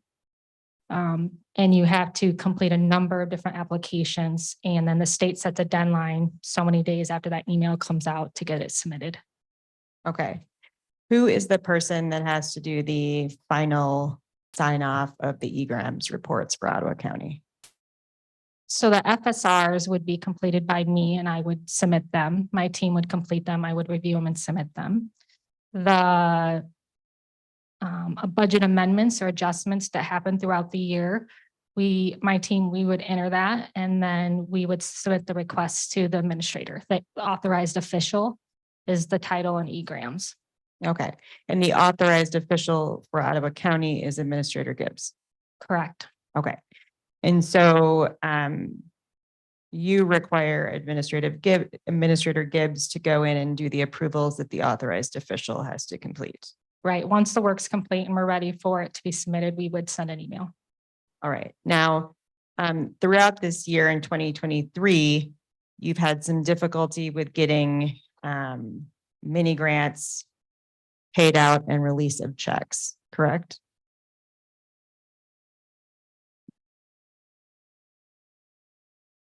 I don't think so. I can't say that. Maybe Okay. phrase it differently. I'll rephrase the question. So the health department had mini grants that were approved and offered to different grantors by the health department from state funds, correct? What I'm recalling it from that is nothing related to E-grams. I believe there was a funding that was given to a particular division, and then they were doing mini grants for different parties. I don't know if it was nonprofits or whoever, but that was outside of E-grams. It was Okay. not in E-grams. Okay. Let's finish the E-grams discussion then. Have you experienced delays by Administrator Gibbs in approving the portion he needs to in the E-grams system? For the fiscal year 24 contract, I would say so. We set some requests, even the state of Michigan sent emails for deadlines being missed. So not only you were asking Mr. Gibbs to complete his authorized official portion, but the state of Michigan was also doing so. Yes, Okay. And that was causing delay in amendments to accounts on items that were already approved. Is that right? so this would be pertaining to the fiscal year 24 contract. So that just means you have no contract in place of having that funding signed before the fiscal year starts. And you sent from time to time emails or reminders to Mr. Gibbs that did not get answered from him to you, correct? Correct.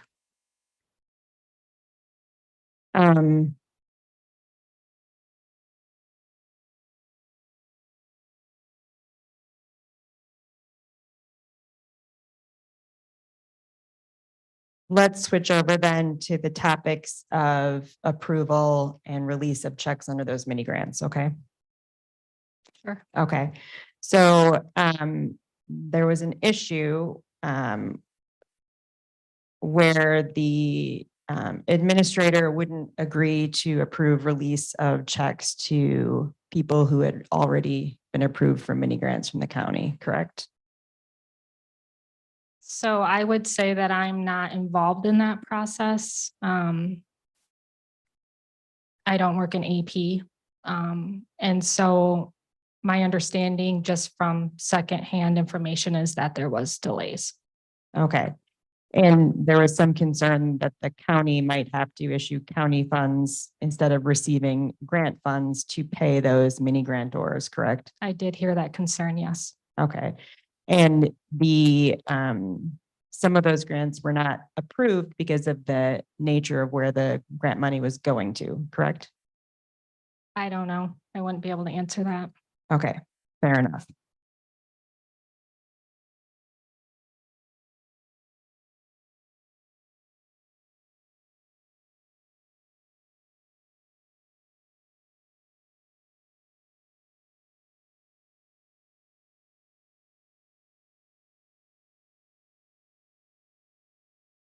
Let's pull up exhibit 29, please.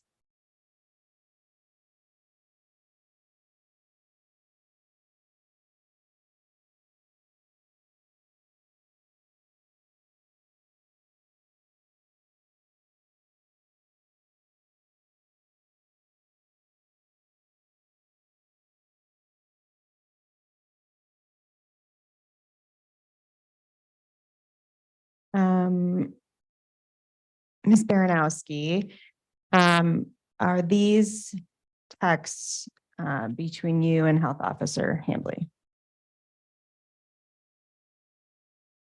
She could be on it. I see my name. Do you remember this text discussion?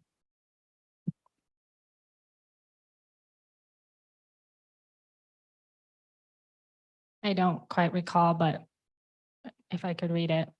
Yes, can you scroll down, please?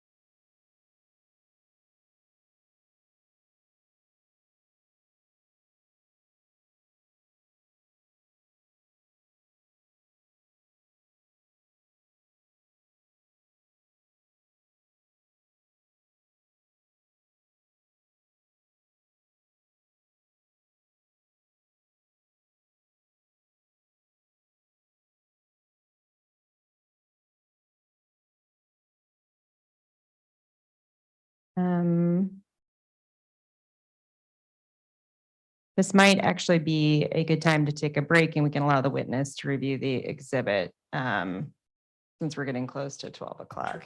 That's fine. All right. All right, we are in recess.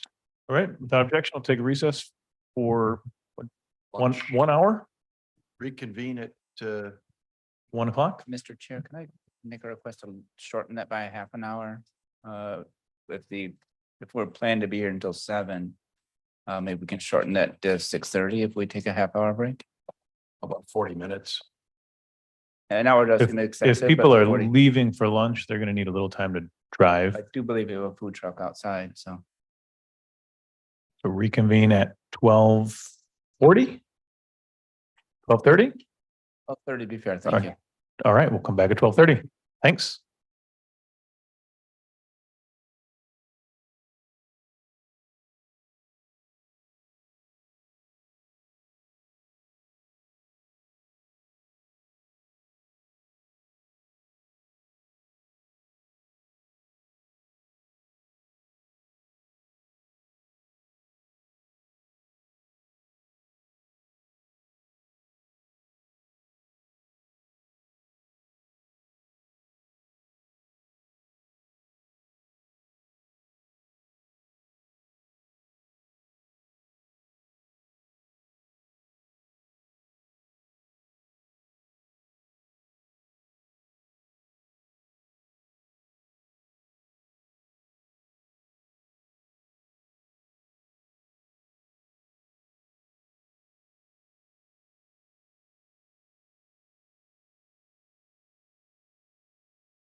call this meeting back to order. Everybody had a great lunch. You're only 5 minutes late, Mr. Chairman. Way to go. Excellent. Okay, so we will now continue with the testimony of the witness and Ms. Howard. Thank you, Ms. Baranowski. Now that we're back from the lunch break, have you had an opportunity to review Exhibit 29? Yes, Okay. And are those text messages between you and Health Officer Hambley? yes. Okay. I'm going to come back to those actually. Now,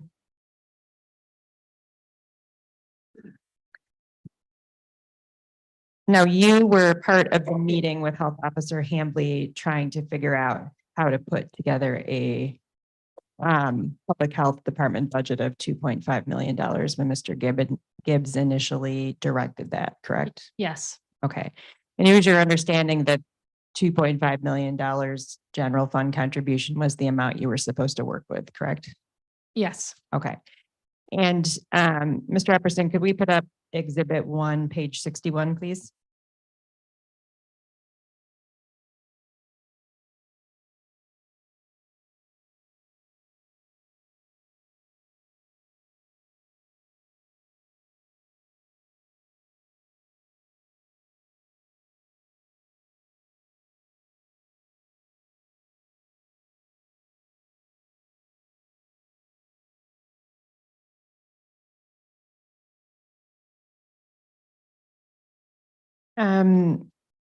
Have you seen this email before, Ms. Baranowski, from Health Officer Hambley to Mr. Gibbs, dated August 24th, 2023? I don't recall. Okay.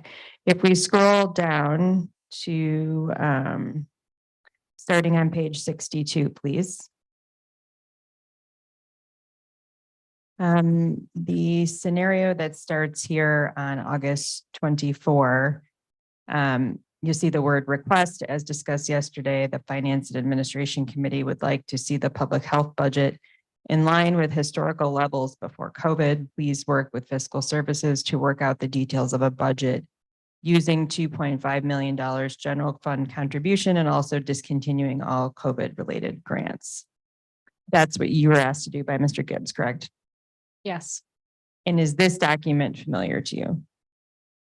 yes, I have seen that document. Did you help prepare this document with Health Officer Hambley? I don't know if I recall with the 2.5 that Addie was preparing something, but I wasn't next to the computer to see what was being prepared. Okay. I would assume it was this. And this was information she was receiving in consultation with you and other people in a meeting to try to figure out how to do this. Is that correct? Yeah. Okay.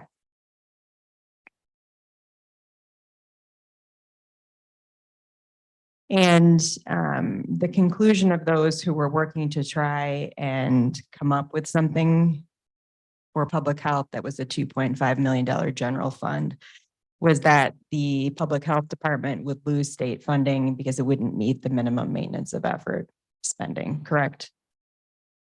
Can you say that again? Absolutely. The group that included you that was trying to come up with a $2.5 million general fund contribution by the county. The group concluded that the public health department wouldn't be able to meet the minimum maintenance of effort spending at that level. And the public health department would lose all of its state funding as a result, correct? We concluded that it wouldn't meet the MOE requirements. And that part of the consequence of that would be to lose state funding and probably shut the doors of the health department within weeks, correct? You wouldn't receive the ALPS funding, and there was other requirements as well to the ALPS orgs for matches. And the ALPS funding is the essential local public health services funding, correct? That's correct. That's the money from the state, right? Yes, that is. And from the state. so if you don't get that funding in addition to the general fund, you wouldn't be able to keep the doors open of the health department for the whole year. Right, you have no revenue. Okay.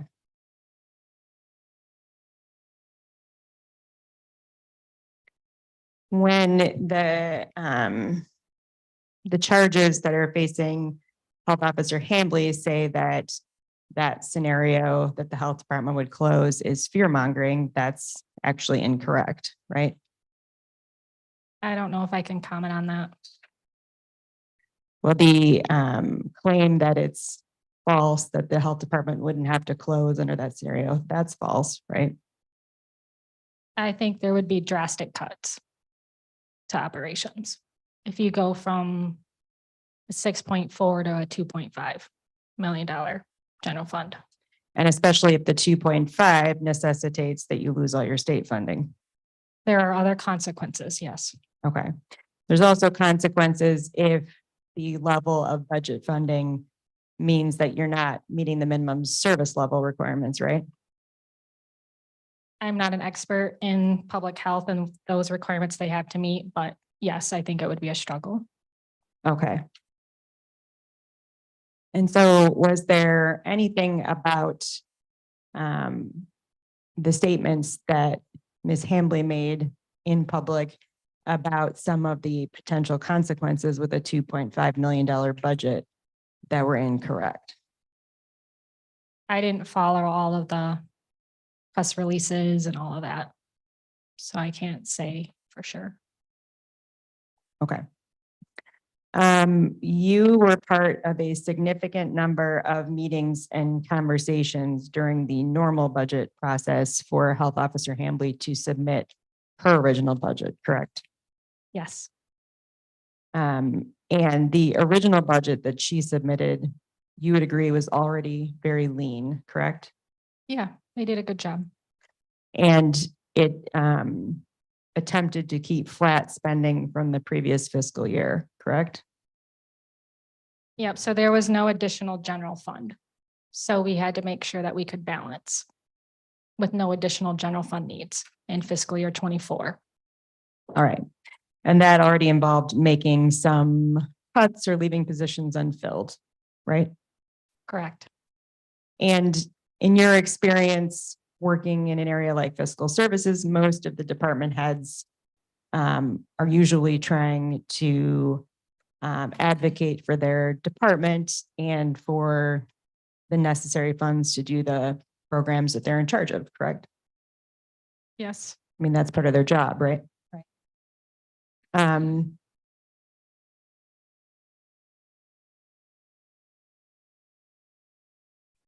And the information surrounding the public health budget and how that is funded is sufficiently complicated that budget cuts of any significant size should be handled in a meeting with someone from fiscal services and someone from public health. Would you agree? Yes.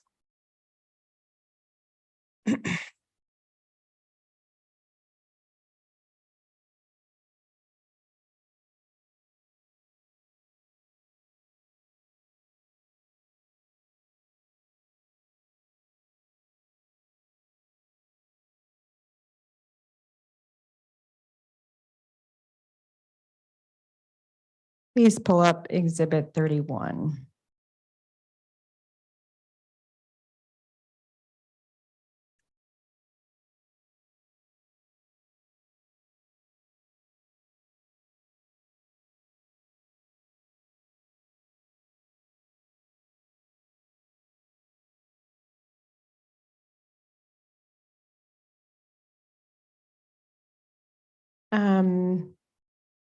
Ms. Baranowski, are these Microsoft Teams messages between you and Deputy Health Director Marcia Mansouri?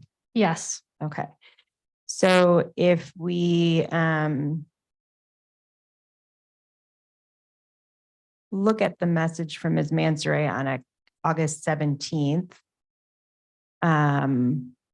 Ms. Mansouri says about halfway down the page, what is the cost of Celica's 0.5 FTE? If they, Board of Commission, refuses all COVID grants, I think Gibbs needs to be specific about those. COVID IMS or immunizations is the only grant I look at as a pure COVID grant. And then you responded how much money would have to be added back into the budget if that COVID grant was refused, correct? Yes. Okay. And at that point, it seems that Ms. Mansoray was unclear about which grants exactly would have to be refused as quote unquote COVID grants, correct?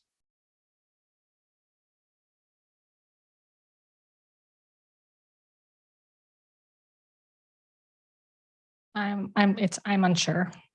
Okay, so and she says, if the Board of Commissioners refuses all COVID grants, and she says COVID IMS is the only grant I look at as a pure COVID grant, does that indicate that she knows which ones are going to have to be refused and which ones aren't? I think there was confusion on what was considered COVID. And that was a result of Mr. Gibbs not providing that information right away, correct? I wouldn't be able to comment on that. Okay, where did you get the information from that listed what COVID grants or grants would have to be refused and which ones could be kept? I did see an email with a list of grants that had comments on either removing or not removing. Okay. And that one came from Mr. Gibbs to Ms. Karazinski, correct? Yes.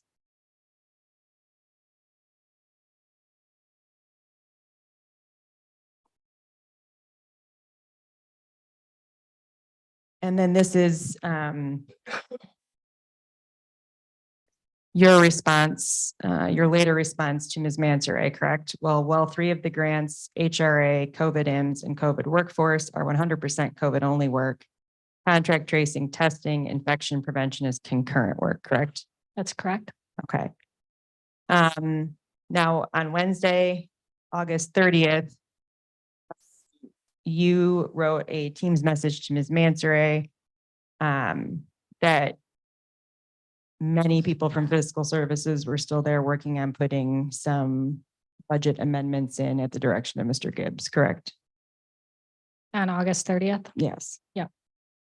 And in fact, you were there while you had a case of the stomach flu, still working on it, correct? Yes. And you were eventually mercifully sent home, correct? Yes. All right. And Karen Karazinski, Joe, and Myra from your department were still there working on it, right? Yes. Implementing changes to the public health budget, trying to make it work until almost midnight, right? That is my understanding of what happened. Yes. Okay. And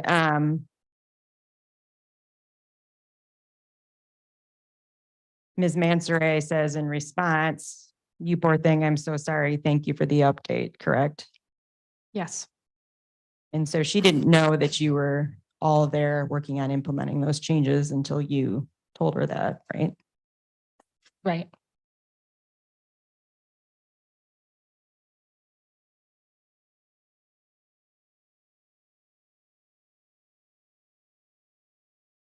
So if you scroll down, please, to Thursday, September 7th,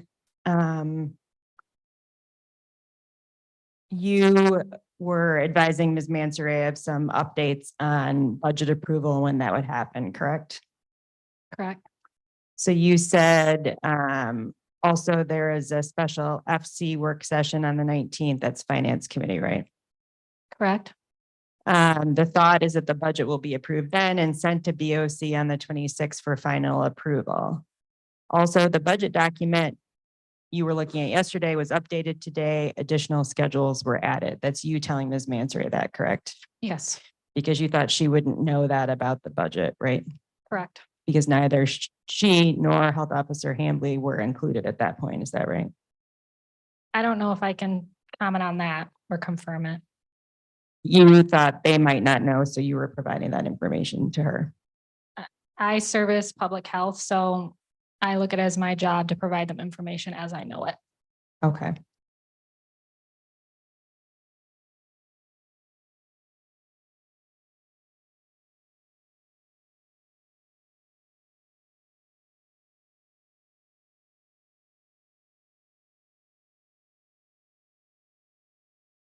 Have you ever, you've never asked Health Officer Hambley for information that she refused to provide? She has never refused to provide any information. Okay. And you've never had to repeatedly ask her to give you information that you needed, right? I'm sorry, can you repeat? You that? never had to repeatedly ask her to give you information that you needed. That's correct. Okay.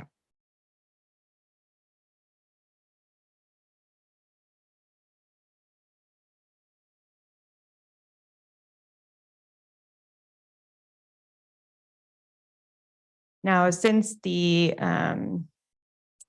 full board passed the budget on September 26th, in your role of fiscal services, you have assisted Health Officer Hambley to run through various scenarios to try and implement the budget cuts from the September 26th budget, correct?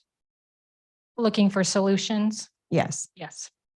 And you have helped look for solutions to try to change the Ottawa food program's scope and focus in order to find other possible money sources for it, like grants, correct? I met with Marcia Mansoray and we came up with a list and then updated Addie. Okay. And you've also tried to help find solutions, potentially in ways to close locations to help save money on Ottawa food, correct? Yes.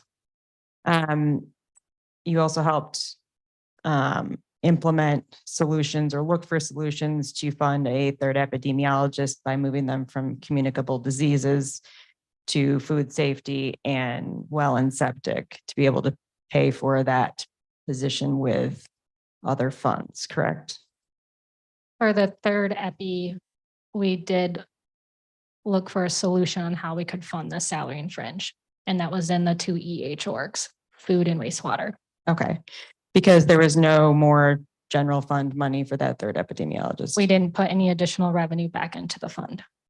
At the direction of the administrator, correct? I don't know that. Okay. And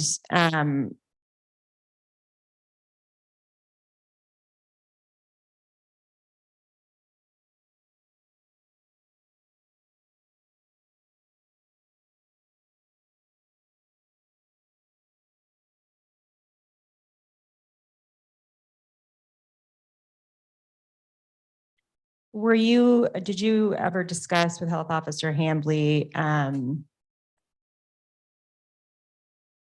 whether or not she could move money from various line items in the entire public health department budget on her own, or if she would need to get board or administrator approval for that? Yes, that did come up. And you knew that that was a question she had asked Mr. Gibbs for his position on, correct? Sorry, repeat that. You knew that she had asked Mr. Gibbs for his position on whether or not she could do that, correct? Yes. And then Mr. Gibbs never responded and told her one way or the other. I can't confirm that. Okay. Was your understanding that he had not provided her any direction on that particular issue as all of you were trying to look for solutions? It was my understanding that it was unclear. That it was what? It was unclear whether or not we had discretion to move funds around. And why was it unclear? You knew that Health Officer Hambley had asked Mr. Gibbs for his position on whether she could do that, right? I'm sorry, repeat that. You knew that Health Officer Hambley asked Mr. Gibbs for his position on whether she could move line item funds to try and make the budget work and find solutions, correct? I don't know if I can confirm that. Okay.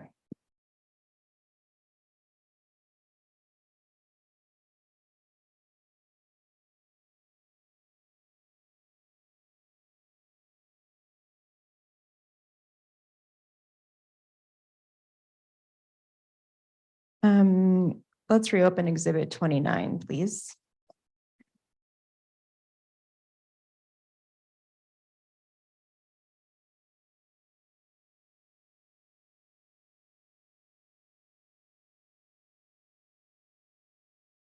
Those are those text messages, Ms. Baranowski. Yep. So,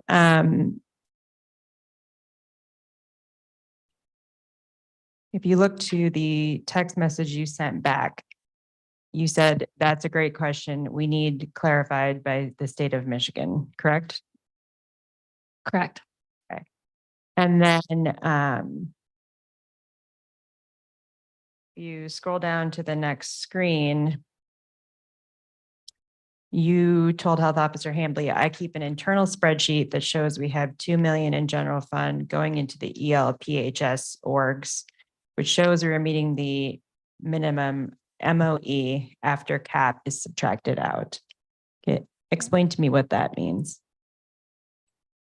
Oh, we just keep a work paper to make sure that we're in compliance with the MOE requirements. So to be sure that you have the minimum level of spending that the State Department of Health and Human Services says the county public health department has to spend. That's correct.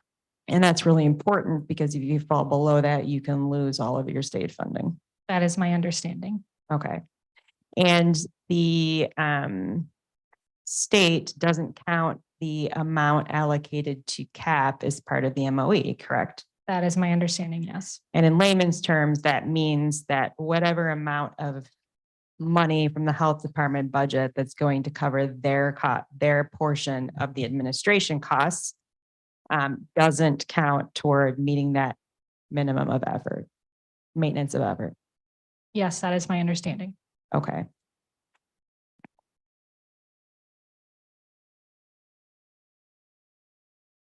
So if you go down to that third paragraph in that same screen, you said, no matter what, it's clear 2 million needs to go to essential local public health services and none of that can go toward CAP or the amount that the health departments essentially charged for administration expenses, correct? Correct. Okay.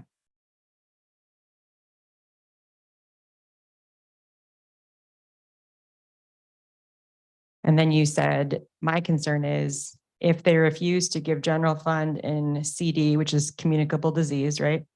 Yes. Yes. Or IMS, which is immunizations, Yes. we will need to reduce expense in those programs, correct? Correct. And there are a variety of ways to reduce expense. None of them are particularly palatable to anybody that was working in public health. Is that accurate? I don't know if I can comment on that. You would have to reduce expense in those two programs, however you identified it. Okay. And one probably likely way that that would happen would be by cutting services, correct? It could be reduction of payroll or it could be a reduction of operation, just any of the expense line in those two programs. And cutting payroll or operation likely means you're cutting some level of service that you're providing to the public. It would seem so, yes. Okay. And if you fall below minimum service level, that's another way you can lose state funding, correct? I'm not an expert in that particular area, but it is my understanding there is another element that public health monitors to make sure that they're meeting. Okay. And so you know that's another issue that has to be met and considered in addition to this maintenance of effort spending. I am aware of it. I know very little of Okay. that world. But you know it's a big concern, right? Yes.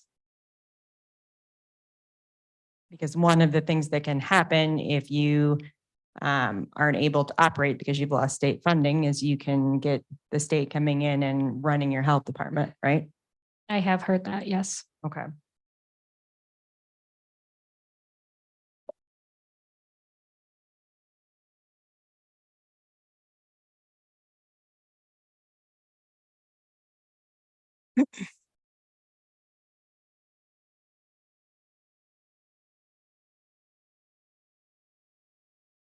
If you scroll down one more screen where your text says more than likely with the elimination of other programs. Scroll down a little bit more. Thank you. Right there. So you said more than likely with the elimination of other programs, GF, meaning general fund grants, PHEP or COVID would cause indirect increase in all the remaining programs, thus requiring more general fund in those programs or a fee increase where possible, correct? That's correct. Okay. And then Ms. Hambley responded to you, yeah, all leading back to the document we created on Friday being the outcome. This is also frustrating. Do you see where I read from? Yes.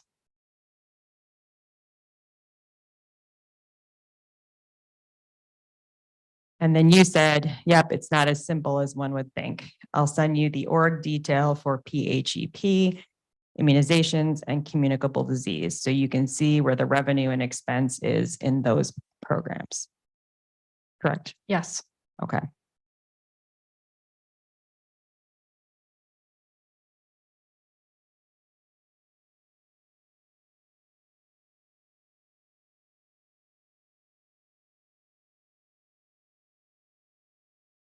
In your experience, working for fiscal services, but working directly with public health department, you've never found Health Officer Hambley to be incompetent, as in having mental condition or physical condition which prevents her from doing the job?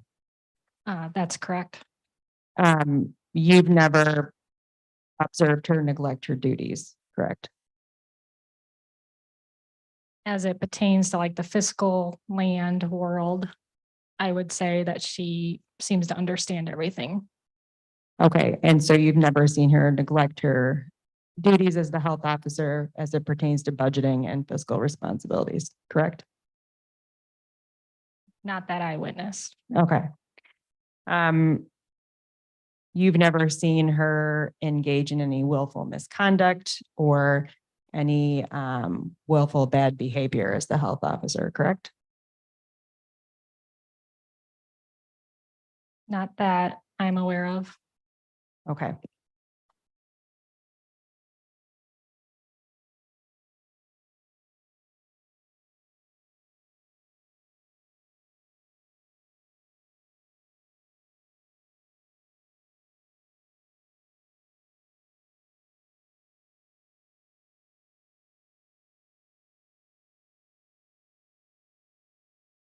I have no further questions. Mr. Coleman.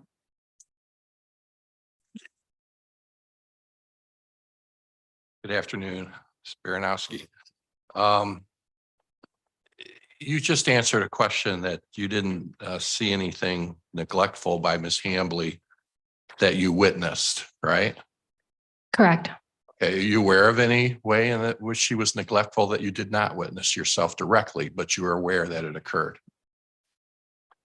I can only be aware of what I have personally seen and what I'm involved in. So I haven't seen anything budget or fiscal related that I was involved in. Okay, what about other areas? I can't comment on that. I wouldn't know.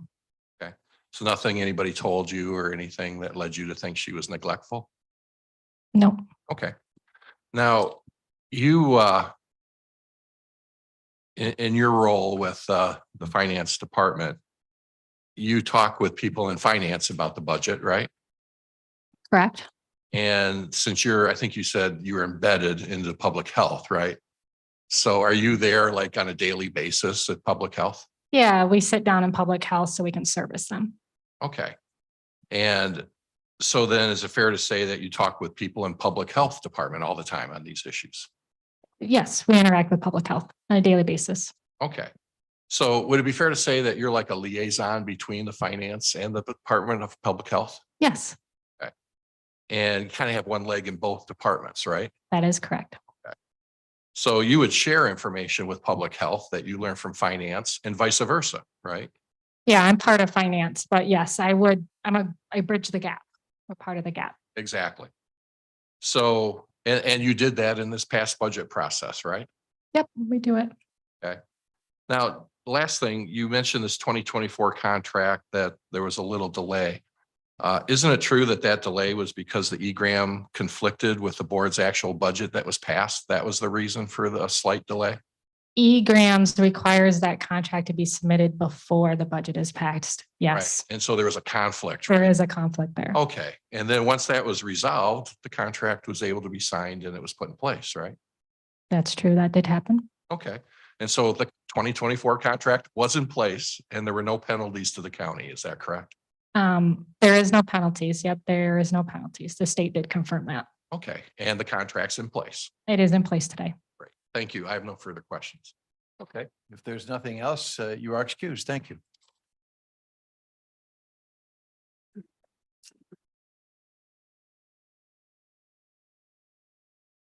All right, Ms. Howard. One moment, Your Honor. Sure.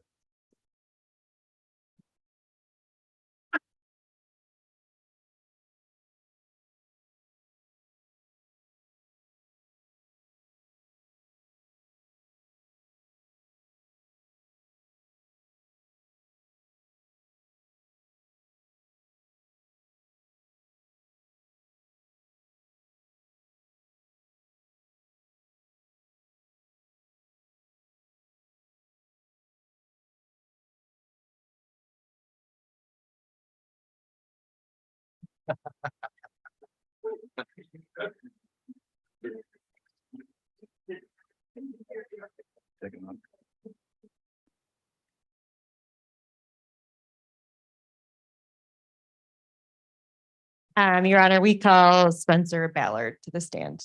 Spencer Ballard. Mr. Ballard? Do you solemnly swear the testimony about to give in the matter will be the whole truth, nothing but the truth, so help you God? I do. Have a seat. Mr. Ballard, would you please state your full name, spell your last name for us? William Spencer Ballard, Ballard. Ms. Howard? Thank you, Your Honor. Mr. Ballard, you are here under a subpoena, correct? Yes, So you're being required to testify under that subpoena.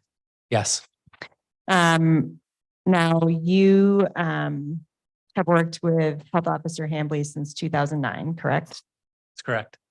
And what is your current job position? Environmental health manager, And how long have you been in that particular role? approximately 8 months. And what are your job duties as the environmental health manager? I oversee the environmental health division, which includes well and septic permitting, food safety, and household hazardous waste and things of that nature. Yeah, So well and septic involves granting permits to people that want to build new wells or new septic systems, correct? that's correct. And food safety might involve restaurant inspections or other types of inspections where food's being prepared for the public. Yes, Trying to prevent things like an E. coli breakout or other breakout of other communicable disease, correct? yes, Now you were part of a meeting that Health Officer Hambley had with Mr. Gibbs on August 4th, 2023, correct? yes, I believe it was August 4th. And in that meeting, you discussed landfill cleanup project, correct? Yes, You talked about a beach with an E. coli breakout. yes, You talked about the Qualtrics survey program, correct? yes, There was no discussion whatsoever in that meeting about the public health budget. Is that right? that's correct. Okay. And as far as you know, that is the last time Mr. Gibbs has met with or spoken directly verbally to Health Officer Hambley, correct? As far as I know, that's correct. Okay. When Mr. Gibbs made the initial request for public health to cut its general fund budget to $2.5 million, you helped collect some of the information for impacts on programs, correct? Yes, You were asked to, and you did help try to figure out what fees would need to be changed or increased if the county lost state funding because it wasn't meeting the maintenance of Everett spending. yes, that's correct. Now, you read and reviewed as part of the executive team of the health department, all of the public statements about the budget that went out from Health Officer Hambley in August and September, correct? Yes, that's true. In your opinion, were any of the statements that she made about budget scenarios as we move through those weeks false? No, Were any of them, in your opinion, has the health officer ever demonstrated any kind of incompetence, like mental or physical incapacity? no, Has Health Officer Hambley ever demonstrated incompetence at the work? So she's not capable of doing it or doesn't have the necessary knowledge or experience? no, Have you ever witnessed Health Officer Hambley neglect her duties in any way? No,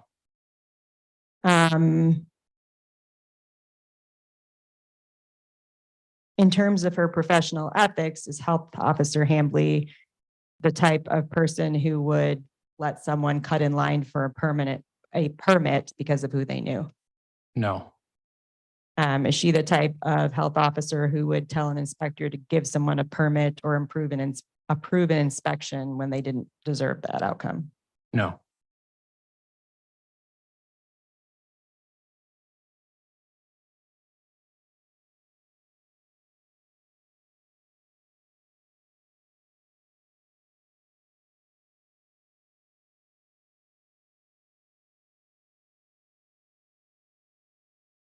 I have no further questions for the witness. Mr. Coleman. Thank you, Your Honor.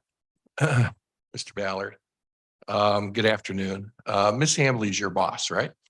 that's correct. And how often do you see her on a daily basis? How many times per day? Yeah, I mean, do you see her every day or is it every other day or how often do you see her? Nearly every day. Nearly every day, but you would have days where you don't see her, right? Yes, Okay. How often do you see Mr. Gibbs? rarely if ever, I guess. I went to the Okay. one meeting. Okay, yeah. Yeah. Have you had any interaction with Mr. Gibbs since the August 4th meeting? Yeah, I've been on a Teams, like virtual call. Yes. Okay. Yeah. And so that would be contact, right? Through email, through Teams, through texting, those sorts of things are contact, right? Yeah, I would consider that contact with Mr. Gibbs. Well, then how can you testify that Mr. Gibbs never spoke to Ms. Hambley after August 4th when you don't even see her every day and you've hardly ever seen Mr. Gibbs? How can you make such a claim? I said to my knowledge. Okay. Yeah. I guess I missed that part. All right. Thank you. Sorry. Yeah. No further questions. Okay. All right. Unless there's anything else, you are excused. Thank you, sir. Thank you. We're on to our sixth witness. Your Honor, our next witness is John Shea, but I don't think he's supposed to be here till 1:30. Might we take a recess till then? Is is the seventh witness here? They're coming together. Oh, they are. So, yeah, Okay. So, We yeah. don't, I don't think we're gonna have a witness till 1:30. okay. All right. Well, you're to be congratulated for being ahead of schedule. All right. I guess we will have to take a 15-minute recess. Right, without objection, we'll break for 15 minutes. Thank you.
Thanks. Thank you, Mr. Chairman. And we'll continue now with the evidence offered by Ms. Howard. Your fifth witness, sixth witness. Yes. Go ahead. Thank you. We call John Shea to the stand. John Shea. Oh, you're right front. Stand if you would. Raise your right hand. Do you solemnly swear the testimony about to give in the matter will be the whole truth, nothing but the truth, so help you God? I do. Have a seat, Mr. Shea, and if you state your full name, spell your last name for us. John Shea, S-H-A-Y. Okay. Good afternoon, Mr. Shea. I'm Sarah Howard and I represent Health Officer Hambley. You're here today to testify under subpoena. Is that correct? Correct. So you did not volunteer to be here. Correct. All right. You were the county administrator for Ottawa County until the current board terminated your employment on January 3rd, 2023, correct? Correct. I'd like to pull up Defendant's Exhibit M, please.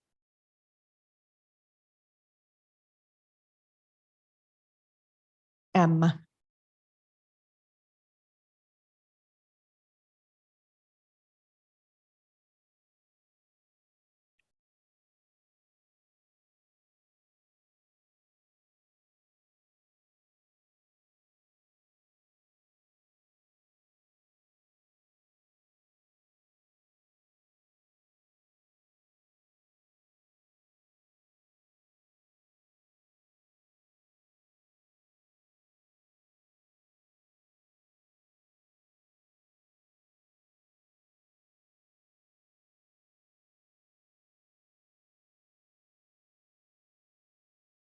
I don't, unfortunately.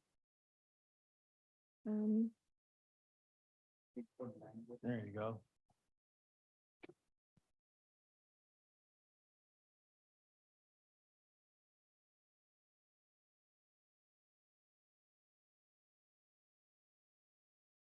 Thank you. Can you go to the first page of the actual exhibit? Mr. Sher, are you able to read that from that distance? Yes. Okay. So this is an email on August 29th, 2023 from Commissioner Cosby to Health Officer Hambley. Do you see that? Yes. Okay. In this email, Commissioner Cosby said, if you look at the second paragraph, she said, I need to give context or background to the statement you made about welcoming discussions since December. During my meeting with John Shea and Patrick Waterman in late November, John shared constructive steps Lisa was taking to transition the OC PhD from her leadership in preparing for the next leader. I recognized that she cared about the department and the people that she led and asked to meet with her. John said he would arrange a meeting. In the next paragraph, it says, after not hearing back from John approximately 2 weeks later, I called and asked John about meeting with Lisa. It was during this phone call, he told me that you were training with Lisa and be filling in as interim administrative health director. I asked to meet with both of you. He gave me Lisa's office number. I called and left a message. It may have been the Monday before the December 13, 2022 BOC or Board of Commission meeting. Do you remember Commissioner Cosby or then Commissioner-elect Cosby asking you to arrange a meeting and you not responding to her? I recall having conversations with her as I tried to do with the rest of the incoming board members. I don't recall the conversation about asking to arrange a meeting. If she had, it would be something that I probably would have done, but I don't remember that specific conversation. All right. Mr. Epperson, can you bring up plaintiffs or Health Officer Hambley's Exhibit 1, page 146?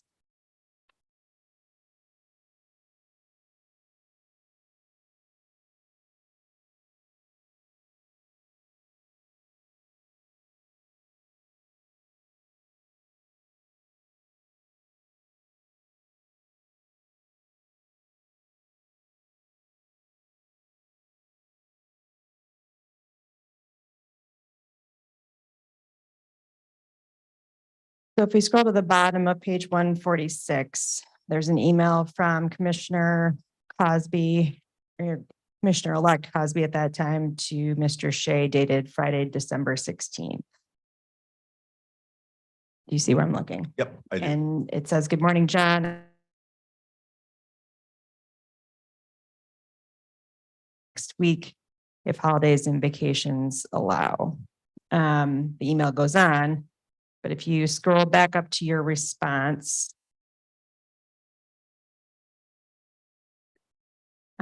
you got back to her in an email and said, "Hi, Gretchen, I think it's a great idea for you to meet with Lynn, Lisa, and Adeline to learn more about the community mental health and public health departments." And then you gave them contact information, both emails and direct dial phone numbers, correct? Correct.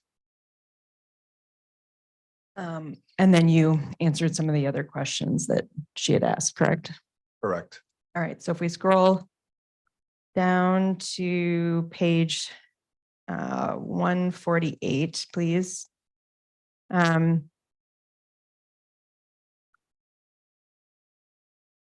wait, I'm sorry, this is one you were not copied on.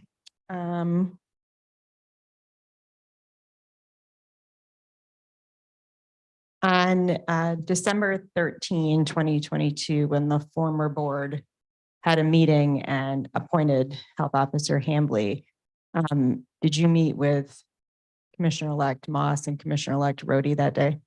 Yes. And in your conversation, did you tell them that the issue of approval of Ms. Hambley as the health officer was on the agenda for that day's meeting? Yes. What was their reaction to that? They were upset with that. They felt that the incoming board should make that decision and not the outgoing board. I have no further questions. Mr. Coleman, any questions, witness? No questions. Thank you. Thank you, sir. You're excused. And your seventh and final witness for today? We call Patrick Waterman, please.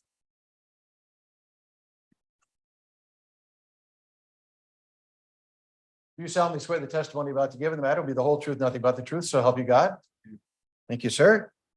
If you would state your full name, spell your last name. Patrick Waterman, Waterman. Good afternoon, Mr. Waterman. Good afternoon. My name is Sarah Howard. I'm the attorney for Health Officer Hambley. You're also here today under subpoena, is that correct? Correct. And you were previously employed by Ottawa County, correct? Correct. And what role did you serve in when you resigned from employment in Ottawa County? I was serving as the deputy county administrator. Okay. You were first serving in that role under John Shea as the county administrator, correct? John Shea was the county minister. Yes, that's Okay. correct. And then you stayed as the deputy when the board terminated Mr. Shea's employment on January 3rd, 2023, and hired Mr. Gibbs as county administrator. Correct.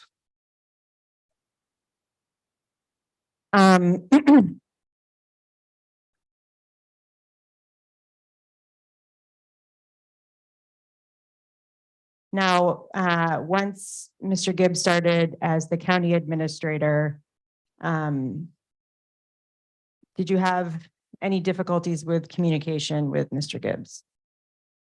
I mean, it was a process. My goal was to establish rapport and really working relationship with Mr. Gibbs in the first month and determine, working communication styles and all of that. So it was a bit of a learning process getting through that. But there were some challenges with communication that I was aware of and taking note of throughout that entire time.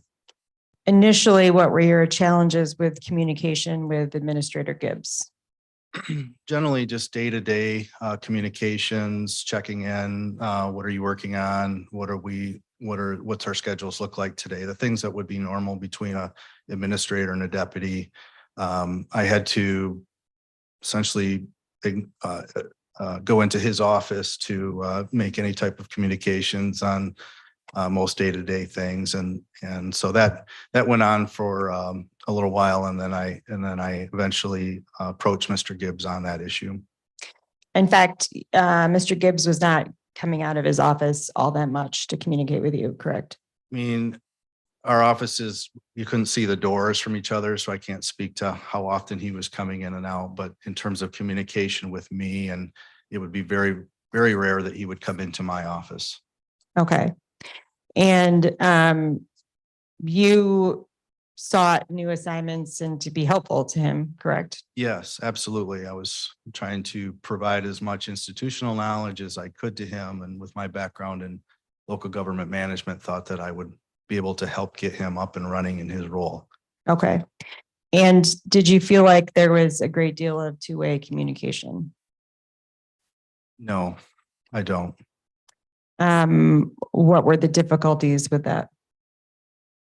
Again, just challenges with day-to-day communications. If we were scheduled to go to a meeting together, for example, he would just leave and, no discussion on, are we riding together? Things like that you normally have.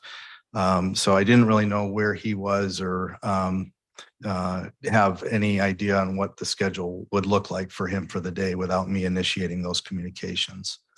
When you asked him for direction or answers to questions, would you sometimes go without a response?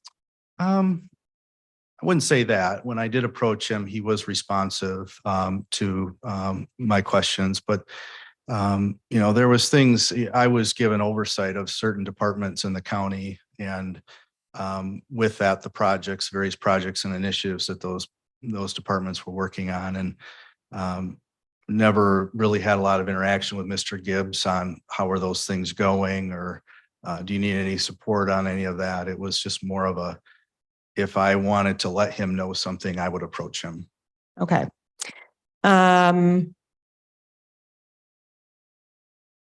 eventually, when communication with Mr. Gibbs improved a bit, one of the issues Mr. Gibbs vented to you about was about Jack Jordan. Is that correct? There were some frustrations that Mr. Gibbs voiced to me about the Coleman Legal Group in their capacity as corporate counsel for the county.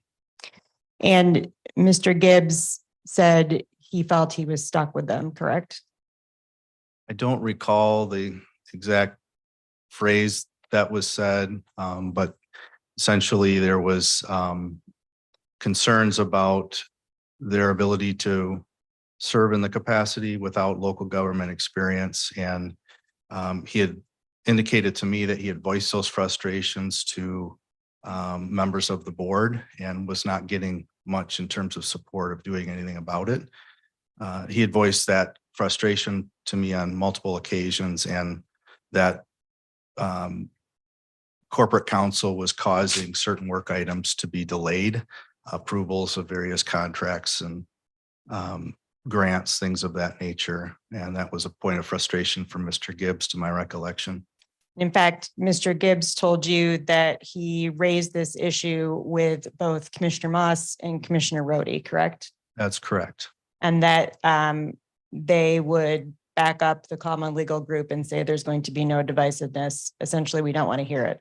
Something to that effect. I wouldn't say those were the words, but it was to that effect. Okay. And you shared Mr. Gibbs' opinion about corporate counsel and the assistance they were providing you, Mr. Gibbs, correct? I shared it. Yes. With who? Did you have the same opinion as Mr. Gibbs? Yes, I had heard that from various department heads, that there were delays in corporate counsel's office. And also there were some directives that I gave to corporate counsel that went unanswered. What directives were those? It's been a while for me to recall, but I think I had asked for a legal opinion on at least one issue that wasn't responded to. Okay.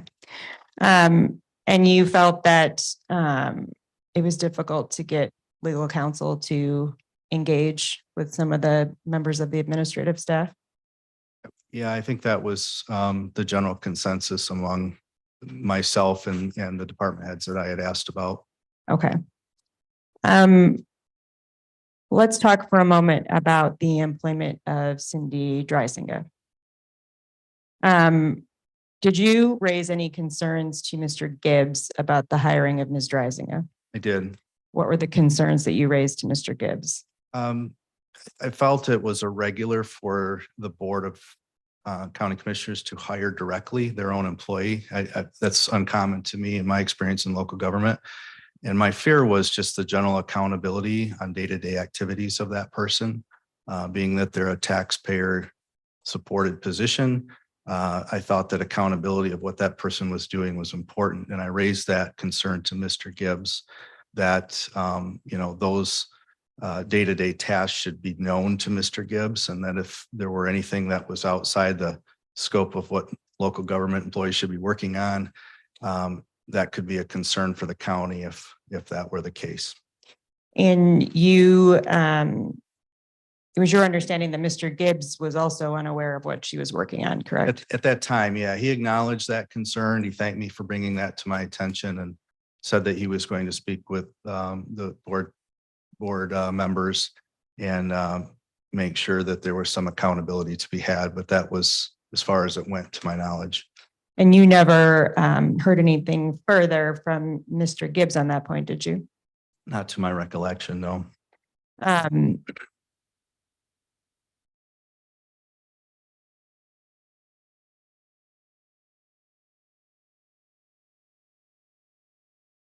Specifically, you raised a concern, what if she's doing campaign work and could that create liability for the county? And you raised that to Mr. I Gibbs. did as just an example. I had no evidence that that was the case. I just used that as an example of what could be happening with an employee that's reporting to elected officials directly. That might be something that could happen. Okay. And you personally had no knowledge of what she was doing and just raised that as a concern? No, I had asked HR if she was billing time to the county, and they confirmed that she was approximately, I think, 17 to 20 hours a week. And that's when I approached Mr. Gibbs and said, it's important to know how that time is being spent. Okay. I want to ask you a bit about the county's hiring of Jordan Epperson to be Mr. Gibbs' assistant. You were part of the selection committee for that hire, correct? That's correct. Okay. And you were a part of both rounds of interviews, correct? Yes. And during both rounds, Mr. Epperson expressed or made a number of statements about the political goals of the commission and working on those, correct? Again, to my recollection, I recall there were some statements made by Mr. Epperson in support of Ottawa Impact in specific and the actions that they had taken since January 3rd. That was spoken by Mr. Epperson in his interview. Okay. And the role that you were hiring for was in a political position, correct? Absolutely. Okay. And your position was that Mr. Epperson should not advance to the second round of interview candidates, correct? Based on, the initial interview process and the candidates that were interviewed, I felt that there were some concerns with Mr. Epperson's answers and behaviors in that first interview that I would not have felt it would be appropriate to move him on to the second round. Okay. And you told that to the remainder of the committee and to Mr. Gibbs, correct? Yeah, if I recall, we had a short discussion after the last interview concluded about kind of wrapping up the day and what did everyone think. And the other participants on that committee and I voiced our concerns about Mr. Epperson and our recommendation to not move him along in the process. Okay. And in particular, the women on the committee noted that he did not shake their hand in the interview, correct? Yeah, that was one issue. There was also a question that was asked about his definition of ethics. And his answer was ethics depends on who you're working for. And I thought that was a concerning answer. And I also asked him if he felt the role of government employees are political, and he said absolutely. So those were a couple of responses that gave us pause. And then aside from the fact that there were some qualification concerns there with what was written in the job description. So your position was that Mr. Epperson's resume work experience did not meet the posted job qualifications, correct? That's correct. When you expressed to Mr. Gibbs, what was the recommendation of the committee about who should be hired for the position? Yeah, it was kind of a long process that ensued after those interviews, and I felt it was important to fill that position quickly. The reason being that the other administrative assistant in the office, Stephanie Rolos, was fulfilling those duties, and she was a part-time employee, and the concern was that she was going to burn out, and it was a lot to ask of that person to continue to do those duties of preparing packets and agendas, which is a lot of work. And so I would ask Mr. Gibbs often, what's the status of the position being filled? And I recall specifically, he said, we're at an impasse. And I took that to mean he's at an impasse between what the committee wanted and what he wanted. The committee recommended hiring a candidate named Ryan Kimball, correct?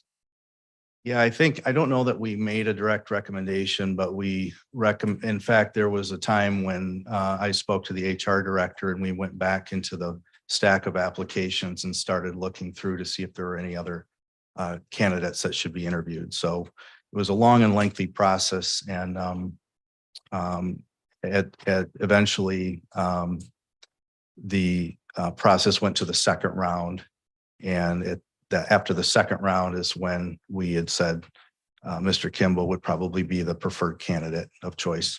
Okay.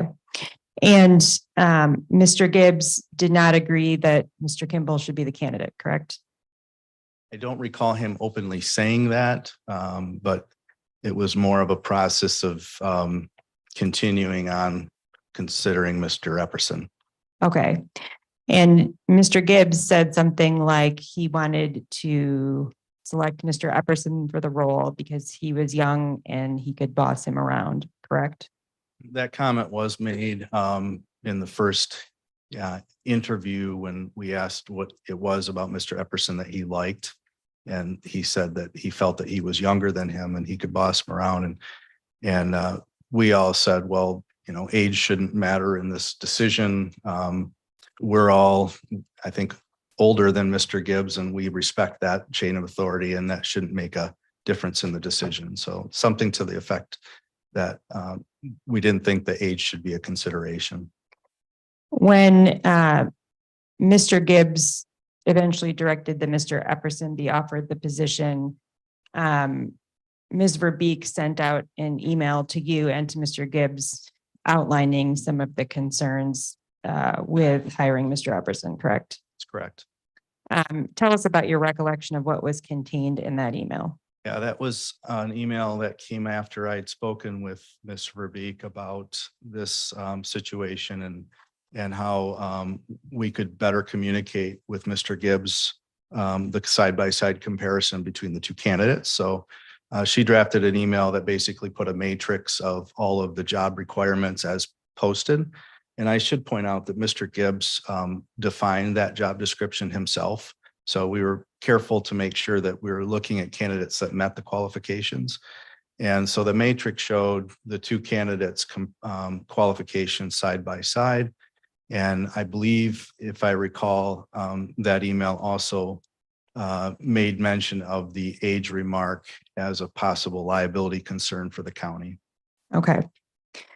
And Mr. Gibbs's response to that was something along the lines of, thank you for bringing this up.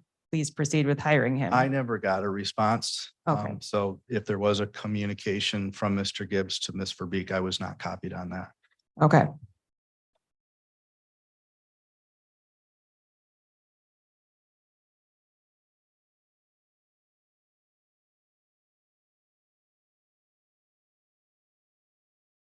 Now, you were present during multiple meetings with Health Officer Hambley and Mr. Gibbs to talk about the Public Health Department budget earlier in the year, correct?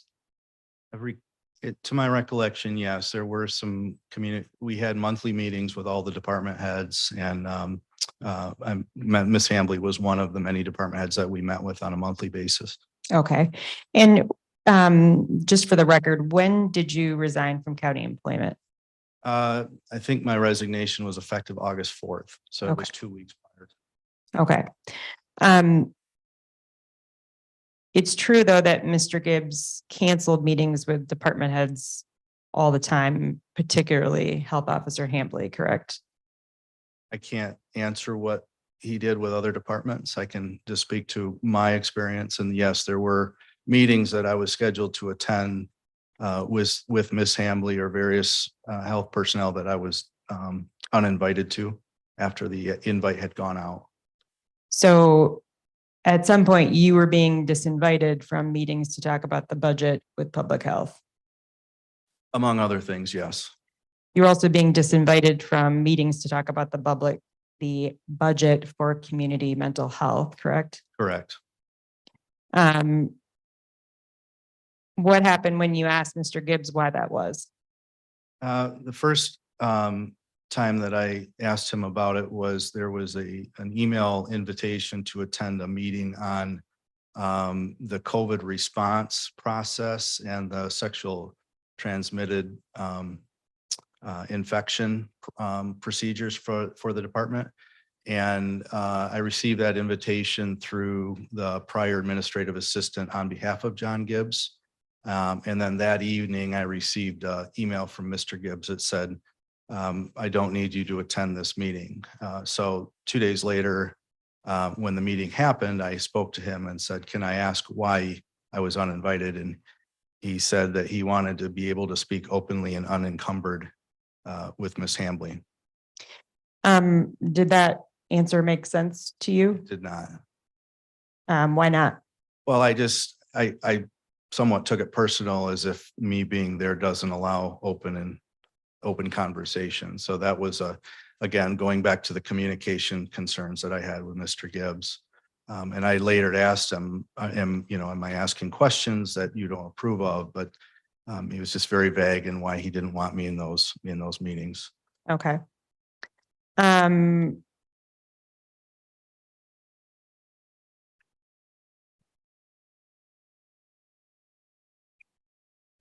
Mr. Gibbs and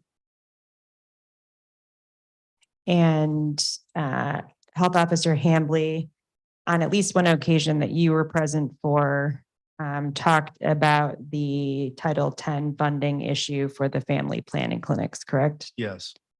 And Health Officer Hambley explained to Administrator Gibbs why it was important to continue to take the Title X grant fund money and provide family planning services, correct? I don't recall specifically what was said. The reason I remember a lot of this is because I took detailed notes of these meetings, and that particular meeting, I made note that Ms. Hambley provided information to both of us on Title X funding. I didn't write what the information was, just that she provided it. Okay. And do you recall her discussing with Mr. Gibbs the specific risk of Planned Parenthood being able to obtain the county's Title X grant if the county chose not to accept it and provide the family planning services? I do vaguely remember that. Yes.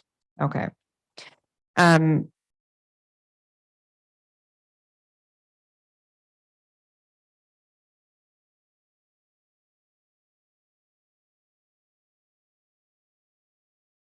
At one point, did Mr. Gibbs tell you that he planned to install Mr. Kelly as the public health officer as the board wanted and move Ms. Hambley to the deputy? Yeah. Again, I made a note of this, that I would meet weekly with Mr. Gibbs. Again, after this meeting about communication, we started meeting weekly, and I would make it a point to ask how things were going in those meetings that I wasn't present. And one of the comments he made to me was that he informed Ms. Hambley that it was his intent to install Mr. Kelly as the health officer and have her be his assistant. And I asked Mr. Gibbs what Ms. Hambley's response to that was, and he said she was fine with it. Okay. And that was still sometime in January, correct? And it didn't come as a great surprise to you that he thought he would install Mr. Kelly as the health officer because that's what the board talked about doing on January 3rd. Yes. Okay. And he was still calling her the interim health officer at that point. I don't recall if you use the word interim or not. Okay. I wanted to ask you about, there's an occasion when, Shannon Feldner, and what was her role for the county? She was the communication specialist when I was hired in. Okay, so she did the public relations for the county for the administrator's office. Okay, In the county. Generally, certain departments did their own communications at that time, and she would help fill in where other departments needed help in that capacity. okay. And Mr. Gibbs reported to you that he was angry that Ms. Faulkner had put out public communication about an award that was received by the Ottawa County Public Defender and the Miles of Smiles dental program, correct? Yeah, I became aware of that through Ms. Feldner, not Mr. Gibbs. Okay. And Ms. Faulkner told you that he was upset that she had put out a press release that those two programs received a social justice award from the city of Holland, correct? That it was put out there on social media that they were awarded, yes. Okay. And according to Ms. Feldner, Mr. Gibbs was upset with her and said he would have to spend the whole day cleaning up the mess. What was your understanding of what that meant? Very limited. I took note of the fact that Ms. Feldner was upset that day, and that was what that was in regards to, was she felt bad that she put something out that she thought was positive and was not received that way. And my assumption was that it was a social justice award, and that was a terminology issue that Mr. Gibbs had concerns with. What was it about the terminology of social justice that was the problem? My assumption was that there were some inclinations that had anything to do with DEI or anything related to equity and inclusion that was frowned upon.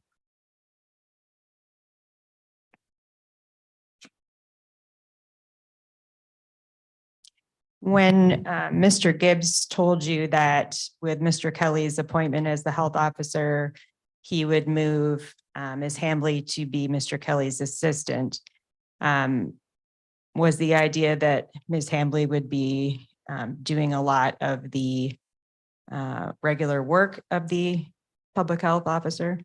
There was not any further explanation on what that meant in my recollection.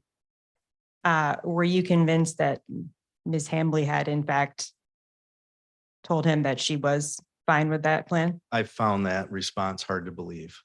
Okay, and what made it hard for you to believe? Well, I knew that Ms. Hambley valued her current role and did not wish to be demoted to a lesser role.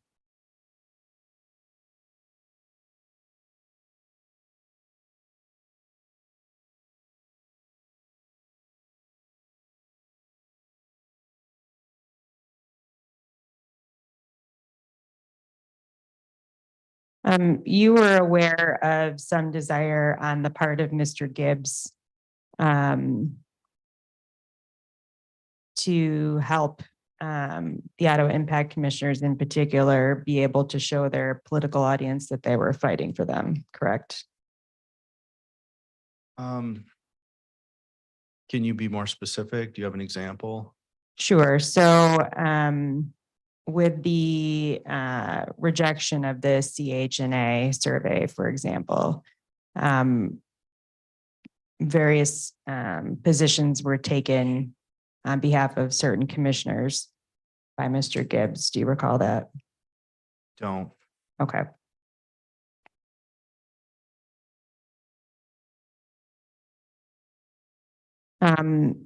Do you recall Mr. Gibbs talking from time to time about wanting to do something, but in particular, Commissioner Moss or Commissioner Rhodey would not want him to do it and what he would say about that.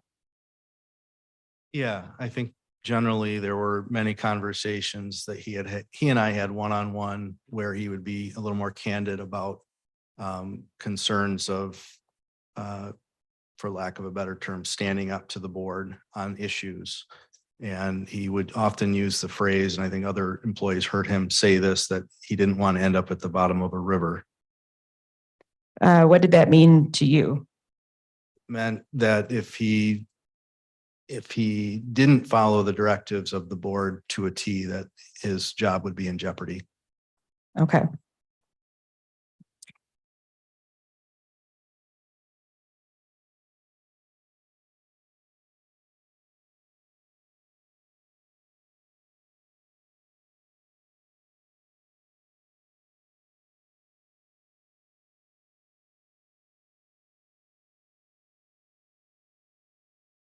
You never observed any point where Health Officer Hambley refused to provide information that Mr. Gibbs asked for, correct?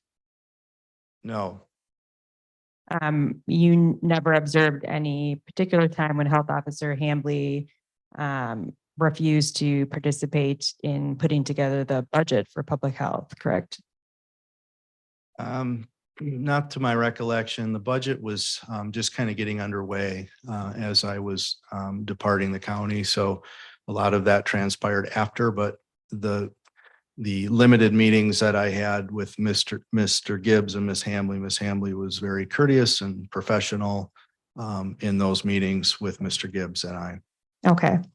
And Health Officer Hambley was an advocate for the Public Health Department and wanted its programs to be funded insofar as you were aware, correct? My opinion, yes, she was.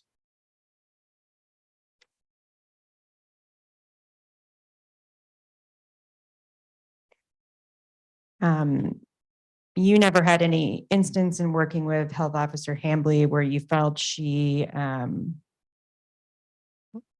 was incompetent in doing the duties of the health officer, did you? No, not to my recollection. Okay.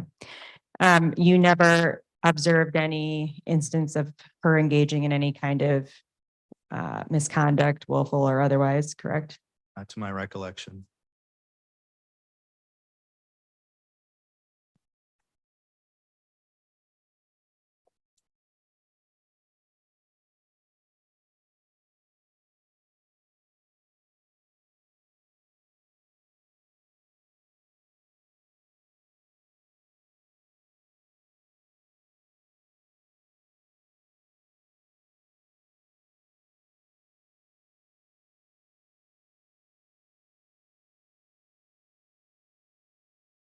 Mr. Waterman, were you involved at all in the Mr. Kelly's submission of his application for potential county employment? I was not. Okay. Were you involved at all in Human Resources conducting a background check for Mr. Kelly? I was aware that it was occurring, but I was not involved in it. Did you receive a copy of the results of that background check? Not to my recollection. Okay. I have no further question. Mr. Coleman?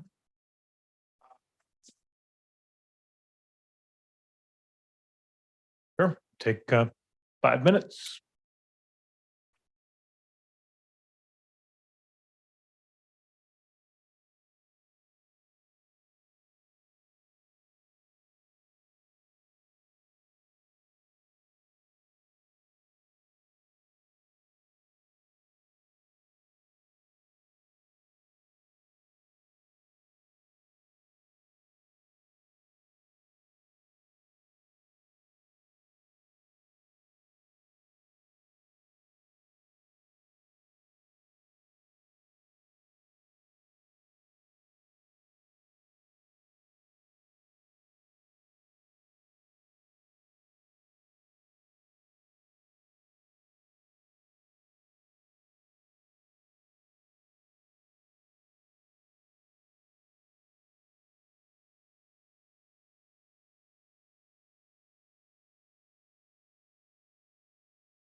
Meeting back to order. All right, when we recessed, Mr. Coleman, you were about to ask some questions of the witness. Yes, thank you. Waterman, your last day Uh, physically. pull that mic. Oh, you're ready to go? Your last day physically present here at Ottawa County working was July 27th of this year, right? I have to look at a calendar, but that sounds right. It was 2 weeks prior to August 4. Okay, so it would have been in July of this year, right? Okay. And so any involvement that you would have had in the budgetary process in August and September you would have had no involvement, right? Because you were gone. No, I was involved with some of the. You didn't work here anymore. How are you involved if you don't work here? I was involved with some of the preliminary discussions with. That's not my question, sir.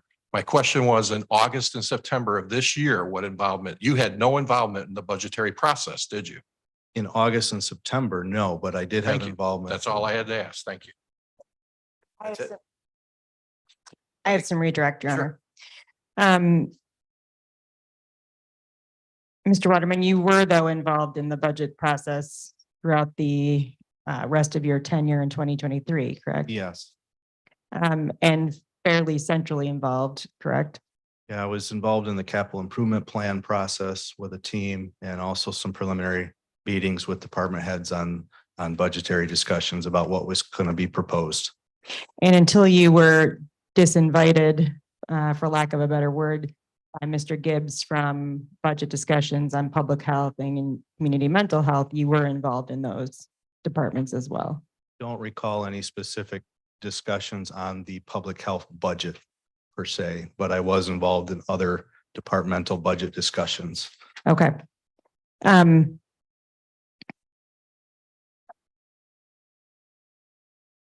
I have nothing further. Okay, thank you, sir. You're excused. And I believe you do have another witness. I do. We're calling Paul Klimas to the stand.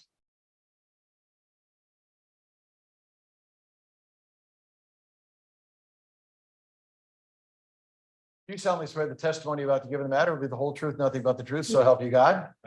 Thank you. Have a seat. State your name and spell your last name. Whoa, okay.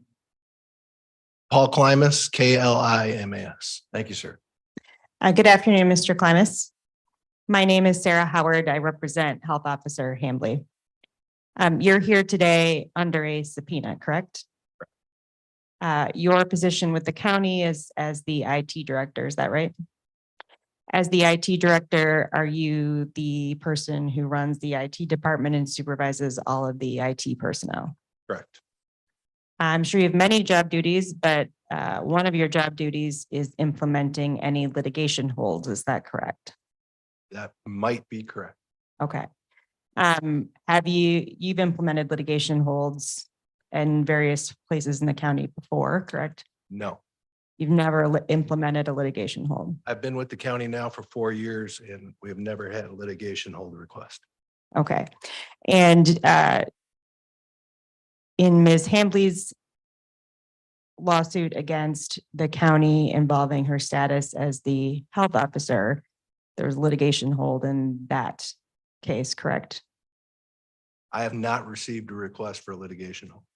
Okay, so therefore, safe to assume you've not implemented any litigation hold in the matter either. The IT department has not. Okay. Are you aware of any other department of the county implementing a litigation hold in Ms. Hambley's lawsuit? Litigation hold would have been requested by corporate counsel of us.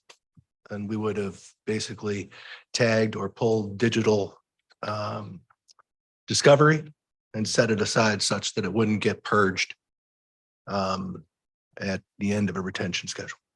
And you have not been asked to do that by corporate counsel? Have not. Okay. I have no further questions. Mr. Coleman. Questions? All right. Thank you, sir. You're excused. Ms. Howard, does that conclude your presentation for today? It does conclude our presentation for today. We have 2 witnesses anticipated tomorrow, Your Honor. Can you name them at this time? Sure, we're calling Mr. Gibbs and we're calling Health Officer Hambley. Okay. And do you have an expectation as to, if we start at 8 o'clock, do you have an expectation as to how long we might go? Well, that's a dangerous question, as you know, but I would suspect probably half a day. And Mr. Coleman, would that meet with your expectation as well? As we told Miss Howard, she had 2 full days to use as she saw fit. And so if she's completed by tomorrow at a half a day, that's fine. I'm sure we could do a closing statement or something like that and then get into the other business on the agenda. I was just trying to figure out if I could make a tea time in the afternoon. Well, I think you might be able to do that Might. if Ms. Hambley's estimation is correct. All right. Well, nevertheless, we will be here at 8 in the morning to continue the hearing, subject to the chairman's call. All right, I get a motion to recess until 8 AM. So moved. Is there support? Support. All in favor, please say aye. Aye. All opposed? The motion carries. Recess till tomorrow at 8.